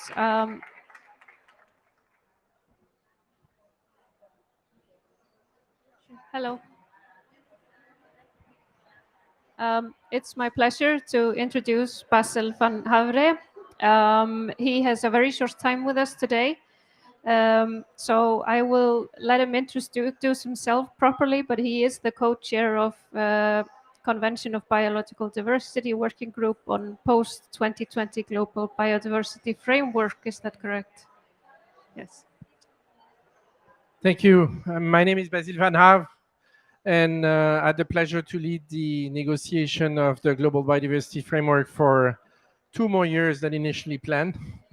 So it's the gift that keep giving, and it's always a pleasure to follow Manuel. And I wish I could continue on the same discussion on how integration across ministries is done in different ways across the world. I think the key point he has made is very true. We need to think beyond the mandate, and that is done in many different ways in many countries. Now, talking about the relationship, the dual relationship between climate and biodiversity, there is the obvious. Climate change is one of the top 5 drivers of biodiversity loss. You all know that. You also know very well that nature can provide a significant part of the solution. So that's the starting point. You get this kind of circular relationship, but it's deeper than that. Manuel was speaking about how the GEF is now looking at financing across convention, and I think that's the way to the future. What we are seeing now is an integration of the implementation of those conventions. When you are a project proponent or you develop a project at a local level, you don't think about one convention. You think about a project that is about restoration of a landscape, and that landscape may be a peatland, and that peatland may be providing climate benefit in storing carbon, but it also sustaining a number of biodiversity, but it also is a protection around severe weather events. So there is no distinction. There is just the additionality of the benefit. What we need to do is to find system where we can identify the best value project from the whole perspective, not individual convention. I've seen in my country before taking on that job some very good projects not getting financed because they were not meeting individual goals. But if you had considered them on an holistic manner, that would have worked. So I think what we need to think about is how we are creating structure, and I hope that's what we will be doing in the biodiversity framework, that facilitate one window financing like Jeff is doing, but also that facilitate the planning, the reporting, and the review across the convention. We're going to make it easy for those proponents to report on multiple objectives in an integrated window. There is projects that aim to do that. Those, DART project is one, but we're going to need to work farther and faster in the integration, as we know that resource needs are enormous.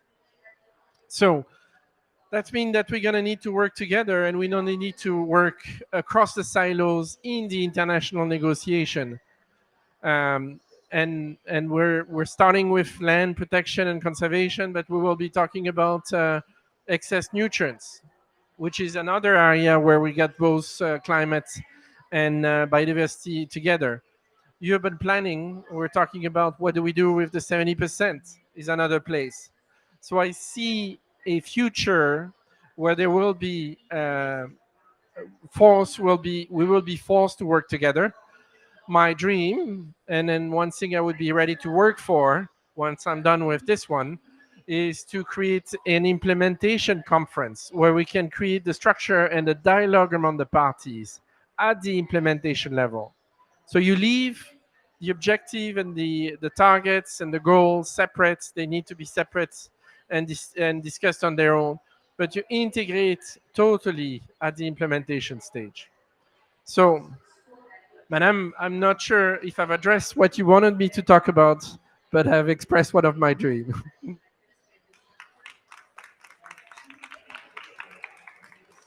Do you have time for one question? Basil has to leave, but he has time for one question. So if someone already has a question for him now is the opportunity, because we won't have the chance later. Does anyone? Yes. Go ahead. Okay, so I just come here and then see the very good point from you that we look at the project level. We don't look at the convention level. I totally agree with that. So for practical activity, when we look at one project, we have to look with so many angles. Not only climate change, not only biodiversity, we have to look at gender and other things as well. But for my point, I would like to raise that for donor side, for example, when we request the project, please also mention that criteria for own project developers. And also we have to look at the education system. Not we have to raise that issue at the beginning, at the study level, that we have only one world, and then we have to look it with many angles. That's only complemented what he said. Thank you. You're absolutely right, and I see a movement in the education system with a number of public sector institutions making it mandatory to have training on sustainable development integration. The finance world is deeply into that. What we need is to probably bring the business schools to make that part of the mandatory training. So thank you for your comments.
Yeah, so now we continue with panel discussions. Unfortunately, Basil had to leave us. We would like to start by asking everyone in the panel to sort of reflect on what Carlos and Basil said. Would you like me to introduce you, or would you like to introduce yourselves? We're very tight on time, so maybe you just introduce yourselves. Okay. And we start with Bryndís. Yes, thank you very much. My name is Bryndís Haraldsdóttir. I'm an Icelandic parliamentarian and part of the Nordic Council and also the OSCE Parliamentary Assembly, where we represent the Arctic issues. So I just want to thank you very much for your reflection here. And just to let me be a little bit more on the Arctic side. I mean, the Arctic is changing, and it's changing a lot, and it's causing a huge trouble. But regarding biodiversity, we do not have so much knowledge of what exactly will happen there. So for us in Iceland, where we are trying to produce a lot of food with the fishing industry being huge, and we do not really know what the acidification of the sea will mean to our economy. So just thank you. I mean, I think for a parliamentarian like me, it's important just to listen and try to learn something. And that is something we have from the event like this. Aled, would you like to go next? Yeah, my name is Aled Fisher. I'm advisor on climate change with the Norwegian Society for the Conservation of Nature, otherwise known as Friends of Norway. Thank you so much for inviting me to this topic, because this is a topic we work with every day, trying to unite climate and nature in all of our work. And I just wanted to say this issue isn't completely new. Sure, climate change is the new issue, but there's always been problems with neglecting nature in particularly development and energy projects. And that's really the whole history of our organization. We're the oldest environmental organization in Norway, and we've worked a lot with problematic hydropower projects. So we're not against hydropower, obviously, but there's been a lot of hydropower projects in Norway that have been very, very bad for biodiversity, both locally and on a grander scale. 70% of waterways in Norway are now regulated in some way, either by hydropower or other projects. So our entire history is kind of linked to trying to solve these issues. You also have the issue of Sami and indigenous rights in North Norway. Have always been linked to environmental struggle, whether that's building dams or now building wind power. So last year, for example, a wind power project in Norway was found to have breached Sami indigenous rights by the Supreme Court of Norway. So this is a major issue we're facing, and I totally agree with the points made about the kind of silo approach. So just to give an example, you mentioned in Costa Rica the ministries of environment, energy, and mining are together. In Norway, that's 3 different ministries. Ministry of Environment and Climate, Ministry of Energy and Oil, and the Ministry of Industry, which has the mining mandate. Across all of those ministries, we see conflicts between supposed climate projects and biodiversity. Norway is one of the only countries, one of 3 countries, I think, now in the world that still dumps mining waste in its waterways, including its fjords. So we're currently suing the Norwegian government regarding a particularly devastating project. One of the justifications for these mining projects that are being dumped in fjords is a just transition. They're saying we need copper to electrify. And we're saying, well, there are better ways to get that copper. You can't kind of use climate arguments to justify destruction of biodiversity. So it's a problem we're coming up against all the time. If I had the solution, I might be rich and we wouldn't be sitting here. Unfortunately, we don't have the solution. But in every project, you have to think both climate change and nature at the same time. And that's, given the experience in Norway, extremely difficult. Thank you so much. I think it would be fitting if Morten came next. Please introduce yourself first. Thanks for having me. Morten Wølstad from Nordic Energy Research, which is an institution under the Nordic Council of Ministers. It facilitates intergovernmental cooperation, energy research, and policy development to assist decision-making at the Nordic level. We recently, shall we say, formalized a program which unites energy and environment. And the reason for this is because it is we're in a situation now where we need to build an enormous amount of renewable energy very quickly to not only achieve energy security and independence in our region, but also to decarbonize our economy and society as quickly, and it's an urgent issue. To enable this massive build out of renewable energy that is needed, 200 gigawatts of offshore wind in the North Sea, 80 in the Baltic Sea, also supporting the European Union with their decarbonization efforts.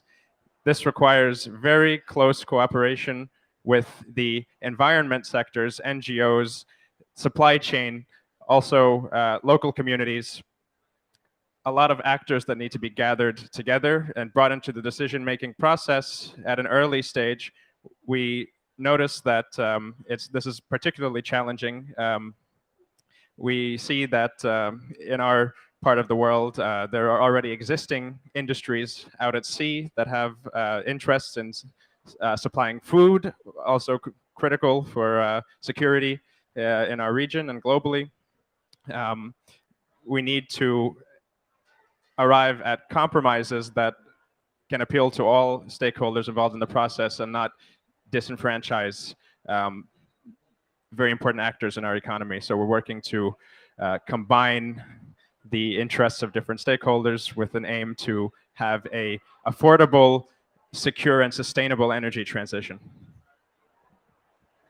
Thank you so much.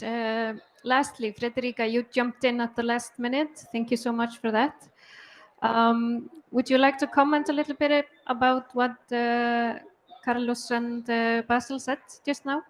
Yes, absolutely. Federica Bietta, Managing Director, Coalition for Rainforest Nations. And Carlos is a good friend. We started this together in 2004. And why we found each other in this also climate convention, in climate change. My personal things was because I love biodiversity. I love animals. And so I was in banking at that time and was given the opportunity to do something for biodiversity. And so when we look what was the best place to do something for biodiversity, we couldn't find a hook. We couldn't find a price for biodiversity. And so we say, okay, if we save the forest, hold on, is the habitat of all the biodiversity lives. And so consequently, if we save the rainforest of the world, we save the biodiversity because that's what they're living. And so we found there was this UNFCCC Mindful World. We didn't know what it was. And the important thing was that there was a price for carbon. And so okay, so how we tackle this well, there are rainforest countries, developing countries are cutting rainforest because there is a price if you cut forest. You do logging, you do coffee, cocoa, ranching, and so there is a price. But there is a price for carbon that if you do not cut your forest, you do not emit carbon, you measure it, or if you remove it, you measure it, and then can be a price that was assigned. But the convention at that time was not giving an economic value to the carbon coming from developing countries, from rainforest countries. And so we say, okay, let's change the rules so they apply also to developing countries. So when we start the discussions, then the discussion of biodiversity came up. And they say, hey, my rainforest in Papua New Guinea has the bird of paradise.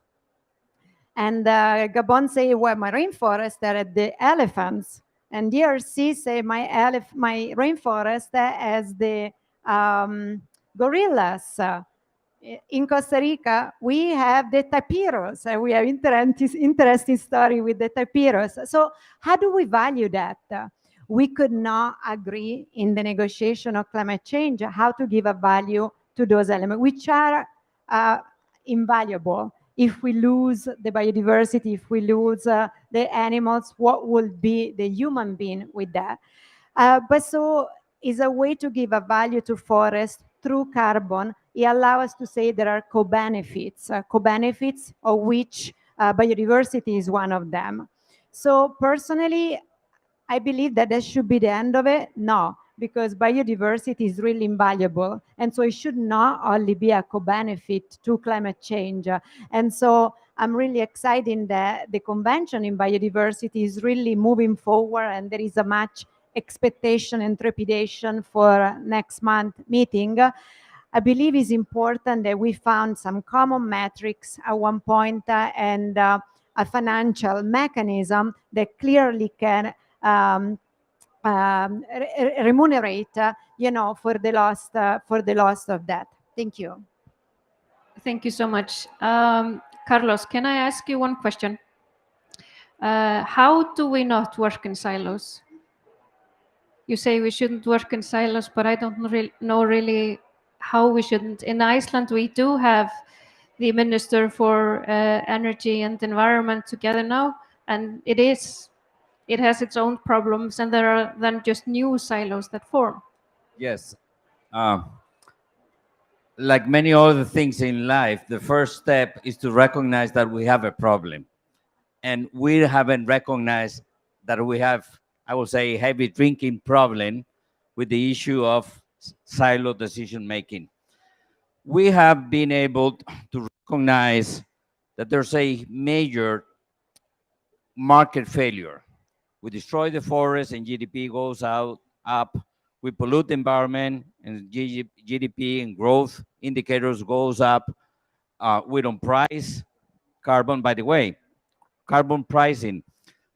Now that I have here friends from Norway, I was involved in the first ever forest carbon transaction, 1997, Costa Rica and Norway. We sold 250,000 tons of carbon to Norway, 1997. The price was $10. Go ask what is the price today. The price today is $5, $7. It is incredible that 20 years of very complicated negotiations to put forests as a cost-effective way to mitigate and adapt to climate change, still the price is not recognizing the real values, and we're going the other way around.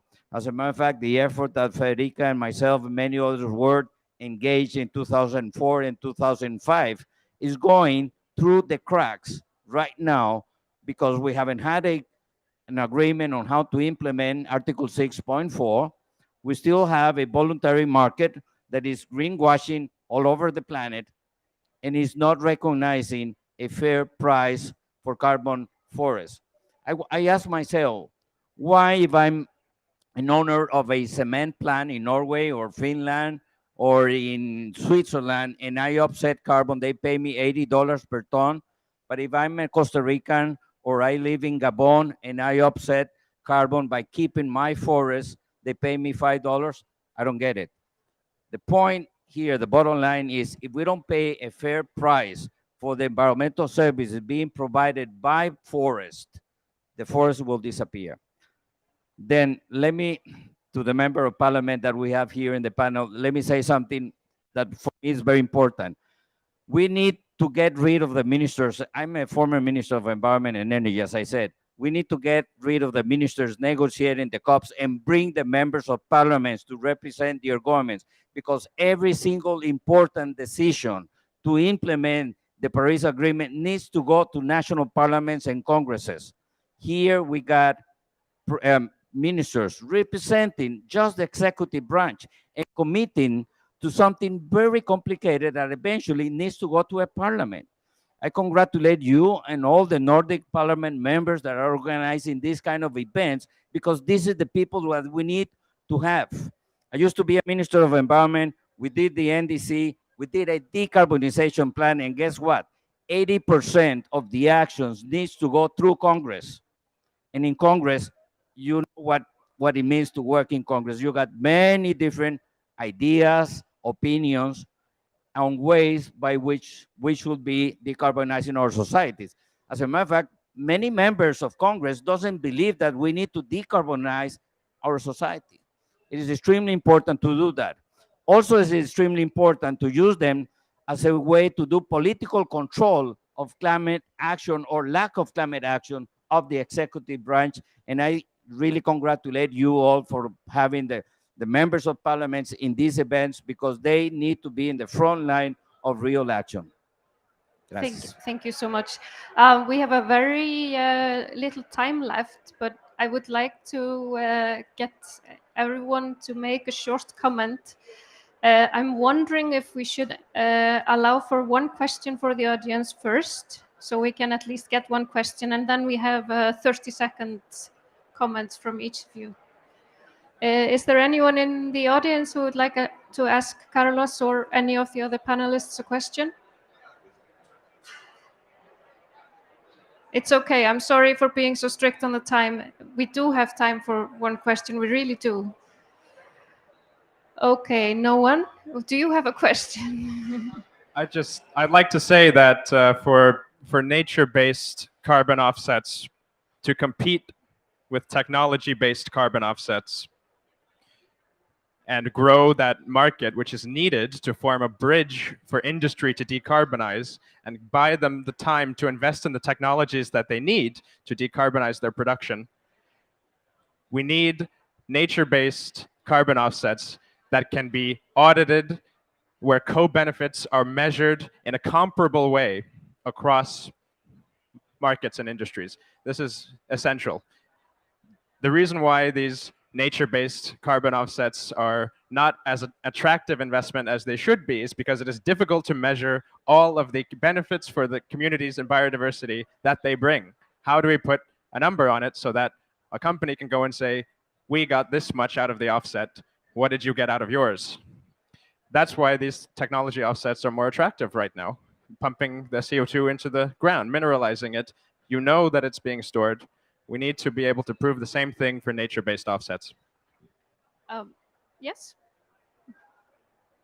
Replying to him. Yeah. For the nature base, we think that talking about offset and small projects, that's not the way forward. What we are discussing, Carlos and I, is about the instrument RED Plus capturing Paris Agreement that is national-wide. So it's not a small project where you have, you save 7 trees, but outside you destroy 700, and then the biodiversity goes away. What we are talking about and what we created together in the UN is that national-wide, you measure your emission and your removals. And so you're sure that if one part destroyed but the other one preserved, net is 0. But so you're also secure that biodiversity is there eventually, because you need to remove at the end of the day nationally. And so that's what the determined contribution as well. At the end, we need to be carbon neutral. And so every country needs to improve, and that's the only way. So small projects is not the way forward to save biodiversity. We're going to have to continue this discussion between ourselves later. I would just really like to allow Bryndís and Alet to make a very short comments on what they have learned or any questions that they have.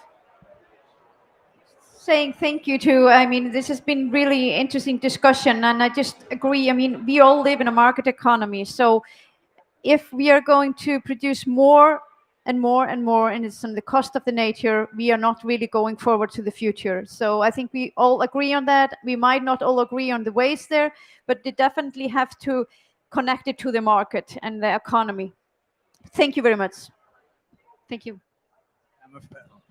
I'm afraid when we don't all agree on that. I mean, putting a price on nature is the reason it's hard is because it's impossible. How can you put a price on complex ecological processes we don't always understand that operate over enormous distances that accurately reflects the fact that our entire lives depend on these things? It's the same logic as basically, you know, putting a price on nature. Somebody will pay the price to destroy nature if it's lucrative enough.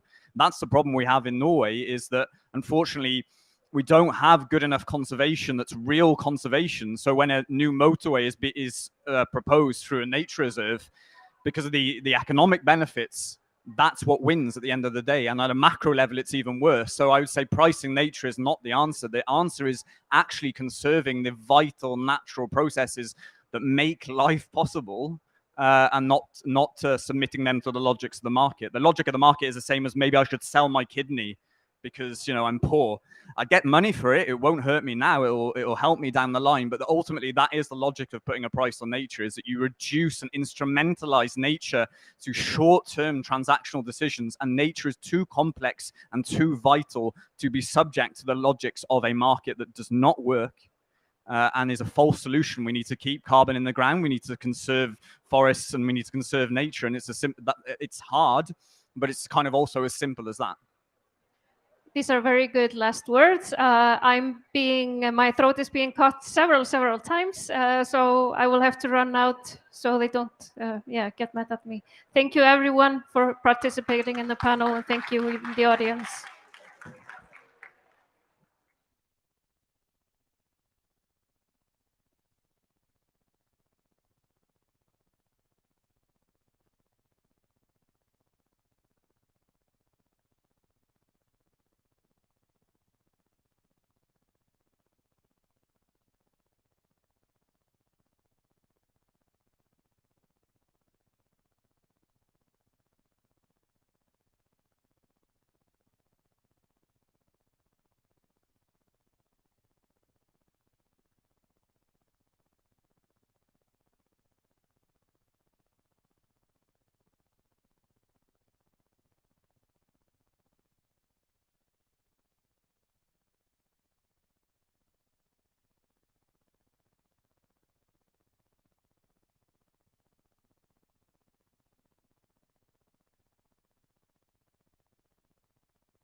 Hello, dear friends, and welcome to the Nordic Pavilion.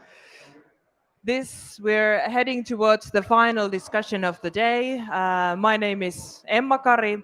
I'm the former Minister of Environment of Finland and now member of a parliament from the Green Group, and I'm honored to moderate the last discussion of the day. The theme we have is the critical role of parliamentarians in holding governments accountable for their climate policies. We know that the message from the science community is clear. The message that we've been hearing throughout last week, throughout this week is very clear. We must reduce the amount of greenhouse gas emissions, and we're not moving ahead fast enough. Furthermore, everyone knows that if we want to achieve the goals of the Paris Agreement, we have to find a way to get rid of fossil fuels. But at the moment, the plans to produce fossil fuels is more than twice the amount by the year 2030 than is consistent with our climate goals. So the big question in Nordic Pavilion at the moment is that, are the Nordic countries doing enough? And should governments be obligated to make their fossil fuels production plans more transparent and integrate them in their climate policies? And what is the role of parliamentarians in increasing this transparency in our climate policies and climate realities? We have fantastic people on the stage today, and in the end we also have fantastic parliamentarians from different Scandinavian countries to comment on these issues. And first I want to ask on the stage a fantastic expert on the GAP report. The UNEP emission gap report series tracks our progress in limiting global warming well below 2 degrees and pursuing 1.5 degrees in line with the Paris Agreement. UNEP has asked Anne Olof, who is International Senior Advisor for the Danish think tank Concita, to present the main findings of the latest GAP report. The floor is yours. Welcome, Anne. Thank you very much. And thanks for inviting me to this interesting event. It has never been more critical to find a way to drive climate policies forward. So I'm going to give you a very brief overview of some of the key findings of this year's emissions gap report. It's the 13th report that UNEP has produced in this series to inform the global climate change negotiations and discussions on the gap between where we're headed in terms of global emissions in 2030 if countries implement their climate targets, and where we need to be, according to science, to have a likely chance of achieving the Paris Agreement's temperature goal. So the two key questions of the report this year is basically what progress has been made in terms of both ambition and action since last year in Glasgow at COP26, and how can the necessary economy-wide transformations be initiated and accelerated. And of course, we saw last year in Glasgow that all countries were basically invited to go back and revisit and strengthen their 2030 targets already this year. And we also know that given that we haven't made much progress over the past many years in terms of reducing emissions, incremental change is no longer sufficient. We need transformations. So I'm just going to touch on a few of the key points here. And first of all, what we see in terms of global greenhouse gas emissions development over time. So here you can see the developments in all major greenhouse gases since 1990 is that if you want to look at the good news is that the rate of growth in global greenhouse gases has slowed down in the past decade compared to the previous decade. But we also see that, and you can see that towards the end of the graph, that COVID-19 had a very limited and short-term impact in terms of reducing emissions. In fact, what we see now is that emissions are at level comparable to, or maybe even exceeding 2019 levels, which is the previous record of greenhouse gas emissions. We also saw during COVID that methane and nitrous oxide emissions remained stable and fluorinated gases continued to surge. If we look at the progress by countries in their new or updated nationally determined contributions for 2030, what you see here is the impact on expected emissions in 2030 of each of the new or updated NDCs by the G20 members, by non-G20 members, and then total impact. And the hatched part is the impact of new NDCs put forward on the table since last year in Glasgow.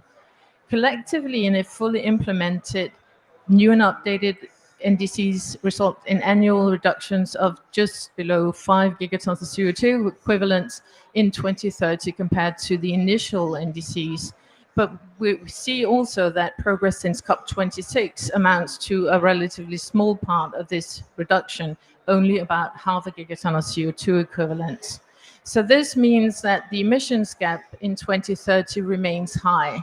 What we see on this graph, if you look at the upper line, it basically tells us where would emissions be headed if we had implemented no new climate policies since 2010. So there has been progress. We can see that the current policy scenarios is lower than what it would have been, of course. And we also see that the targets for 2030, both the unconditional and on top of that, if we also take the conditional targets for 2030, will reduce emissions further. However, there's still a huge gap from the conditional and unconditional NDC scenarios and down to pathways that are consistent with limiting global warming to 2 degrees or to 1.5 degrees. If we summarize, the updated nationally determined contributions since last year in Glasgow shave off less than 1% of expected emissions in 2030. If we then look at all the NDCs in total, we get to somewhere between 5 and 10% reduction in projected emissions. But what we need is a 30% reduction to get on track to 2 degrees, and we need a 45% reduction to get on track to 1.5 degrees.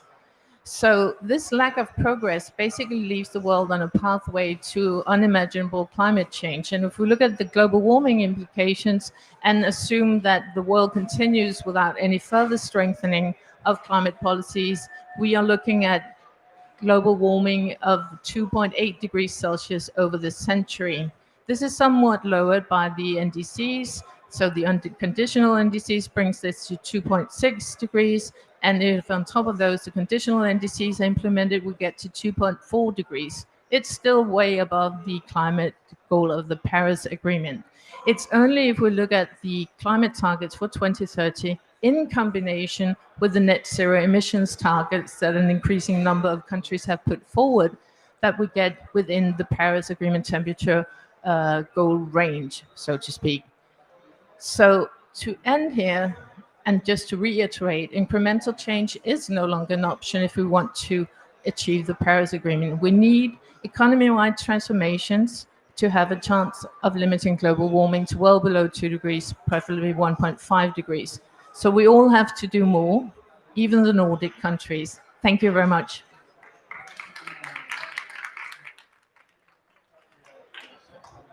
Thank you very much, Anne. And if there's a question for Anne that you want to ask of the report or of the work, I think we have time if there is someone from the panelists or from the audience that wants to ask something. Oh, let's give a microphone to. Go ahead. Thank you so much for wonderful presentation, such great data. How are you getting that data to parliamentarians? That's a very good question. I think you just stop talking and then it's... Okay, I'll start talking. Now you can hear me. Yes. We are actually doing quite a lot of outreach. So we also offer bilateral briefings to parliamentarians. We did a briefing to the EU parliamentarians before coming here. We usually do brown bags also with DG Klima and others. We usually offer it during the COP.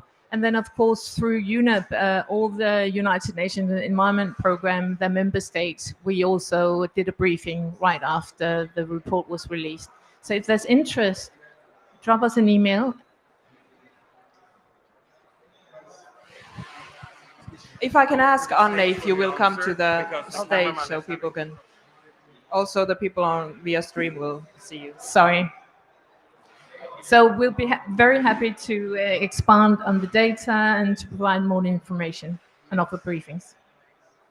Thank you so much, Anne. Is there other questions that you want to ask from Anne? If not, I thank you. This was a fantastic beginning for the seminar and for the discussion.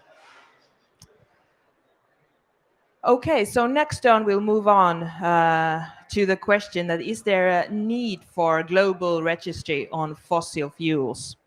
As I said in the beginning, the plans to produce fossil fuels are more than twice the amount of fossil fuels in 2030 that is consistent with limiting global warming to the 1.5 degrees. A global registry for fossil fuels has been established, and Richard Folland, Senior Policy and Government Affairs Advisor from Global Registry of Fossil Fuels, will explain how that can be helpful in the work against climate crisis. So Richard, the floor is yours. Thank you very much, Emma, and good afternoon, everybody. And thank you very much to the Nordic Council for giving us the opportunity to talk about the Global Registry of Fossil Fuels. I think I'll just see if I can move this on.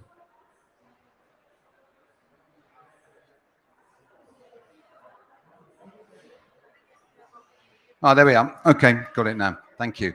So what I'm going to talk to you about in a moment, the Global Registry of Fossil Fuels, I hope will explain where it fits in within the context of what we've been hearing about for the topic of this conversation, which is about making governments accountable for their climate policies, in particular in relation to their oil, gas and coal production. So I'll explain to you in a moment how the Global Registry of Fossil Fuels, which we at the Carbon Tracker Initiative have been developing over the last 18 months, fits very much into this whole context of greater government accountability. So you just heard from Emma there, in fact, where Emma talked about a key conclusion from the UNEP Production Gap report, which is, this is taken from last year, 2021, that we are on track to produce more than double the fossil fuel production, oil, gas and coal, than is consistent with aligning with 1.5 degrees. And this looks at the issue just in a slightly different way. It's a slide taken from Oil Change International, but it shows again how we are on track on existing production only, to bust the carbon budget, to go way over 1.5 degrees. And what I'm going to explain to you in a moment about the Global Registry is how it really reads across to the carbon budget. So this is taken from last year's UNEP Production Gap report, where they highlighted these key issues of information, data and transparency. And this is what we wanted to look at. In other words, who's responsible for the production? Where is it coming from? Because as far as we're concerned, there was not enough transparency about this, particularly at the government, at the country level. So moving on to the Global Registry itself, and this describes what it is intended to do, and as we're developing it now and have launched it, what it will do. Some key points to pick out here. First, it's the first open source, the first in the public domain, bringing together all the production and the reserves data for oil, gas and coal. And the other sort of key point to this, which I'll go into in a moment as well, is what we would like to see from here in due course is governments buying into cooperating with the Global Registry, so that they start to take ownership themselves of their data, which will in turn make them more publicly accountable for that, which is a key driver of the Global Registry. So this goes in a little bit more into detail of the objectives. I talked earlier about generating greater accountability on governments in particular, not only, particularly governments, around their production data. Also that we feel that the Global Registry, the information contained in that, can help to provide information analysis for those looking at the just transition. Coming back to this point again about who is responsible for the production, where is it coming from?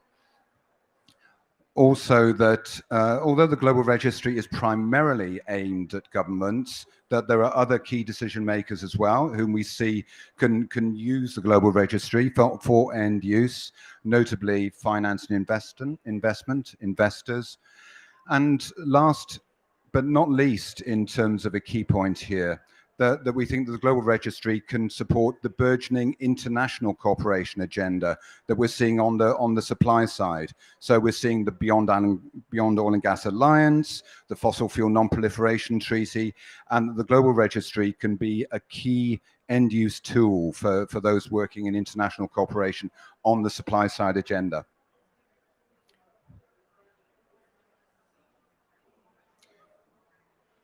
A little bit more detail here about what the Global Registry does, and I'm going to pick out 2 points on this. First, a key aspect to it is it's publishing the data on production and reserves, but going back to the point I was making earlier about reading across to carbon budgets, is that this data is expressed in CO2 equivalent. So you can really read it across to government's climate policies as well. And the other point, I talked about the UNEP production gap report, which has been a real trailblazer as far as we're concerned in terms of really putting the supply side on the political agenda. But the information that the production gap report is more at the higher level. And here the Global Registry really goes down to that granular level. So it goes down to projects.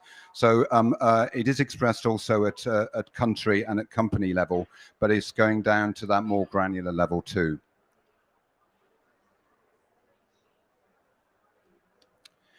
And this is why we think, or why we are sure that the Global Registry is different, that there's nothing else like it out there at the moment. And again, I'm not going to go through all the details on this, but just a couple of points I will make. One, just to underline the open access, the public domain aspect to this.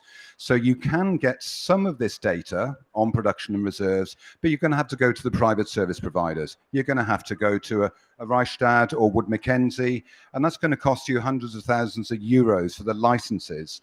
This is free. It's free to air, open access.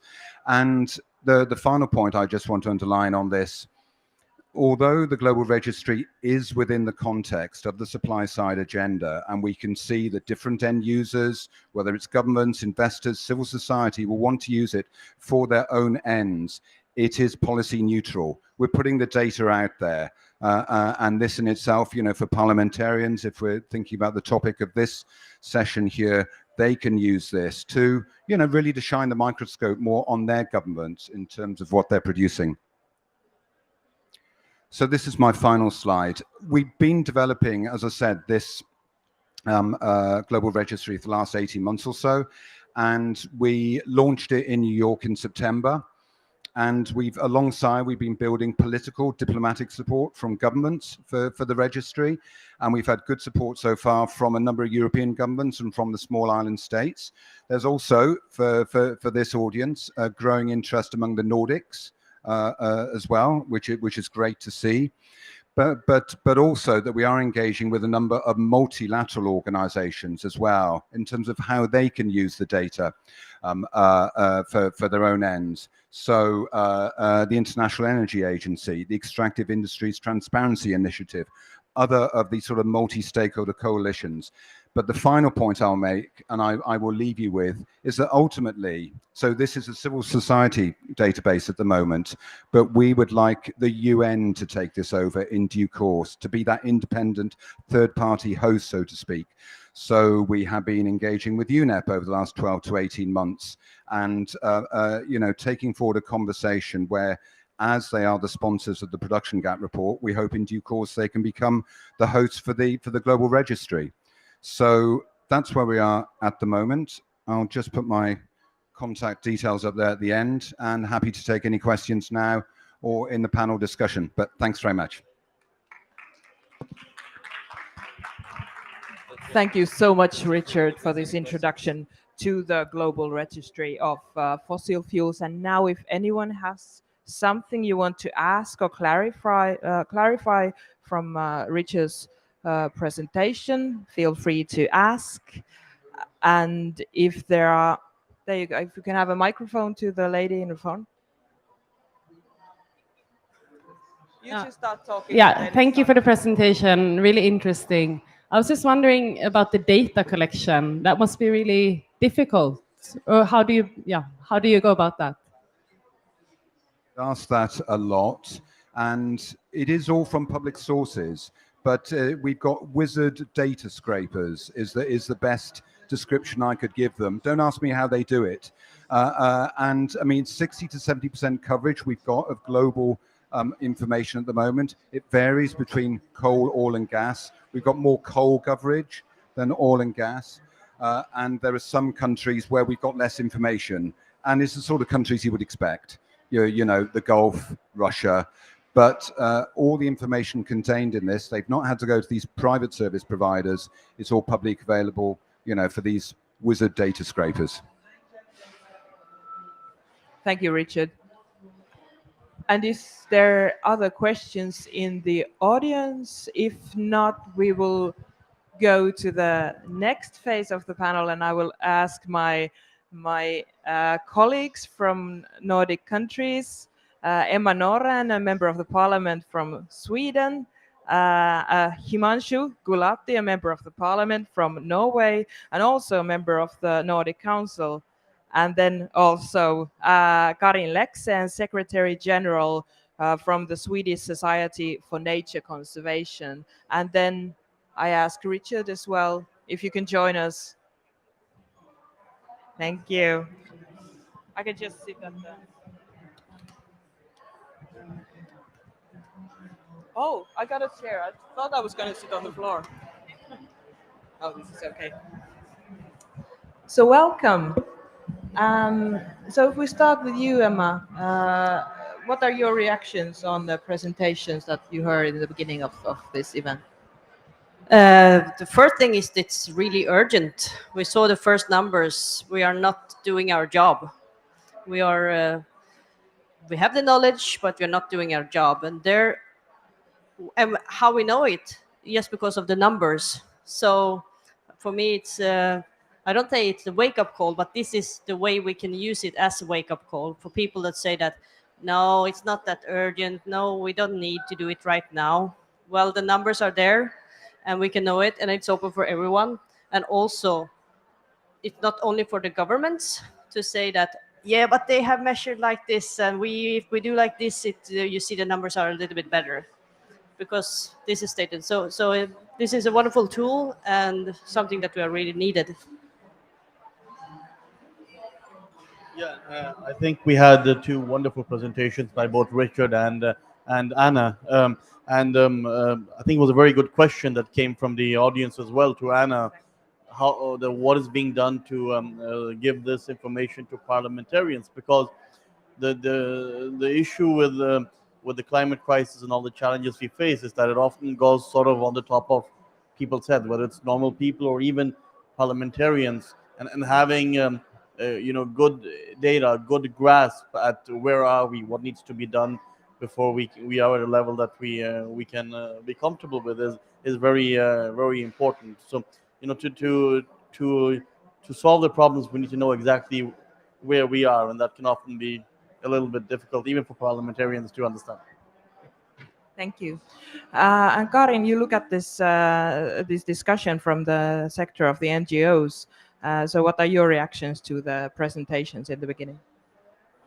My reaction is also referring back to Emma, that it's really a sense of urgency. I also want to state that the report still says it's possible to achieve the 1.5 target, but it takes real transformation. And I think this is also a message that I'm hearing.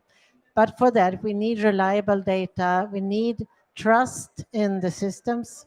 And this comes from the civil society. So transparency and accuracy, both when it comes to reliability of the data, but also trust in the implementation is really important. And at any moment, if you, Richard, want to comment on the panelists, you're more than welcome in doing so. Yeah, there was just one point made by one of the panelists, which is about knowing the facts. Exactly. And this is the feedback that we've had from governments. Well, finally, provided we can trust the data, as you say, and it's reliable, we've got the facts. We don't need to argue about it in the same way as we shouldn't be arguing about the science, should we? So that's where we hope that the Global Registry is really going to fulfill a strong public policy function there. And as I say, in due course, we hope governments themselves will take it over. The whole headline of this discussion is about holding governments accountable for their climate policies and climate actions. Is there enough transparency in your countries so that you, as members of NGOs or as members of the parliament, are able to do your job and hold the government accountable? As some of you know, we just have an election in Sweden. We have changed government, and we can see that the new government have shifted and changed some of the politics, and say that they will have a new one. And of course, you can reach the goal for different ways. But when you have the numbers, you can add it up. Is it enough or not? So of course, these numbers make it easy to both to the people and to the opposition and for the citizens to know if we have enough policies and enough politics, and which way is right or not we should not discuss here. But what we can see is that this way we can add the numbers and see if we will reach the goals that we commonly have agreed upon. So the numbers are really, really important in this work, and it's also something that I know that Karin and her friends are using, because you should, for people who doesn't even are interested in politics, at least they can see if numbers adds up in the end. I think there is enough transparency, and especially in the Nordic countries where we have very strong NGOs, very strong civil society, and there is a lot of emphasis on this. And also, I think that when things are successful, those stories really come forward. A lot of industries are, a lot of things are happening in a lot of industries. I earlier mentioned Norway as an example within the EV policies where changes happen. We're seeing the same push coming within now ferries, even airplanes, and then there are a lot of other sectors as well, of course, that need to be tackled. So there is transparency. I feel the good examples are coming forward, but of course there's a big frustration and impatience out there, which is good. But we have to remember this is a transition. I know in the introduction to this event, the oil and gas is mentioned as an example, and Norway as an oil and gas producer often gets this question: how is that compatible with a green future? But we have to remember this is a transition. We need to build capacity. We need to have the alternative ready. And if anything, this war in Ukraine has shown us that that things have to be done in a smooth transitional manner, because we don't have all the alternatives ready yet. We don't have the capacity ready, and that needs to pick up pace. If I would bring up a positive example from the Swedish side, I believe that the Swedish Climate Policy Council is really important in assessing the Swedish government. And we do use the data coming and the reports coming out of that council, also as NGOs, referring to them a lot. So that is a good way of assessing, I think, the governmental policy. But I'd like to throw in another issue here, and that is the consumption. So in addition to different sectors, it's also the consumption. And so we need to be able to follow the territorial emissions, but we also need to be able to see the consumption and the emissions from our consumption. And here there is a suggestion on its way in Sweden. I hope it will come the whole way through. And I'd like to see the other Nordic countries to come after. I can say that I at least hope that Finland is following the good example that Sweden is setting. But go on. Yeah, I have to continue there because I was sharing the work for consumption-based emissions in Sweden, and it is a cross-party board on environmental objectives that have done this together, and we worked. I got gray hair for over a year together to see how we can do it, and all parties in the Swedish government are behind these, from the left to the right. But one thing that we saw consistently when we are working with this was that we don't have the data for everything. It's too high resolution to know that we actually are doing the right things. And from municipalities and regions, they want to work with this at the local level. And they say, give us the numbers so we know that we are doing the right things. Is it the food? Is it the transportation? What is, because the problems are different in different areas. And in north or in the south and so on. And we don't have that yet, but hopefully we can find more data, and we have a lot of assignments to different Swedish agencies to fill it. Because if we don't have the data, we don't know if we do the right thing. It can be a good thing, but maybe it was better to start with another thing. So we need data, and we need to have it also public, so even you can do it in your daily life. Just a very quick response to that. We talk quite a bit about the global registry. You can't manage what you can't measure. Yeah, and we use that quite a lot in promoting the value of this. So I completely endorse what you say there. Yeah, thank you. So do you think that the global registry would be an asset in your work? Would it help you to achieve the goals that you have in the parliament? Yeah, I think so. And also it can help to find other regions or municipalities that have the same type of numbers, and how do you do, and to find the right example, because something in Norway, in the north of Norway, is better for the north of Sweden, but maybe not the same as the south of Sweden, and on the other side of the world, you never know. So also to have the data and to see the map that you can do with a multi-dimension tools, then you can find where is the piece that we should start with, and how do we start with that one. How about in Norway? Richard makes a great point, and this also increases transparency. These are the tools we need. As I said, we had a panel earlier today in this pavilion, and I think my colleague Lars from Norway said that he saw the biggest challenge in tackling the climate issues as apathy. That we sort of give up. It's so big. There's so many talks. We don't really have anything to grasp, and this tool is one of many tools that sort of makes it tangible. We also believe it can be of a big help, and not the least because it also focusing on the production side, which we need to do more. And I also really appreciate the open access and the sort of the free access is really important, and we are lacking that still from many of the producers. So it's really warmly welcome. I think the openness of all data, and of course also that when we do the policies in all democracies, you have to tell people that what are we doing. So when we're setting our climate goals in each different countries, we also have to be open about that. Okay, what are the policies that we're doing? Which is the roadmap to achieving these goals, and what is the effect of all different policies that we're doing, because we need to also support of the people. Yeah, no, what something that is great with open data, it's that people that maybe are not interested in that question need that for something else. And we have been successful in inviting in what you call hackathon, when you just a bunch of nerds sitting going through data and try to see what they can find. And it's not with other glasses, and they can see the connecting dots that we didn't know existed. Oh, sorry. And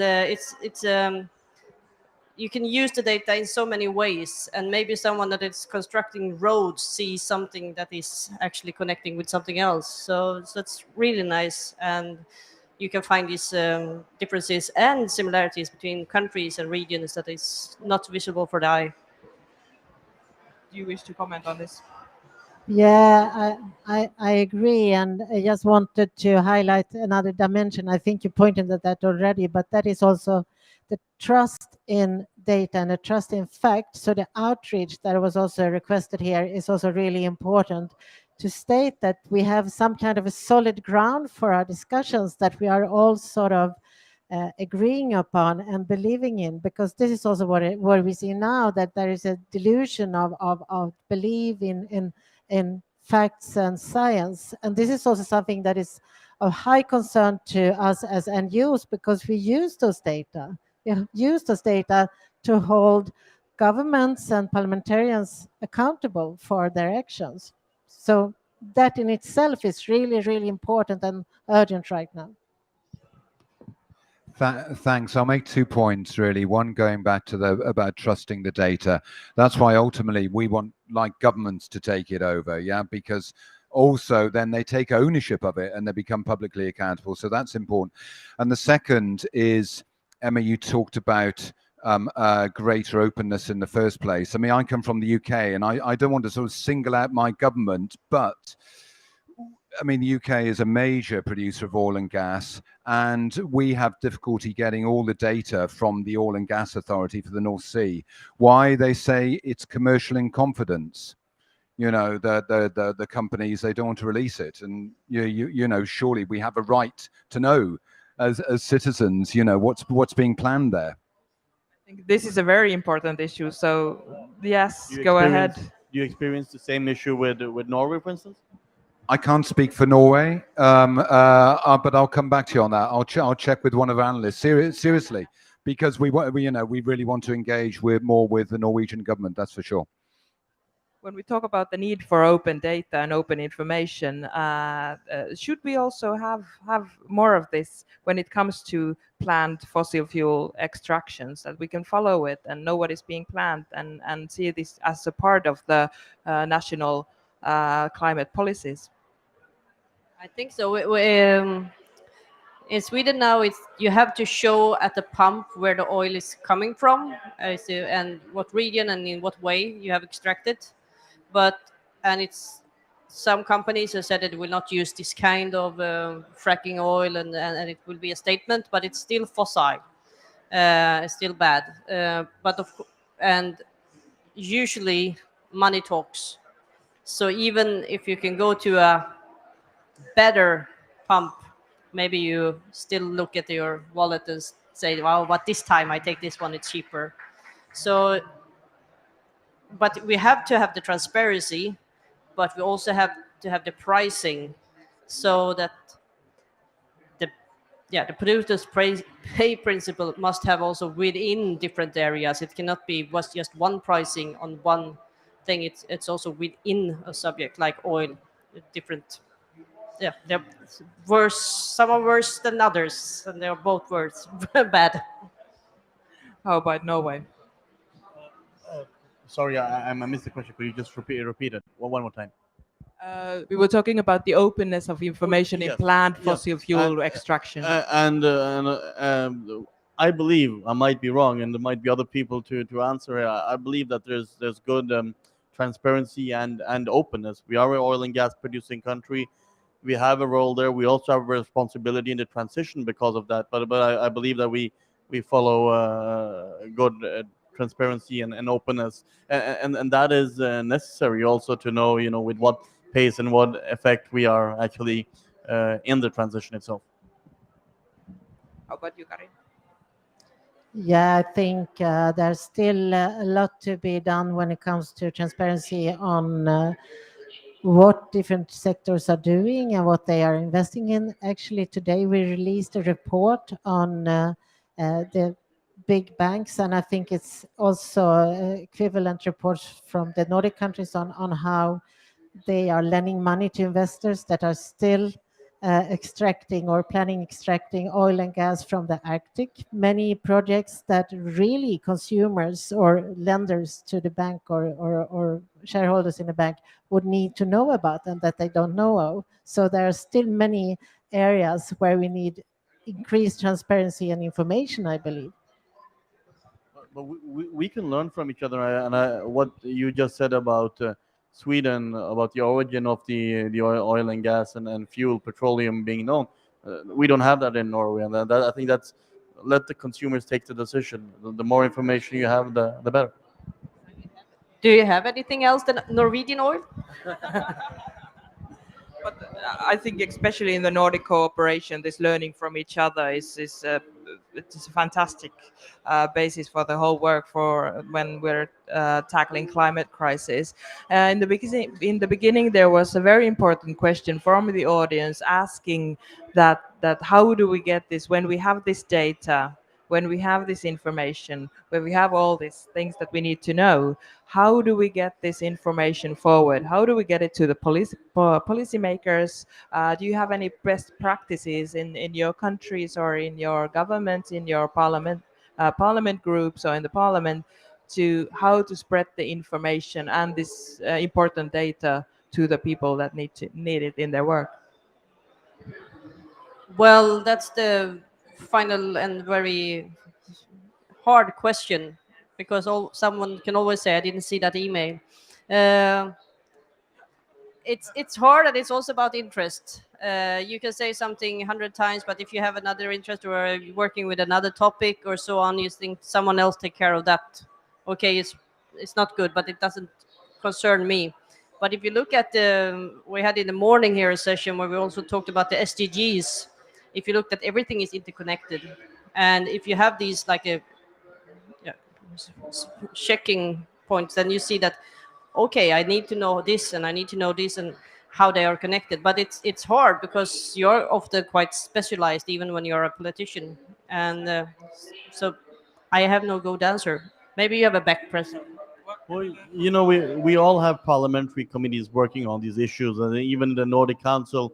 I mean, we have the head of the committee for sustainability sitting here as well in the audience. So one thing is getting the information to those entities, and these entities do get a lot of information. But my concern is that we need this information on a broader scale to all parliamentarians, and not just to parliamentarians, but also the people out there, because there's a too big distance between I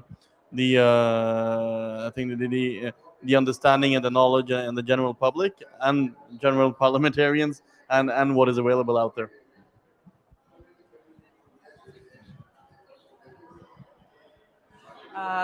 This point that it's not just about parliamentarians, it's about getting the information out to everyone. So how should we do it? Please let us know, Kari.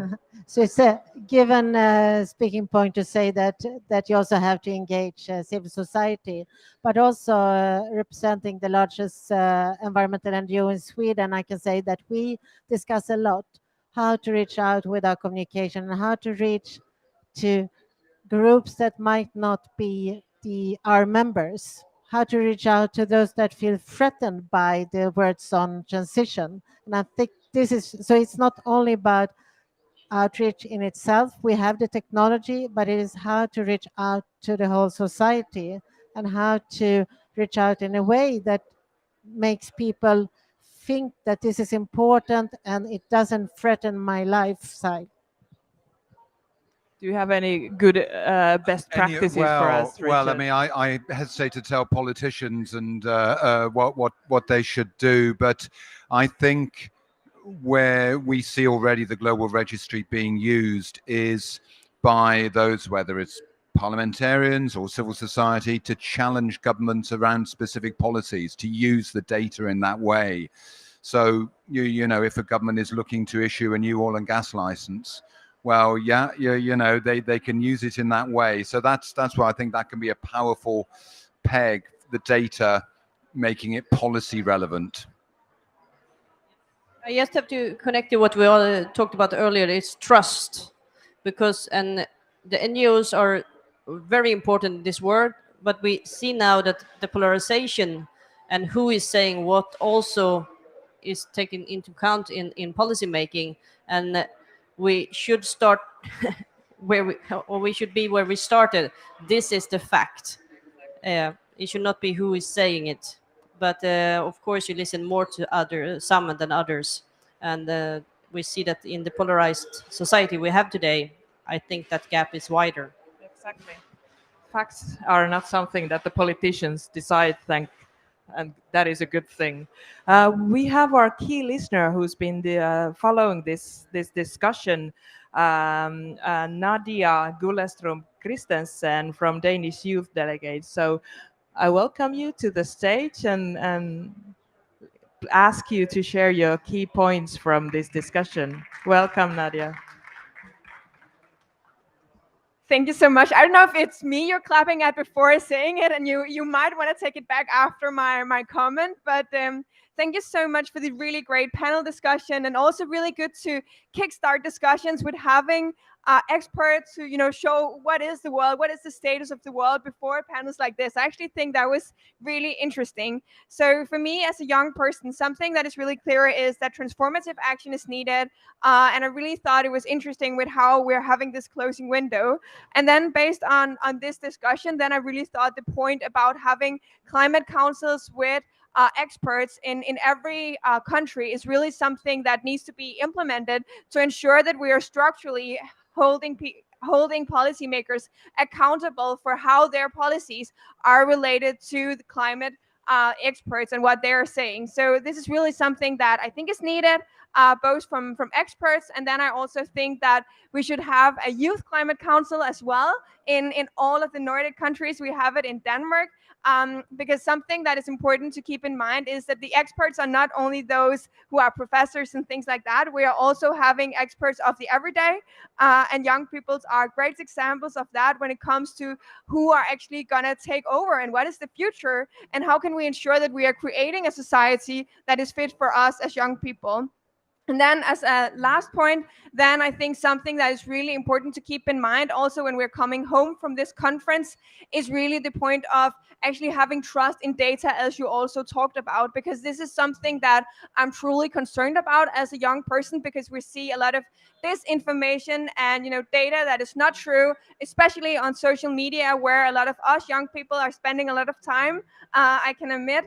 And I just met a young guy from Sudan, and he said that in his country there are also a lot of mistrust in data, and that is really problematic, because if we need to solve the climate crisis, we need to combat misinformation. So thank you so much for enabling me to give the closing remark, and then I can see that there is alcohol over there, so have a really good afternoon. Thank you.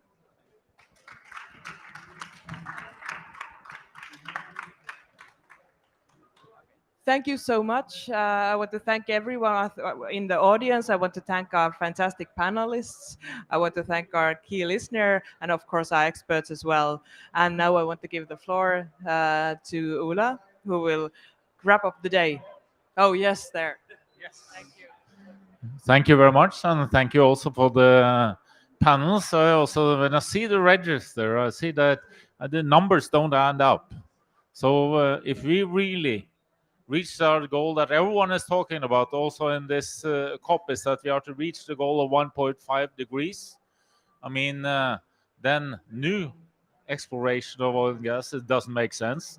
And really we should start to worry about the stranded assets that are there.